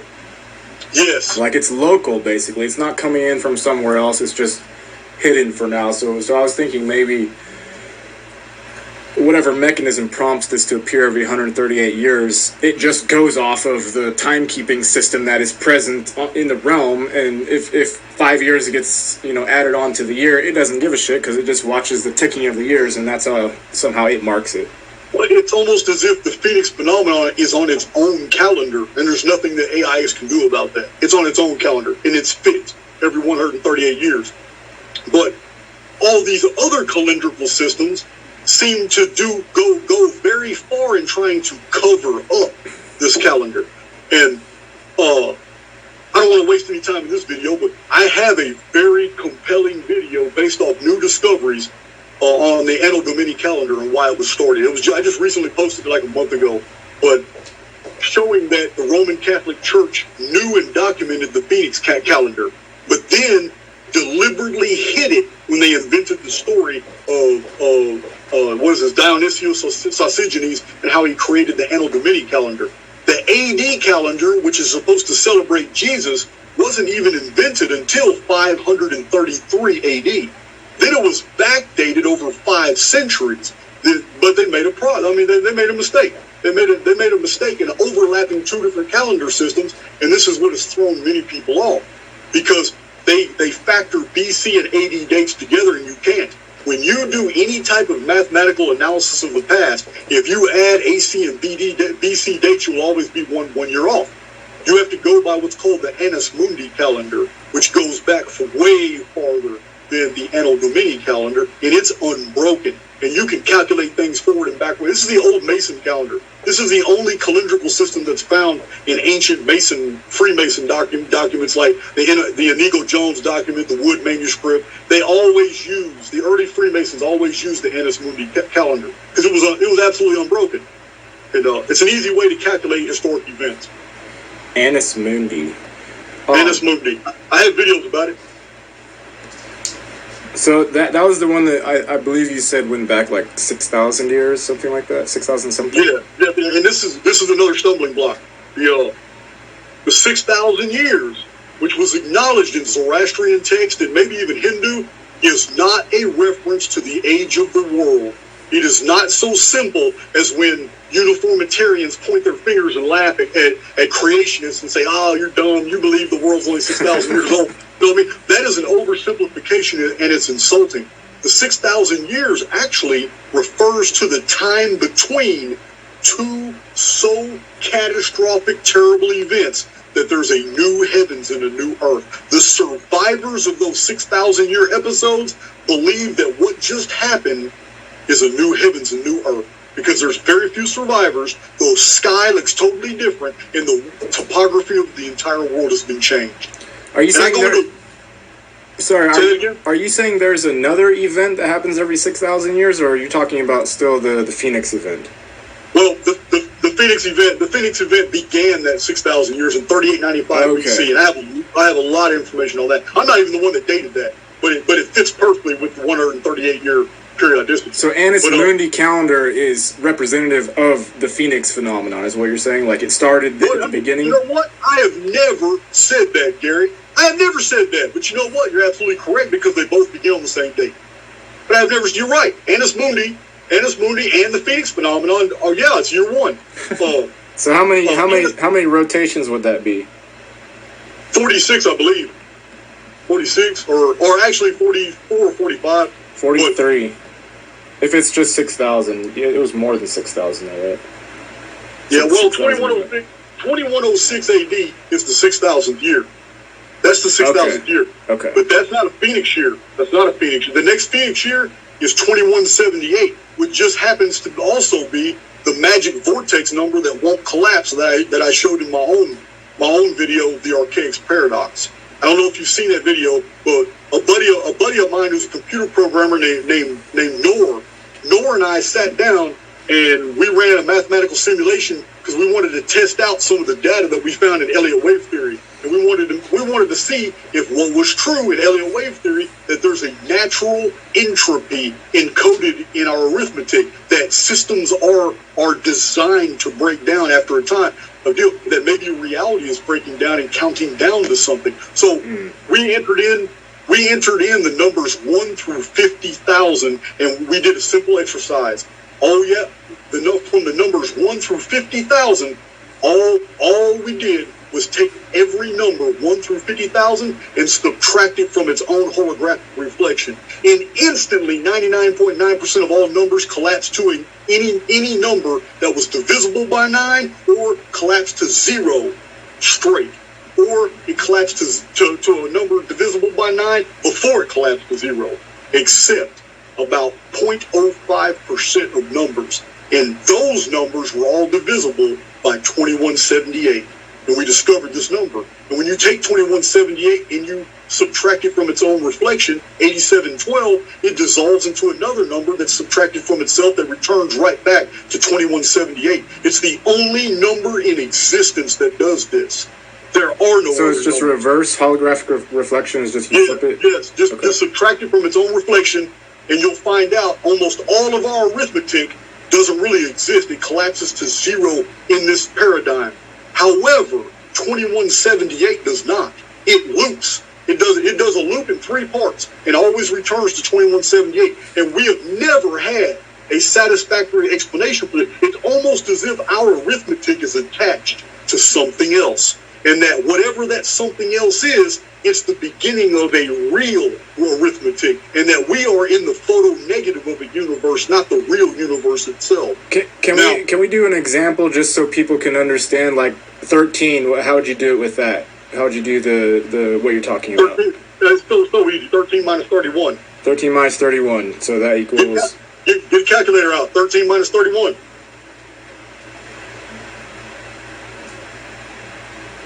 Negative 18. You're not gonna count integers in a hologram. So 31. So 13 minus 31 is what? Don't count the negative. It's just 18, right? Oh, I see what you're saying.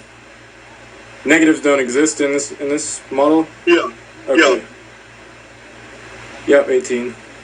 Okay, 18. And then 18 would be minus 81. Mm-hmm. You're going to collapse to 0, I promise you. 63 minus 36 minus 99 minus 99 minus 99 is 0. Oh, I see. So once it gets to now, once it gets to a perfect palindrome, or not palindrome, Palindrome, you're right. an equal on each side, then it will collapse to zero. You chose a very small number. You can get huge numbers. It doesn't matter how big the size of the numbers is. It doesn't matter how many numerals you put in it. The phenomenon that we found is our arithmetic collapses upon this type of scrutiny to zero, except for the number 2178. It's the only number. So it will keep going on forever, just like how pi does. It would never stop. It just flipped. It's inexplicable. There's no way we should have found something like that. It should collapse too. So here's the other thing we found. The appearances of 2178 on this, you gotta understand our output was like 60 pages of nothing but output with showing all these calculations of everything collapsing. Yeah. So we took a yellow marker and we marked 21, every time 2178 appeared in a calculation, by the time we got down to about the 50 or 60th pages, the data in between the collapses was diminishing. So what we're seeing is a natural entropy to the arithmetic that makes up our existence. What we're seeing is direct evidence that we are counting down to a collapse. Not a collapse like the United States of America is going to collapse. It's going to turn into a bunch of totem societies again. And I'm not talking about that. I'm talking about a systemic collapse where the holography becomes something else. It's gone. The arithmetic that governs this reality is gone because it's all arithmetic. It's all coding protocols. This is where I derive my cataclysm protocols vernacular. It's because that's what they are. They don't make sense. The year has changed, but all the protocols keep moving as if nothing ever happened. Yeah. So basically, what I'm seeing is that we live in a mathematical universe, and somebody is arbitrarily messing with the arithmetic. However, they themselves are governed. They're heading toward a collapse. It's almost as if the Bible in the book of Revelation is real, that the devil knows his time is short. These things can be translated into the prophetic narrative, and this is what I do a lot. Eschatology is very numeral based. So that experiment that I have in my video, the Archaix paradox, goes into detail about what we found, how the structuring works, and it's inexplicable. And I've had some very interesting emails from people that I don't know who they were, but I know damn well they came from a scientific background. People drilling me for more information, and I openly share with everybody. Man, I've shared with intelligence operatives. I have shared with government officials. Today, I was exchanging emails with a scientist who absolutely hates my guts, but it's okay. It's okay. Yeah, I'm just instead of watching videos or even ordering a book, and sometimes I send books out for free when I'm financially able. Instead of doing that, sometimes I get these long emails, monologues with 30 different links sending me to different scientific. Why are you wasting your time with me? I don't understand. Some of these guys in these scientific foundations actually think they're going to change my mind, and I don't understand why. Have you received your challenge yet? Because you keep asking for somebody to step up and try to. Somebody will, and they'll probably. I hope they're genuine, because that right there, with controversy always. It sells, but controversy always brings out in us our best, and that's all I'm asking for. But it has to be somebody who's genuine, because you get somebody up there who just an 8-year-old kid can get up and say, "Oh man, I don't believe that bullshit." You know what I mean? That is not a critical analysis of somebody's data. That's not. You know what I mean? You can't even respond to that. So, but for somebody who has assessed the material, understands where you're coming from, then that's the type of person that I would love to enter into a debate with that type of person, because there's only so much you can refute.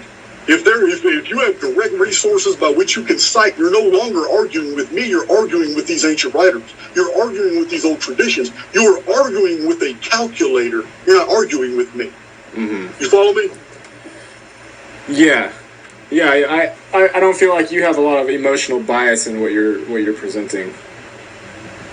There's not really any reason to. If you're in prison for 20 years doing research, it's not like you're on one side or the other trying to prove a point. You were trying to prove Christianity, right? Yeah, for many, many years I was. Like I said, I went through a dark time, Gary. I wasn't me. that is not a comfortable experience when you come to realize truthfully that almost everything you've invested your time in the past was bullshit. That's not a comfortable place to be in life. It took me about 7 months to come out of that. I was in a dark time. But when I came out of it, and when I finally realized and I understood, wait a minute, man, I am really looking at this the wrong way. Because there's a reality that pertains to Gary Warmerdam that doesn't pertain to another soul in this construct. There's a reality that pertains to everything else that Gary Warmerdam is absolutely insulated from. Now, you can align your own informed field with that which is happening around you, and you can be a participant, and you can join those reality tunnels. But in essence, once I woke up and realized, wait a minute, I'm not just immortal, I'm a bad son of a bitch. There is nothing that can mess with me. Why am I listening to the news? Why am I listening to these meatheads on TV tell me what to feel? Because objectively, they sound like they're reporting the news, but actually, they're telling me what to feel by making me feel those feelings. It's why the news is saturated, reported that way. So I did an experiment, and it lasted for weeks where I got a remote control and I started watching different news stations and I paid attention to the details. And I started realizing right here in Houston's very close to me. So I was watching all the different Houston stations and I realized, wait a minute, I've been all over Houston. I know how big Houston is. So why are all the news stations reporting the exact same things to the smallest details? Like they're reading scripts. When 9/11 happened, that was my big wake up. I was still a Christian when this happened, but 9/11 really started me looking at the world differently because I was in a prison with 4 televisions. I was in a gigantic airport hangar. They were building new prisons and it was overflowed. So they had a bunch of us in this giant airport hangar type dormitory, and there was 4 TVs in the middle of hundreds of cubicles. When 9/11 happened in the morning, I was able to watch ABC, NBC, CBS, and CNN all at the exact same time. They all play the same thing. And when I watched them, I was like, I felt so unreal. Not that buildings were hit by airplanes. If that even happened, it could have been a hologram. Mm-hmm. But it was so surreal to me because they're reading from a script. CNN is supposed to be in competition with ABC and NBC. Mm-hmm. Why are you reporting almost word for word exactly what that woman just said on CBS? So this was going through my mind how scripted our reality was, and I was starting to get angry. And a really interesting aside about 9/11 is 9/11 is really good evidence that we live in a holographic reality, because a hologram maintains structuring. It has to, or it wouldn't be a hologram. That structuring involves timelines, palindromes going forward and backward in time. So we take the World Trade Centers, which were dedicated in the year 1973 as the tallest buildings in the world in New York City. Mm-hmm. That in our space-time structuring was basically like a nodal aperture. It was an epicentral year. Now, from that point in time, going backward and forward in time, we have a holographic story being unfolding. We should have predicted 9/11. If you go 28 years in the past from 9/11, the events of 9/11, airplanes going into the 78th, 79th, and 80th floors of the tallest buildings in New York at the time, you get 1945, where through the 79th and 80th floors of the Empire State Building, which is the tallest building in the world at the time in New York, an American plane went right through those floors in 1945. I have a video on that. In Archaix, I have a video on that. I show the actual black and white footage of what it looked like after that plane hit the Empire State Building. Now listen to this. This is the real humdinger. The media in 2001, when 9/11 happened, never showed pictures of that. They never revealed to the public that this has happened before. But if you count those same 28 years from 1973, when the World Trade Center towers were dedicated in New York, 28 years in the past was 1945 when the exact same thing happened with plane going through the 79th and 78th floors of the tallest building in New York, the Empire State Building. 28 years into the future is 9/11. It is 2001 where planes go through the tallest buildings again in New York, which is attached holographically to 1973. Wow. You understand where I'm following? Yeah. You're saying it's like I'm trying to think of how to visualize what. It's basically you go forward the same amount of time from the central date that's connecting two similar things. Okay, it's a palindrome, is what it is. Yeah. Now, we have this structuring through the entire historical record. Thousands of examples I provide. My videos, I have some videos where I don't do anything but just provide isometric projections through the entire video, showing it's not just as simple as having one epicentral year.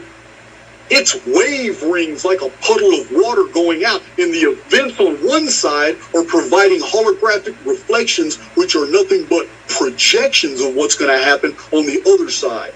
I used President Trump's own life story to show year by year in these reflections how they all went forward and backward in time from the year 1998 to the year he was made president. We should have predicted he was going to be president based off all these past predicates. I showed this structuring over and over. It's almost as if space-time is like a pool of water, and significant events are already scripted, but those significant events are epicentral years. Once we locate what those epicentral years are, we can predict the future based off all the events in the past in ripple form, which are isometric analysis. Isometric simply means going in two different directions at the same time. Yeah. I'm curious to look into that. I haven't looked into the isometric reflection aspect. Do you think this, or do you know if this would apply to people's personal lives as well, or is it because you're in your own little self bubble, you're not going to be sort of like moving in that same fashion? I have had a lot of problems trying to apply what I know in the over construct that we're all within to the personal, because it seems to be we're operating on different principles. And a lot of times the arithmetic that attaches to a man's life only maintains true until that man all of a sudden makes a definitive decision to go in a different direction. Then all of a sudden the structuring of the math changes. So probably what you call errants would not be following the same pattern. No, right? we're too dynamic. We're too original. We're innovators. It's the people that follow the herd that are very predictable. Okay. Very predictable. And so, yeah, there's a problem. There's definitely a difference. And I have overanalyzed the days of my life. I know there's some guys they'll introduce themselves. I got some guys that I was in prison with that remember the charts I used to do in prison on people's lives and show the days and the measurements, showing ripples in people's lives and all that. And a lot of it was true when that person was just living as like the living dead. But it seems like once they awakened and they were moving in a certain direction, there was no arithmetic that attached to their lives. I could not find it. It was always so chaotic. It was like you're just not even a part of this reality anymore. Yeah, probably. You're a part of the coding protocol when you are the living dead, as you call them, which we all know about. Yes. And once you wake up to the fact that you have your own power, you don't have to follow any pattern. Like you can change your movement at any second, any day, any hour of your life. You're not stuck to anything. Once you realize that, you're probably going to drop off of any, yellow cube or whatever project looking glass, or even the sort of mathematics that you're using. You're not going to be on people's charts anymore.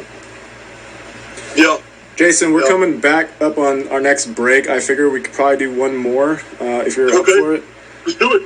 And I did a little bit of research myself on, because I was kind of fascinated about the 1902 thing where you said a bunch of companies came in. Oh yes. So I looked up a few of them, and I have a few numbers to share with everybody and with you if you don't know them yet.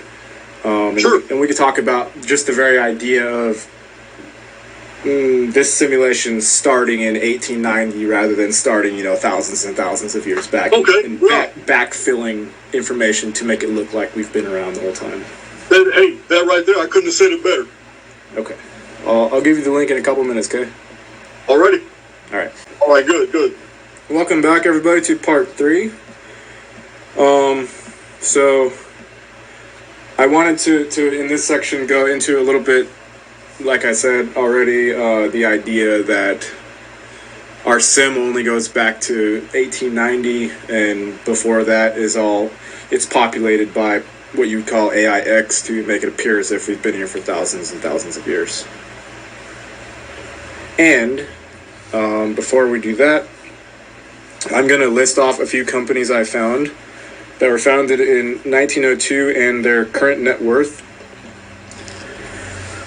So we have Lamar Advertising, which I've never heard of in my entire life, but they're I believe one of, if not the largest advertising company in the world, and their current net worth is $10 billion. Wow. We've got JCPenney, current net worth nearly $1 billion. Target, 51.2 billion. Goodwill, 0.5 billion. And there are a few that you probably won't recognize. The Popular was a dry goods store. Prestat, Santander Bank, Square D, now it's Schneider Electric. That's 28 billion. Wow. ADM, food processing company, 20 billion. You guys should all recognize this one. 3M, the adhesive company, 12.9 billion. Gary, that just blows my mind, because in my video, I named so many of them, but I didn't name any of those. That just blows my mind. Because 1902, I'm telling you, man, all this stuff was scripted in. They all started the exact same year, a Phoenix year, the exact same year that the United States government very quietly took the Phoenix off of the Great Seal and replaced it with the bald eagle. 1902. Wow. Listen, I have a couple more interesting ones.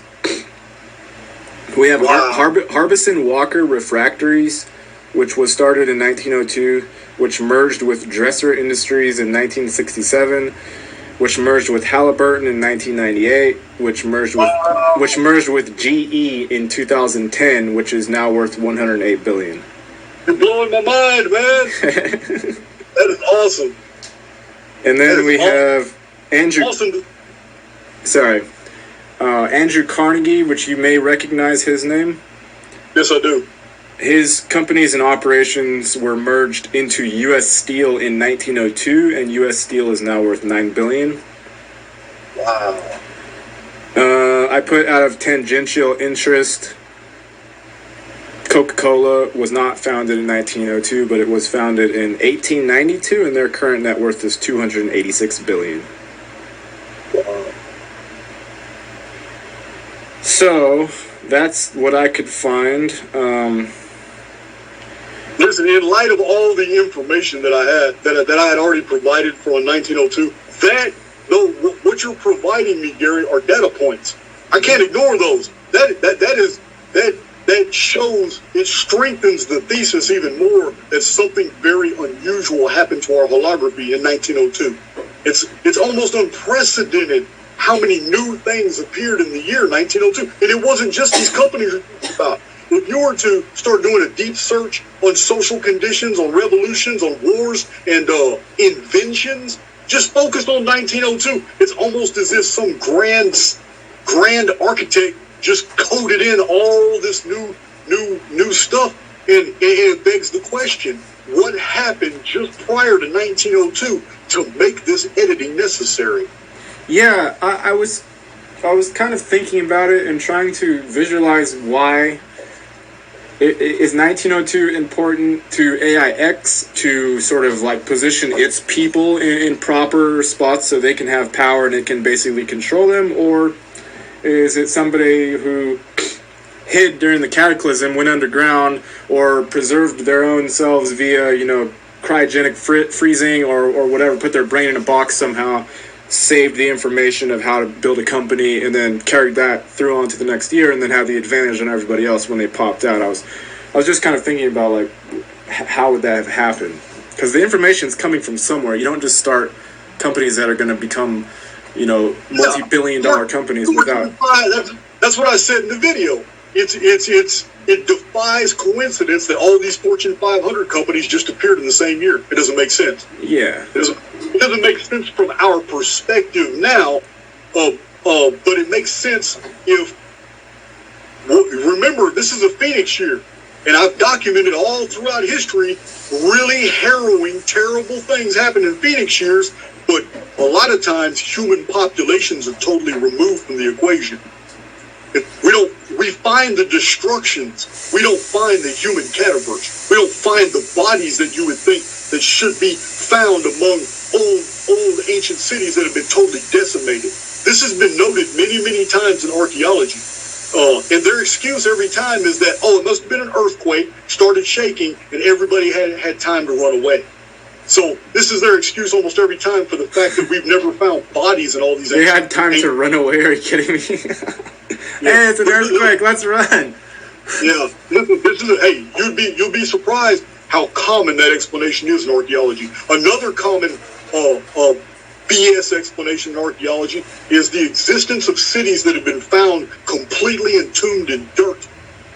Archaeology tries to tell us that Göbekli Tepe, Jericho, many of these ancient sites were deliberately buried by humans. That's the only explanation they can come up with for them being underground, but there's no humans, there's no human bodies there. So it wasn't a cataclysm that destroyed Göbekli Tepe, it was they decided to move, but before they decided to move, they decided to do 4.5 million man hours to go get dirt from somewhere and bury their civilization. The amount of work required to bury Göbekli Tepe would have been heroic, even more than building Göbekli Tepe itself. Right. What would be the explanation for people burying entire cities? Like, what? Why? This is. Hey, I'm not making this up. This is the academic explanation today for why Göbekli Tepe was found completely entombed in dirt. Now, I know otherwise. I know the Phoenix phenomenon, one of its character traits is dumping red dirt and red mud from the sky. That's one of his character traits. This happens during earthquakes, volcanic activity, rocks falling from the sky, all when the sun turns black. Phoenix episodes always happen when the sky goes dark. Not nighttime. The whole sky just blackens. The moon appears dark red, and all this fallout happens all over the deal. Now, many of these Phoenix phenomenon episodes were systemic, happening to the entire world. About 4 of them happened to the entire world. About 9 of them happened hemispherically. They just happened to one part of the world, a large region. But the majority of them are highly localized, which is very, very unusual to me. Because it's not an astronomical phenomenon. It's almost as if, here, we're going to go ahead. I'm Phoenix, and I'm going to go ahead and darken the sky over Oaxaca in Central America, and I'm going to leave the Olmec, I'm going to leave the Toltecs, and I'm going to leave the Quechua alone, but I'm going to wipe these people out here. I'm going to darken the sun, rocks fall from the sky, liquefaction occurs from the vibrating earth, their cities and temples and pyramids sink, but everybody around them preserves the traditions of how the Oaxians pissed off God, and God got rid of them. You understand? Yeah, I remember you were saying it's selective or it's like discriminatory. It's discriminating, yes. Which is really fascinating also because I think, all of us are waiting for the atrocious people and the parasite mind people and the egotistical robot creatures like to get some sort of payment or due for sort of like being ridiculous. Like, I don't know, I'm always wanting for something to happen. I don't really care necessarily about retribution or whatever, but just for like this place to be able to refresh itself to where it's not run by psychopaths, because that's exactly what it is right now. It's run by psychopaths. They don't. Money itself and how money is transferred is more protected than the human beings themselves. The literal transfer of money. No doubt. It's backwards. It's upside down. I don't believe that this cyclic scenario is going to continue.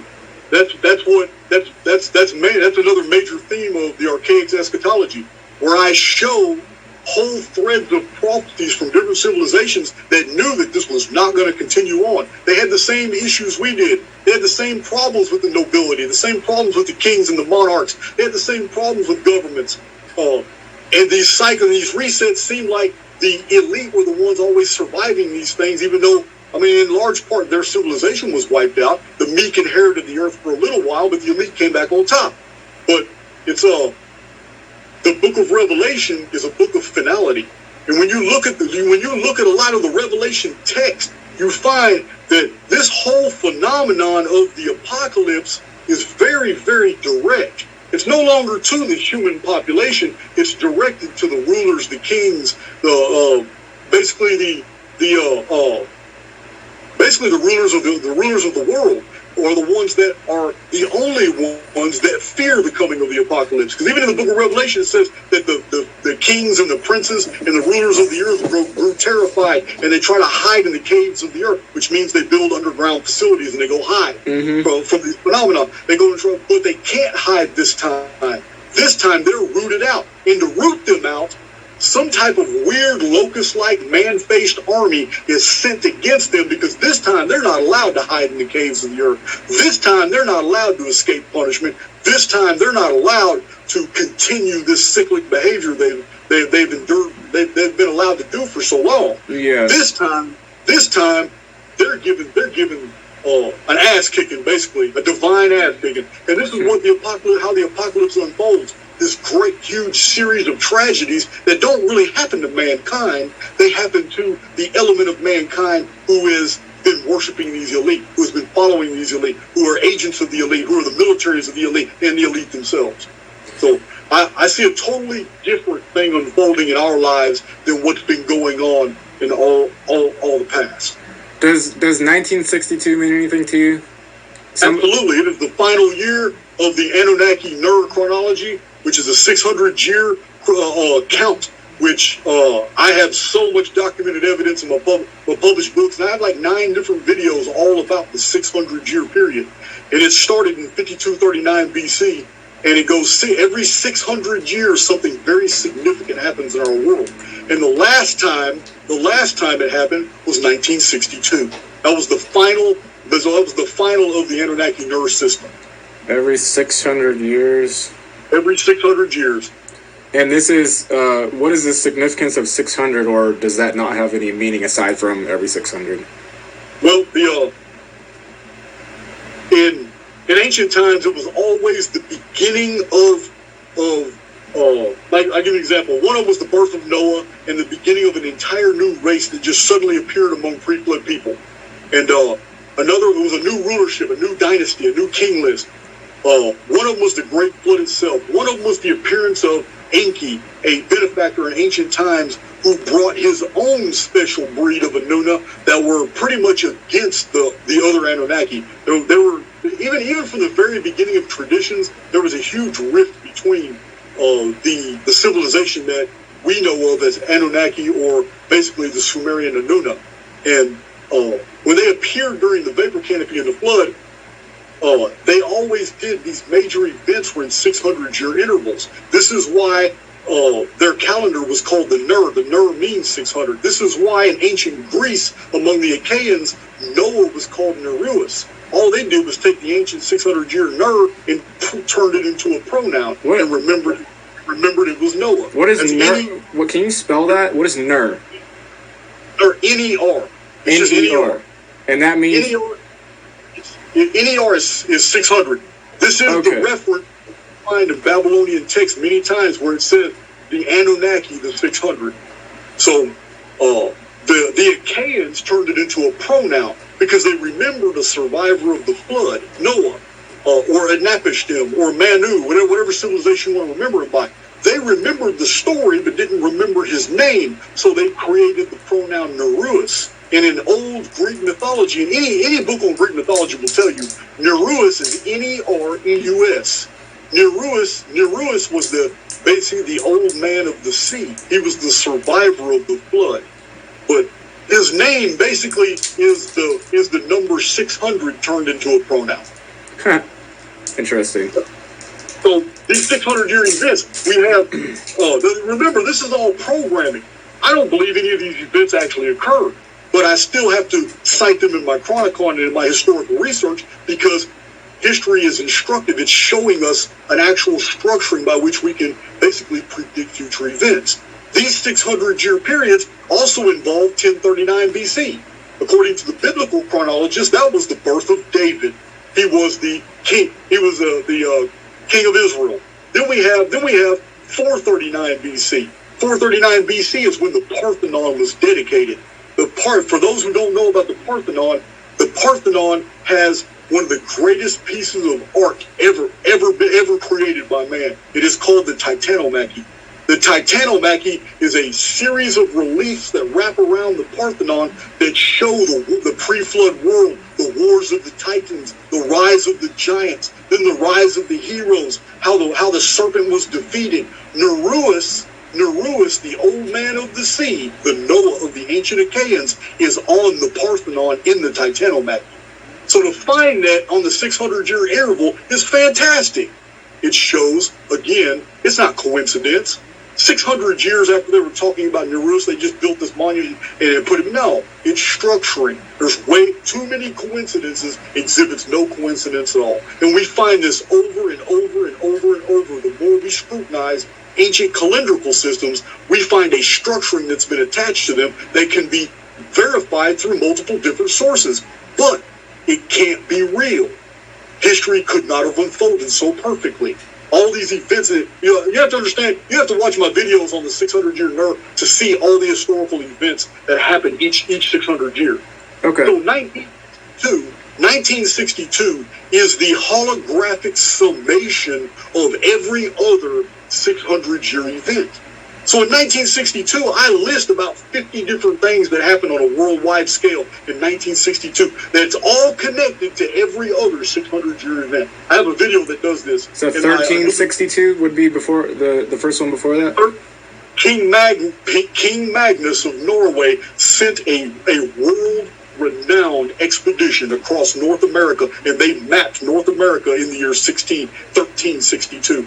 They even left evidence that they were here in what's called the Kensington runestone. And anybody can Google that. The Norse and Goths left a full record that they were here mapping North America in 1362. Kensington what? Runestone? Called the Kensington runestone.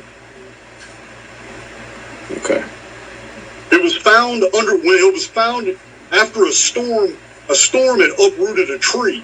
And somebody weeks later was just going through the field, saw the tree was turned over, looked in the roots and found the Kensington runestone, which is it's in Goth, but it's in Gothic runes, Futhark, and it's a full accounting of how King Magnus had sent them to North America to map it coast to coast, and how they had done it, and on their way back they got attacked by Indians.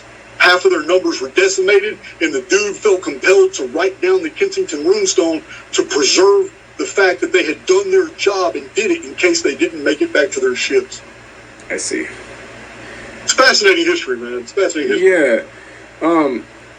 I wanted to ask you to go into a little bit the concept of, you said something like this: the reality makes you into a liar by virtue of you having to believe something is real before it isn't, and that brings it in. Okay. Well, if I was to behave that a certain thing was true when it's not, then I'm being deceitful. If I'm acting like something is true because I want it to be true, but it's not true, but I'm going through the motions anyway, and somebody is observing me, I am carrying out an act of deceit. But that act of deceit is also empowering an informed field that was started in my mind. The surrounding holography governed by Archaix, the simulacrum, responds accordingly. It can't read my mind, but it always assumes as true whatever I'm doing. Mm-hmm. If I'm bored and depressed and I'm in stasis not doing anything, reality will reciprocate and create the conditions in my life to perpetuate that stasis and that boredom.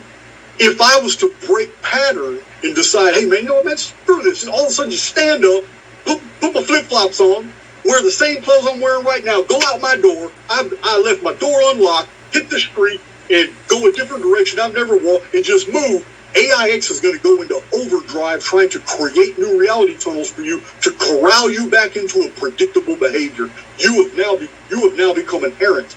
That allows many opportunities for you, because when you break pattern and do something that is absolutely unexpected by AIX, it will then find everything in your local area that could possibly interest you and start gravitating it and then bring it in contact with you. And your own life will, if you think about it, Gary, your own life will bring you many examples of this. How many times in the past have you been, let's say you're in a relationship and you're with somebody and you're with that person for 3 years and it's the same thing every day, y'all get along, then you have a fight and all of a sudden you just take off. You don't even know where you're going, but you're mad. And you go somewhere. Then you end up in a different place and you're still mad. You don't want to go back home.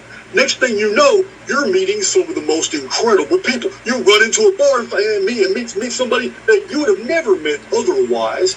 Now you start talking and dialoguing with this person. You develop a friendship, exchange phone numbers. Then you leave, and out in the parking lot, you meet an equally dynamic individual. Now it's like, damn, all of a sudden I left pissed off and I entered into an adventure.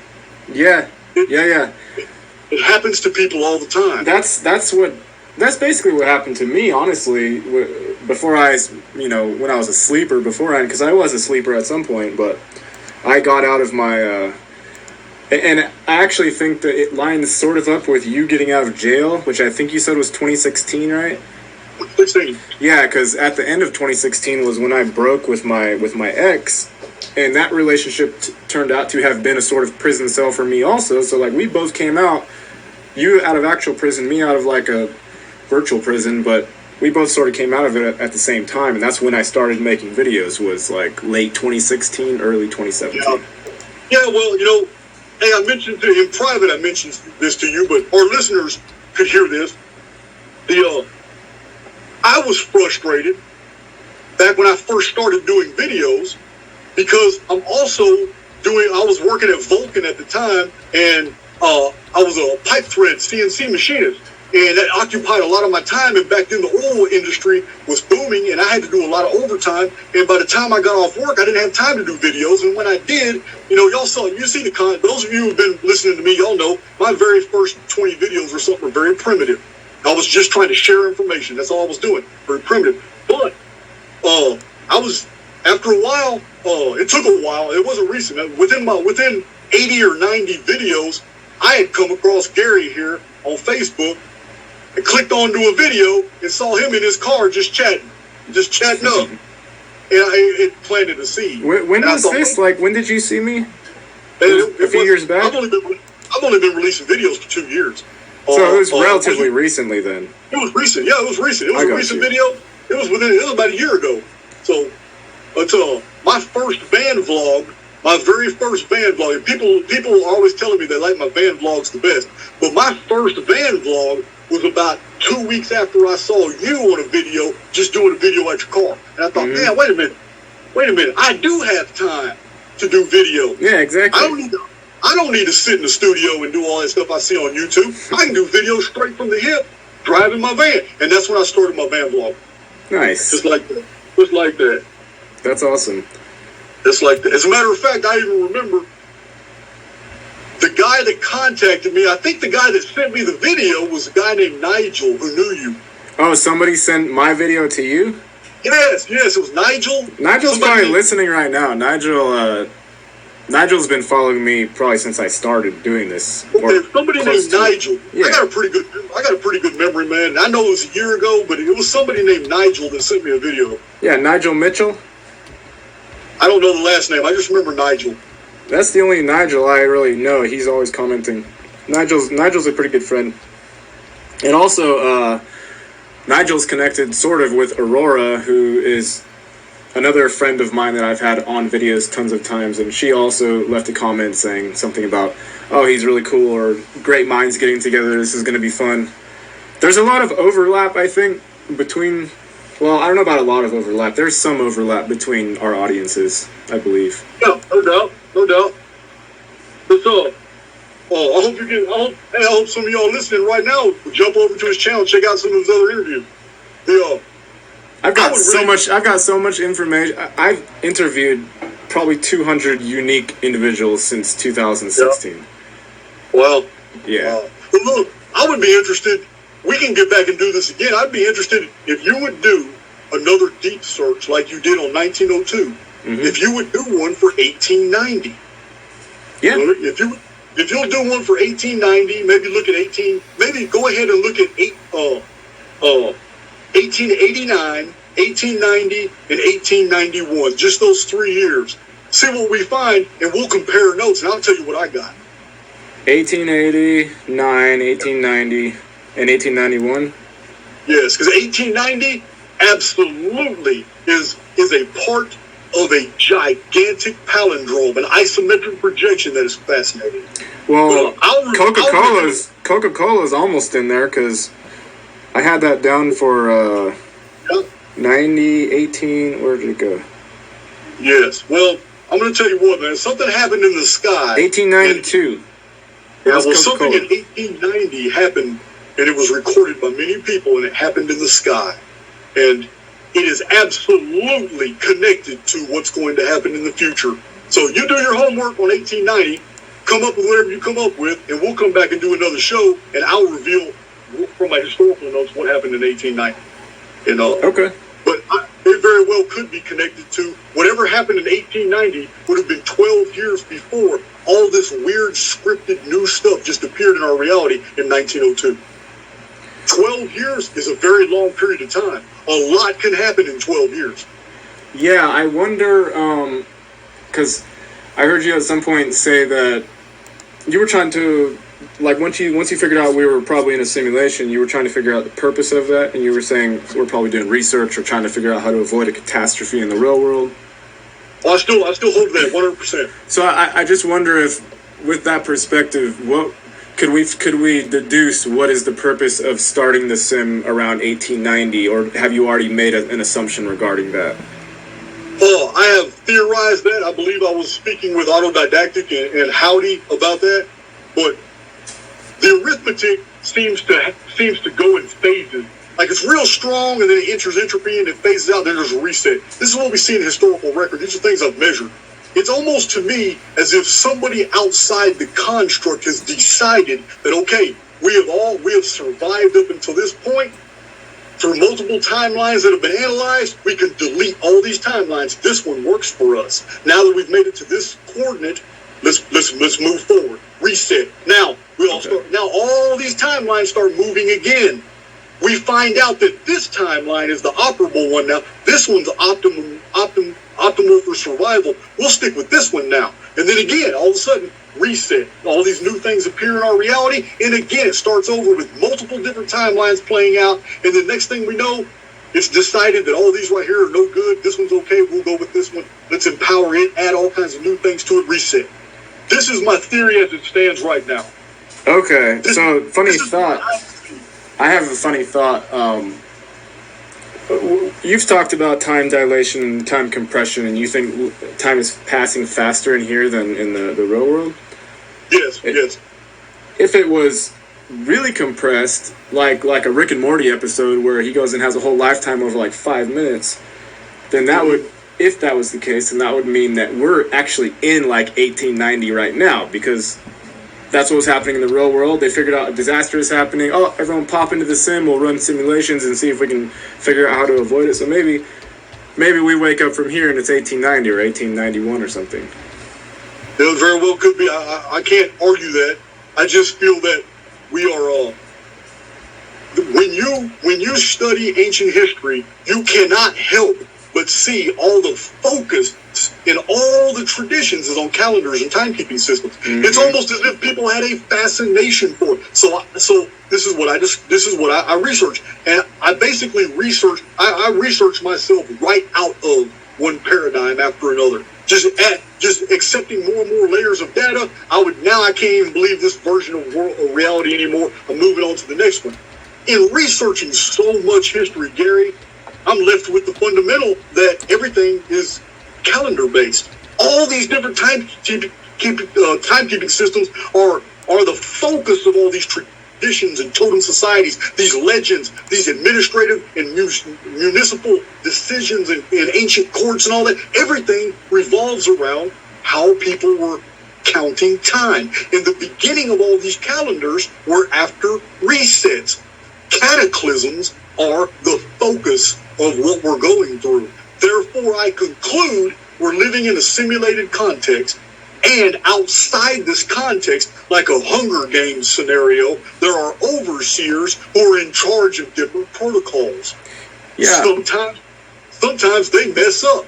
Sometimes they have to edit in new things because to correct a mistake. But we're the ones going through it. And on the inside of the structure, it's cataclysm resets that we experience. On the outside of the structure, it's new data's being entered, so old data has to be erased. I want to try to wade through the comments and get a few questions, because somebody was complaining about asking questions is like voting, so pointless. I did ask that question for that person, but one was, what's up with all the sandstone brick buildings all over America in 1892? Do you know anything about sandstone brick buildings? I really don't. That's not. No? That would be more of like Howdy, autodidactic. They've really researched that time period. Most of my focus is on ancient times. I don't know too many anomalies from that period. How does our health and diet affect our mind in the similar? How the F do you say that word? Simulacrums. The simulacrum. Listen, health and diet. I kind of believe it's the opposite. I think it's our mind is in control of whatever affects us. So it doesn't really matter, right? Too much. If your mind is good. I'm an omnivore, and I'm in absolute perfect health. And I'm not trying to project on anybody else that they need to do the same, but I believe that wherever the mind goes, matter follows. So I just don't know. I believe the mind is first, and I'm not worried about my diet. I'm not worried about how my diet's going to affect me at all. I believe that through just thinking I'm healthy will produce the necessary enzymes and peptides in me to filter out everything that's toxic or free radicals in my system. Yeah, I've come to very much the same conclusion. I don't just eat crap food all the time, but I have a pretty balanced diet, and I've come to the same conclusion. If I keep my mind pure of contaminants, like if I'm not up in the what's going on or what the political system's doing every single day, if I keep my own little bubble of peace, basically, then it doesn't matter that much what I eat. Listen, if you're worried about everything the elite is doing to your foods and all that, you are accepting that into your informed field. Your informed field, once it accepts that data that there's a problem and that some of the things that you're eating or drinking may be poisons, will create the necessary poisons that you begin feeling. It says, we live in a reactive universe. Self-fulfilling prophecy, right? 100%. If you accept it into your paradigm, it becomes your paradigm. I wanted to also clarify for my own self and maybe for some of the listeners, is 2040 the Phoenix event, or is that the vapor canopy, or they're the same? They're the same thing? Yes, Phoenix. All three times in world history we've had vapor canopies, it was every single time it was brought by Phoenix. So 2046 is the nemesis object then? Yes, it is. It will happen during the vapor canopy. Okay. And I believe you said that as far as people dying, it was going to get down to like under 40% after both of them had happened? Okay. Under 40% left? This is how the arithmetic works in the book of Revelations alone. The Phoenix episode, the sixth seal, will eliminate 25% of the world's population.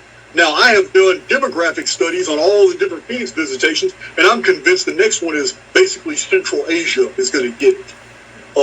And this is confirmed in Nostradamus' prophecies, which I show how Mario Reading's date index confirms 2040 is the date Nostradamus was predicting about. Again, also, I don't want to get into mothership, but I have videos on her too. But she also predicts 2040.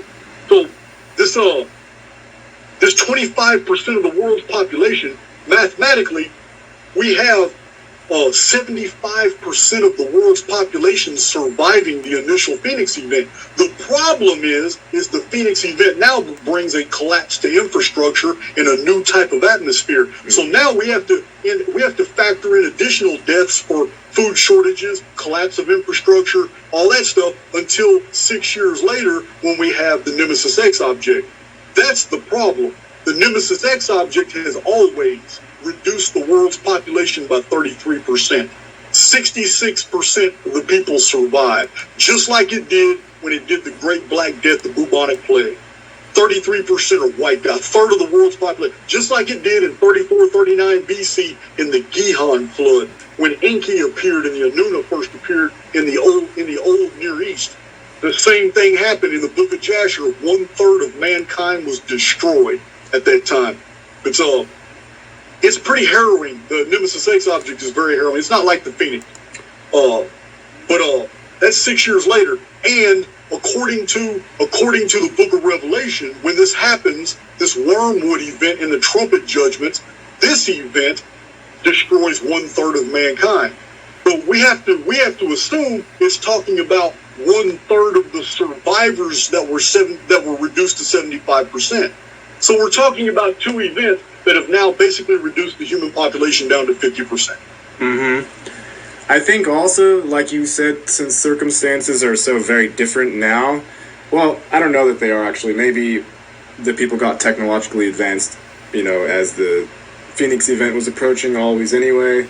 But I have a feeling if you're talking about a technologically driven society that's 100% dependent on infrastructure and communication via technology, I feel like more people are going to die because nobody is self-sufficient. Very few people, have land, have food that they're producing, have actual relationships with their neighbors.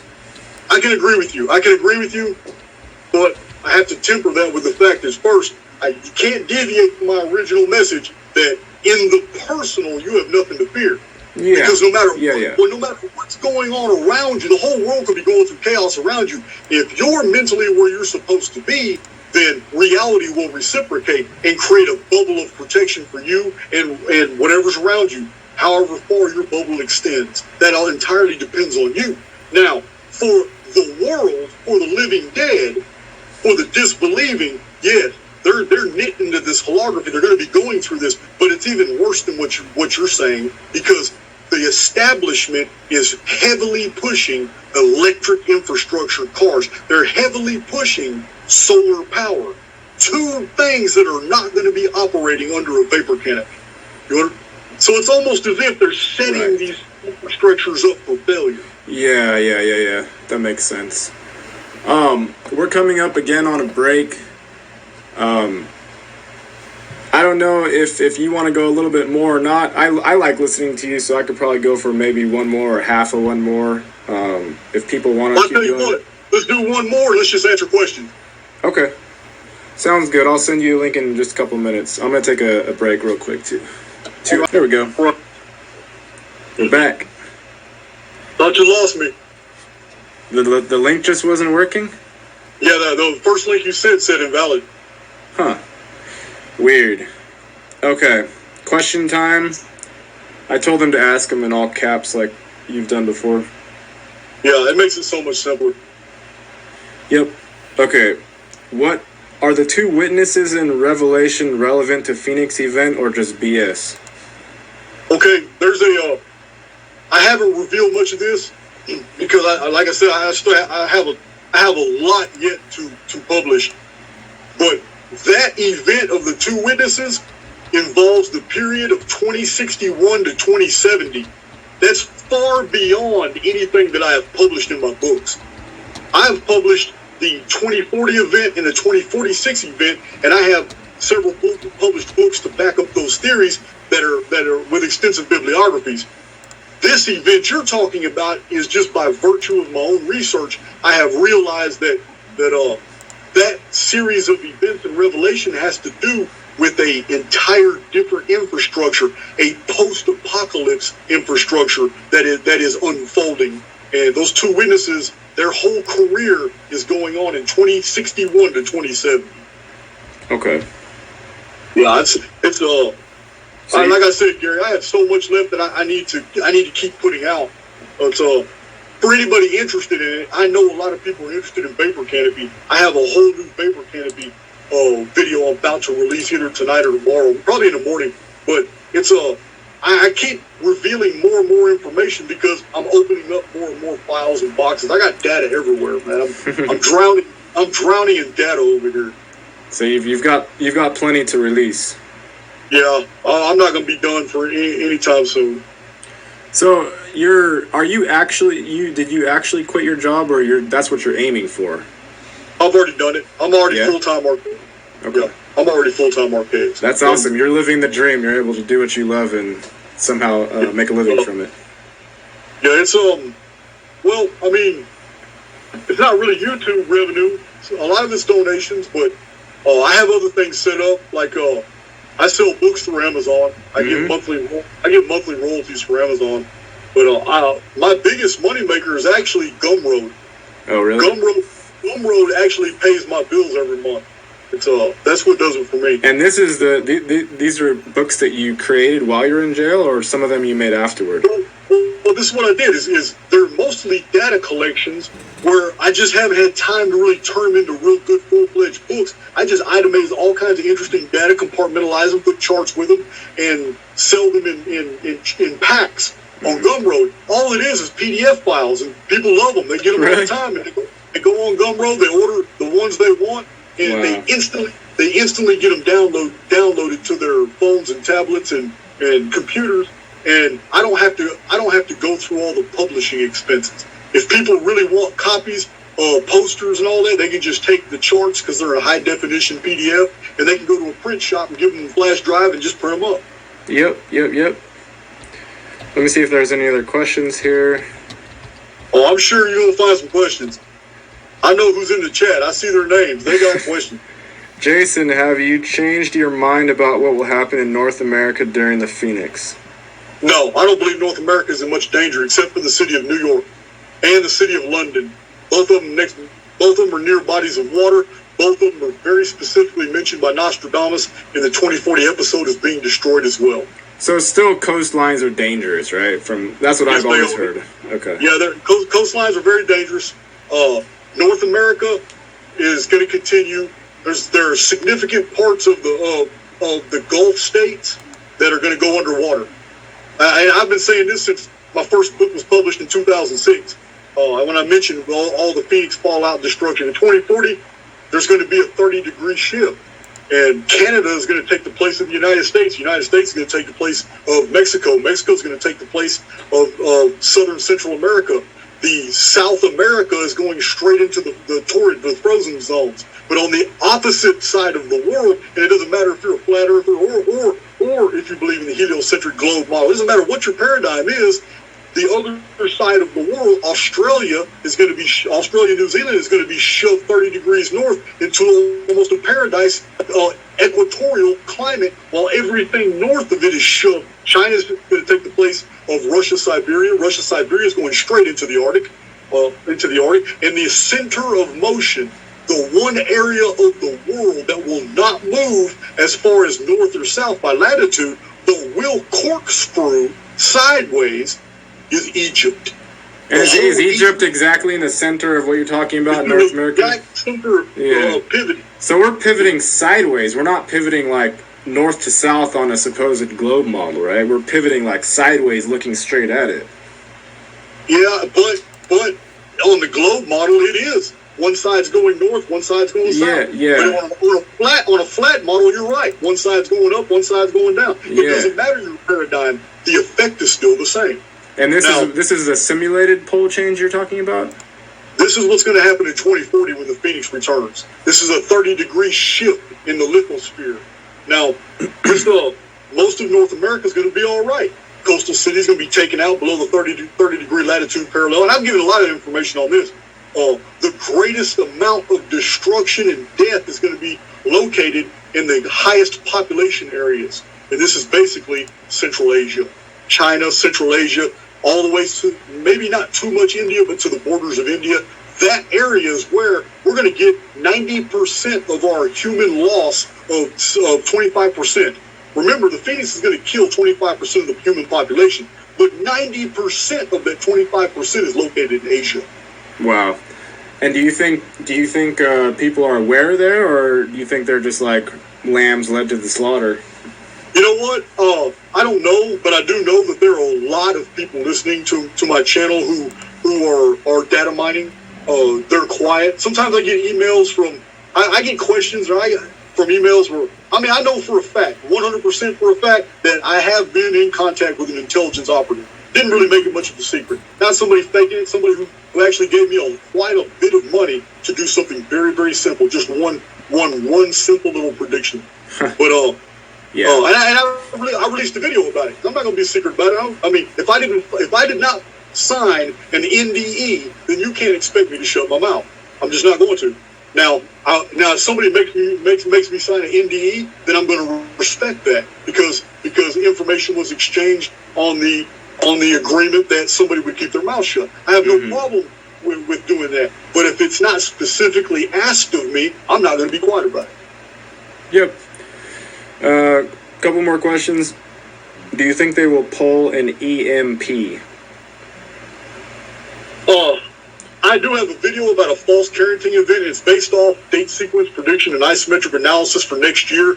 It looks like next year lines up in the holography, and Square Peg Divergent has done a lot of follow-up research on that because I'm busy doing other things, but she has found even more isometric projections that show that next year is going to be some type of false Carrington event. They're going to say it's an X flare, they're going to say it's a solar flare or whatever, but they're going to use that to keep communications down for something. So 2023? 2023, next year. They're going to use that event to keep to do an information blackout. So I show in my own video, I show the historical precedents, how we do the math to determine future events. I reveal all that. And like I said, Square Peg Divergent has done her own. She has taken up the torch and done her own little research. And from totally different isometric analysis projections, she has found the exact same thing. I found it pretty interesting. But you have to talk to her. She's in the comments. You have to talk to her to get her findings. She had sent them to me in graph form. Right. I'm going to really quick. Does YouTube usually let you share links? I don't know. I'm going to try sharing my email. I get links in my comment section every day. I'll put my email in the chat and also in the text box underneath the video once it's published if anybody wants to reach out to me for whatever reason. It's basically GAPAWA1985@gmail.com. Do you know of Emily Moyer? Have you heard of Emily Moyer? No. Somebody was a name I'm familiar with.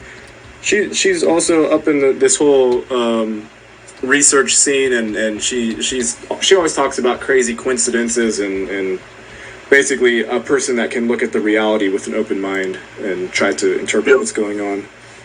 So somebody was saying we should do a show with her, and you don't know her, so you can't really say whether you would like that or not. But I think I'm not scared of her. If she wants to do a show with us, we can do one. Okay, I'm pretty sure that would be a fun show.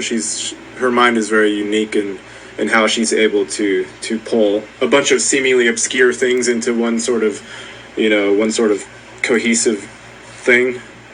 Right. Hey, I'm looking at the comment section. Operation End Times. I see you a lot on my channel. Listen, you're asking about 1962. Go to the bottom of any one of my videos, pinned comments, and ask me that in an email. I'm talking to Operation End Time. I will send you an actual article about 1962 that answers your question. Way too much to talk about now. Okay, yeah, that's why I was asking you 1962, because I saw his comment also. Could the pyramid weapon be broken because it was opened? It could have. I really don't know. I mean, everything I've documented about the Great Pyramid that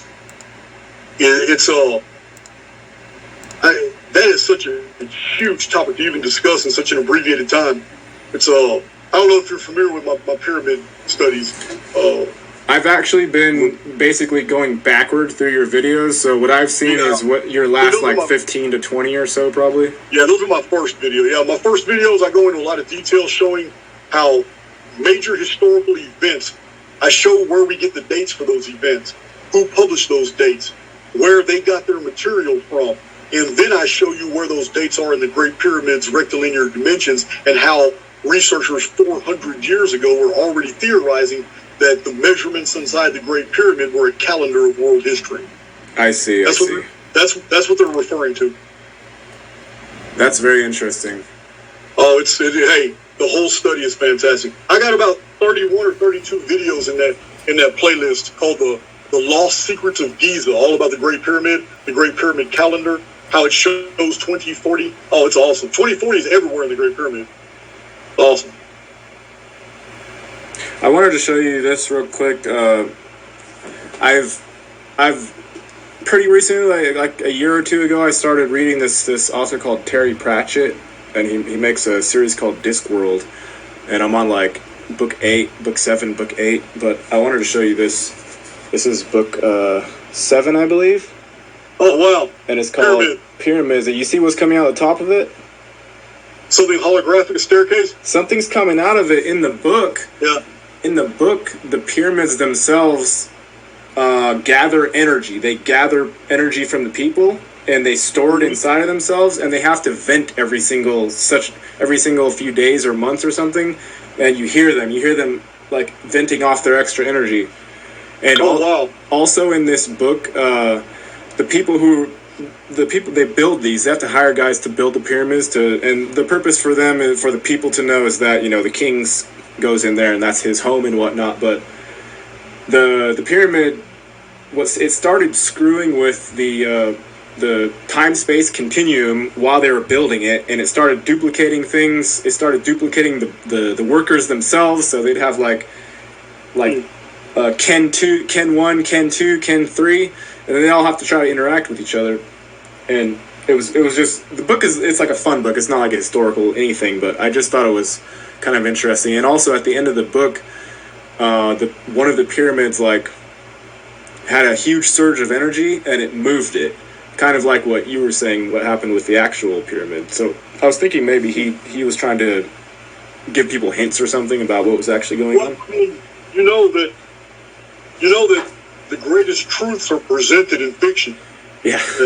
Always. I mean, and I don't want to offend anybody, but this is what the old Samaritan drama that was played out in a Greek amphitheater became. We turned it into the whole gospel. But from the beginning, the entire gospel is a series of Greek stage plays that were all presented in about a 3-hour period. This is why Matthew, Mark, Luke, and John is written the way it is. It's all visual, and it's all actors coming in and out of scenes. This is why a 3.5-year period is compressed in just a few chapters in the book of Matthew. You are reading actual scenes of what people saw in a Samaritan amphitheater, which was Greek in the Decapolis. And this was originally the Gospel of Marcion was a play. And it was a beautiful play. It was a play about the redemption of mankind. And this man spoke in parables and did all this stuff.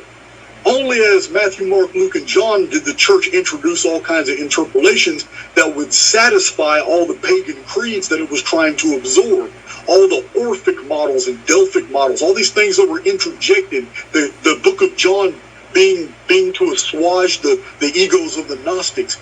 All the elements of Matthew, Mark, Luke, and John were created by the Roman papacy to bring in all these different cultures. But the original Q document, the original of the scholars, the original template was a Samaritan play. And it was done in a Greek amphitheater. And when you read the book of Matthew from that perspective, remember you're reading a play, and you'll never read the book of Matthew the same again. You'll see it. You'll see the stage plays. You'll see how everything's set up. It's all stage play. It's a Greek. You have to understand, this was the main form of entertainment for thousands of years. Amphitheaters. They had sound effects. They had guys hiding behind draperies with rocks simulating donkeys' feet. It was all stage play. And that's what this whole gospel is. This is what reality is. It is the perpetuations of fictions to create facts. Happens all the time. So are you saying that this Messiah, you all need to be saved somehow narrative was created after the fact, and originally it was literally just some sort of entertainment? Gary, if I'm going to assume that something external needs to save me, it means I'm in trouble now. Yeah. And of course. And I don't believe that. I don't believe that no more. I don't either. I'm trying. I absolutely believe that I am much bigger than anything that can happen to me. Yeah. So AIX's control system is to try to get you to believe that in dying you need to fear some type of consequence. That's a perfect way to keep you in a reality tunnel, which costs it very little energy. Yeah. So if you're always conforming to a set form of protocols that society has given you, you're predictable. And a predictable human is a controllable human. Mm-hmm. But I don't believe that there's anything external for me that I need to fear. And I especially don't care about AIX telling me that I'm going to burn in hell if I don't believe in a loving God. That's a paradox. The conundrum itself is inexplicable. Yeah. A loving God is going to let me burn to death. Yeah. Once you start thinking outside the paradigm instead of from within it, it all so silly. It's ridiculous. If you're truly an immortal being, there is nothing. Like I tell people all the time, don't get depressed over the Archaix research. My conclusions are for the collective. They're not for you. Simple as that. I got you. I'm not. I wasn't trying to say that you were trying to say that. I was trying to say, like, from whatever narrative is fed to the people about the Messiah thing, AIX took this screenplay about a guy who did what Jesus did, and then AIX turned that into a reality for the masses, where it told them they need to listen to this guy or go burn in hell. Like it amplified that story, basically. That screenplay. First of all, it's not so simple as it being a Greek screenplay. That screenplay developed from the life of Apollonius of Tyana, who was a miracle worker, who is in the historical record, who did some amazing things and spoke some amazing things. When the Jews took the story of Apollonius Tyana and they rewrote it from a Semitic perspective into the Jesus narrative, it was from a Samaritan play.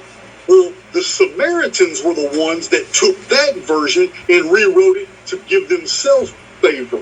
This is why we had over 400 different Gospels in the first 300 years. It was the Roman Catholic Church that decided to officialize 4 versions: Matthew, Mark, Luke, and John. All the others were discarded. This isn't me making this up. You can read the church councils. You can read all the historians from 500, 600, and 700 AD that talk about all these Gospels that were now omitted. They wouldn't even let them in the canon anymore.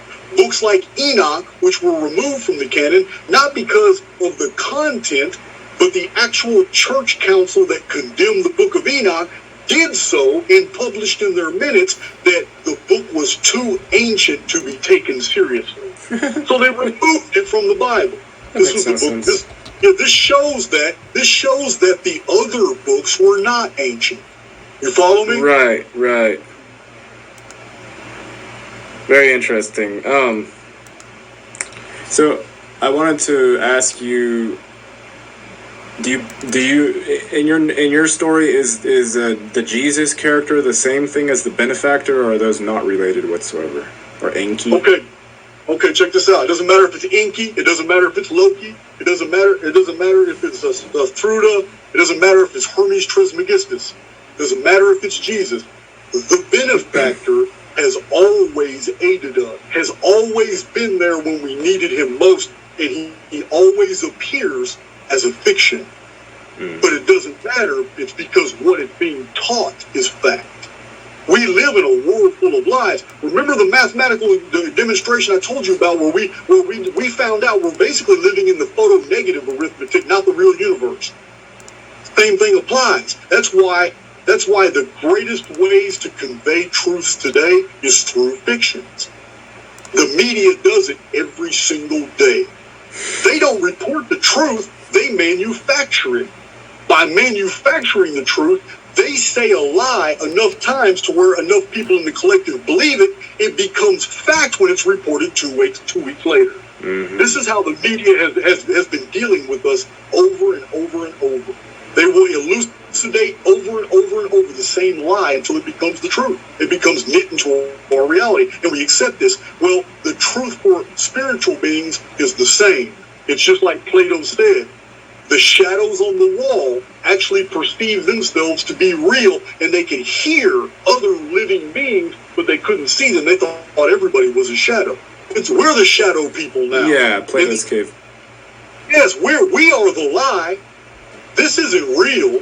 The real reality is outside of this construct, and as long as the benefactor is going to communicate to us through intuition, imagination, and empathy, he has to do so not directly through the images of this world. How are the greatest truths conveyed, Gary? They're done through similes. They're done through parables. They're done through images of truth, never the direct truth. You can't directly tell somebody a truth, something that is axiomatic, and get them to accept it. But if you tell them in a parable form, in the form of a story that plants a seed, you can just leave, because you just added information to their informed field, and it may take 2 or 3 days, it may take 2 or 3 months, but it's going to fester.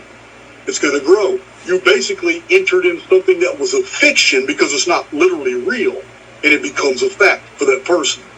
It's the same thing with the benefactor. All these stories from the ancient world about a benefactor are real spiritually, but they're not real in actuality. They didn't actually happen. I see. Is John from the play the same as John of Revelations? Oh, talking about the Gospel of John. Mm-hmm. The Gospel of John was written to appease the Gnostics. It is 100% the Gnostic Gospel. It's layered in Gnostic symbolism. The theory is that John, at 96 years old, on the Isle of Patmos, wrote the book of Revelation. He had a vision. That's the theory.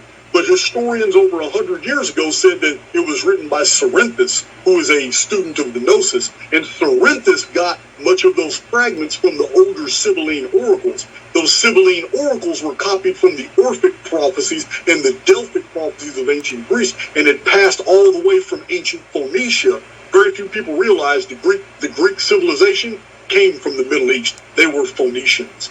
They only became Greeks later in history. But it's the same people, same bloodline, same all that. They were Phoenicians. So, you know what? I could just call them Israelites. It's the same thing. All throughout history, the term Phoenician is nothing but it specifies Israelite. Israelites were not what any one nation in history was ever called. They were actually called the House of Qumri, House of Omri, the Phoenicians, the Aramites, but in the biblical context, they're Israelites. Okay.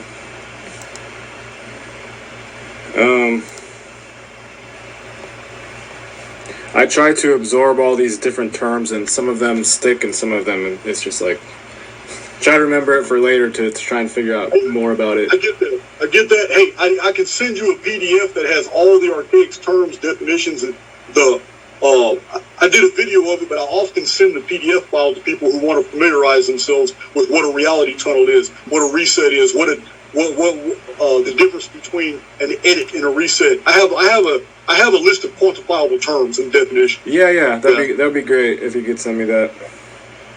Yeah, I'll send it to you after the video. We'll take a long time to ingest, or for me to retain information. Like I said, I have to go over it multiple times, and if I see the same information in a completely different setting, like outside of our conversation, I see it somewhere else, then it starts cementing it in my mind. Yeah, that's how you research. You always got to find collaboration. You always got to find something that's going to be associative. Yep, I'm trying to see if there's anything else in my notes that I wanted to talk about or ask you about.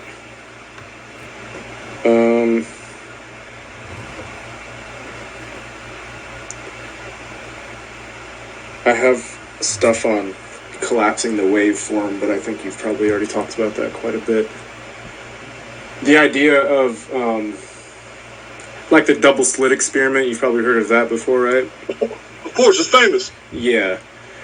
So is that how you see manifesting happening? Is it comes from our minds first, and then as we focus outward, then we sort of, I think of it as like one of those mind games. What's it called? Where the squares are all covered till you like hit them with your mouse, and then it opens up and you start seeing it after that. I kind of think of that how that's how the reality is. Well, I tend to. Personalities are so distinctive, so they're so different. I tend to believe that we're personalities, which are nothing but information fields. The mind soul aspect, it's spiritual. Like I told you, the three spiritual qualities that make us so different from this whole reality that we're experiencing is the fact that we can imagine things. That empathy, the empathy is the ability to imagine a emotion that something else apart from us is experiencing. And the greatest of all is intuition, which I often say is the predecessor of knowledge, because it is. We always intuit or suspect something is true before we find evidence that it is. Now, sometimes that's confirmation bias, but often intuition is just being a great teacher. So these three spiritual qualities identify Jason completely separate from everything that Jason is experiencing. Meaning that because thought is the only thing that a spirit can do, it's the only thing that an immortal that is trapped in an avatar can do, then my entire life must be governed by it. Because it's the only thing it's the only byproduct of being spiritual, is thinking. Mm-hmm. So if I'm thinking things into existence by virtue of imagination, and my intent is to have things done, well, it has been my personal experience that thinking alone only creates data fields. Data fields create data sets in the holography, but nothing is transformative. Nothing ever happens. I must physically have a motive force. I must move my avatar in the direction of which I'm thinking. And then all of a sudden, reality reciprocates. It's almost instant. Now all of a sudden, things are knit into my experience to comport with whatever I'm doing. Because the simulacrum cannot read my mind. It can only read my endorphin levels, cortisol levels, and my physical activity and extrapolate what I'm trying to do. When it extrapolates, it's highly intelligent. It can basically understand the direction of my movement, so it creates that reality for me. Sometimes it gets it wrong, and I experience something very unusual in my life. But as soon as it realizes that I know something is unusual in my life, it re-knits the holography, and all of a sudden I'm left with the sensation of deja vu, or synchronicity, or coincidence, or did I just see that? Or I know this ain't happening like this, and then all of a sudden 2 minutes later I'm thinking, ain't nothing happening. What am I tripping on? And just keep on going about in my own direction. Mm-hmm. It's the breaking pattern aspect. It's very simple. You're a spirit, so you think things into existence, but you can't make those things happen until you actually follow through. Your avatar, which is the only thing that the simulacrum can read, must do something, because you're an immortal spirit and AIX can't read your mind. You are a mystery to AIX. You are in your own holography inside of AIX. Therefore, it must watch you and observe you. If you don't start doing something, it can't predict your behavior based off thought. Well, so you think things into existence, and then you do a physical follow-through. As you're doing the physical follow-through, you're creating a holographic template of basically a reality directions it can predict, and it will start knitting for you those things, because what you physically do, it automatically assumes to be true. Mm-hmm. Just like I said earlier, if you're sitting in front of the screen bored as hell and depressed, then that is the reality. It will continue to knit for you until you break pattern. I wonder if you could go out, go out on a street corner with a mic and just imagine that you're talking to a bunch of people and they're all listening to you, and just start doing it and believe it. And I wonder if people would come congregate because you knew that was going to happen. It'd be interesting to perform experiments. I can't see them not coming to see what you're talking about. You know what I mean? Out of curiosity, they're going to come. Yeah. But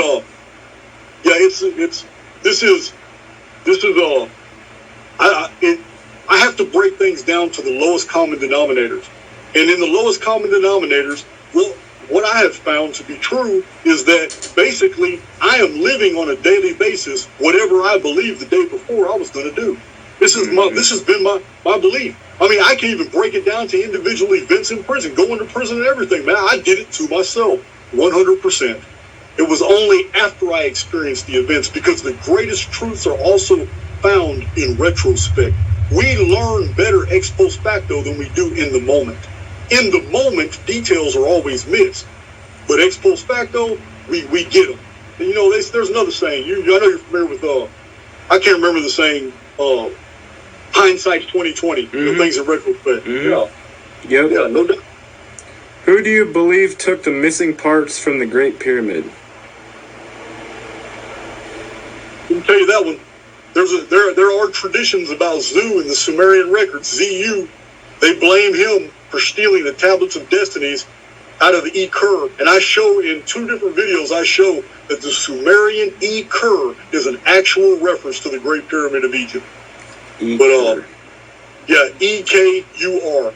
It housed the tablet of destinies, and a god named Zu appeared and stole those tablets of destinies and caused all kinds of chaos.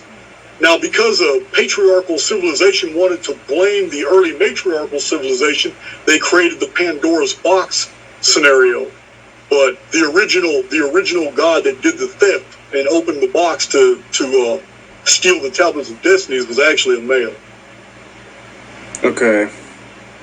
Please describe, Jason, organic and inorganic in the realm. How would you distinguish those? I mean, I don't really understand the question.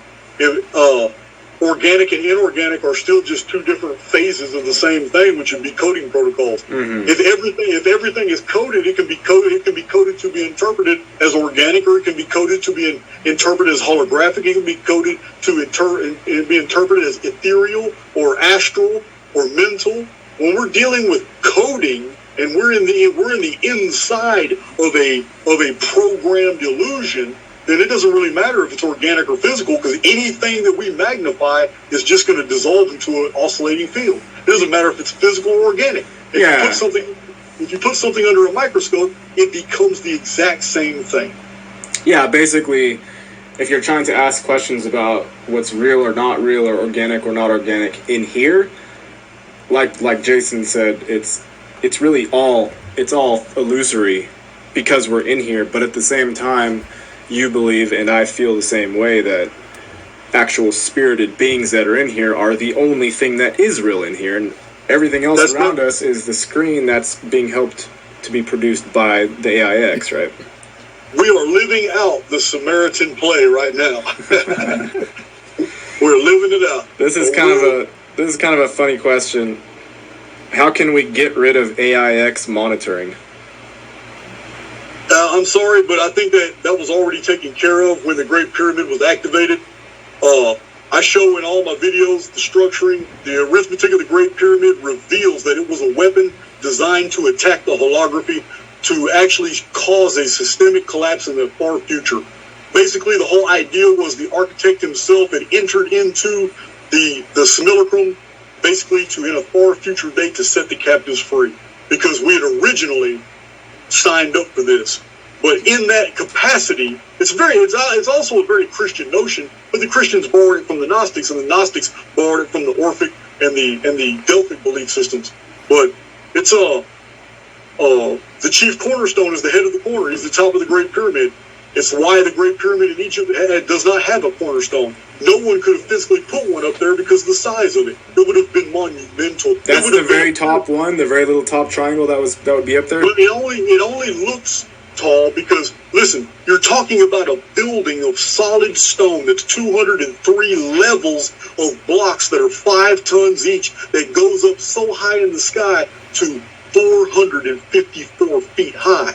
But if that capstone was put there, it would be exactly 481 feet high. There hasn't been a stone that big manufactured in the world to put on top of that pyramid. It's huge. So, you think that's coming back though? That's the signifier that we're gonna be released. In the eschatological narratives, the chief cornerstone is the stone the builders rejected. The builders are the archons. They are the coding protocols that put this false world together. this false world is governed by, like in the New Testament, it's explained, the Christian writers are not wrong. They say that this world is a product of the God of this world. The God of this world is evil. He is basically the mastermind architect of this world. This is a very Christian notion too. Christians believe that Satan was the God of this world.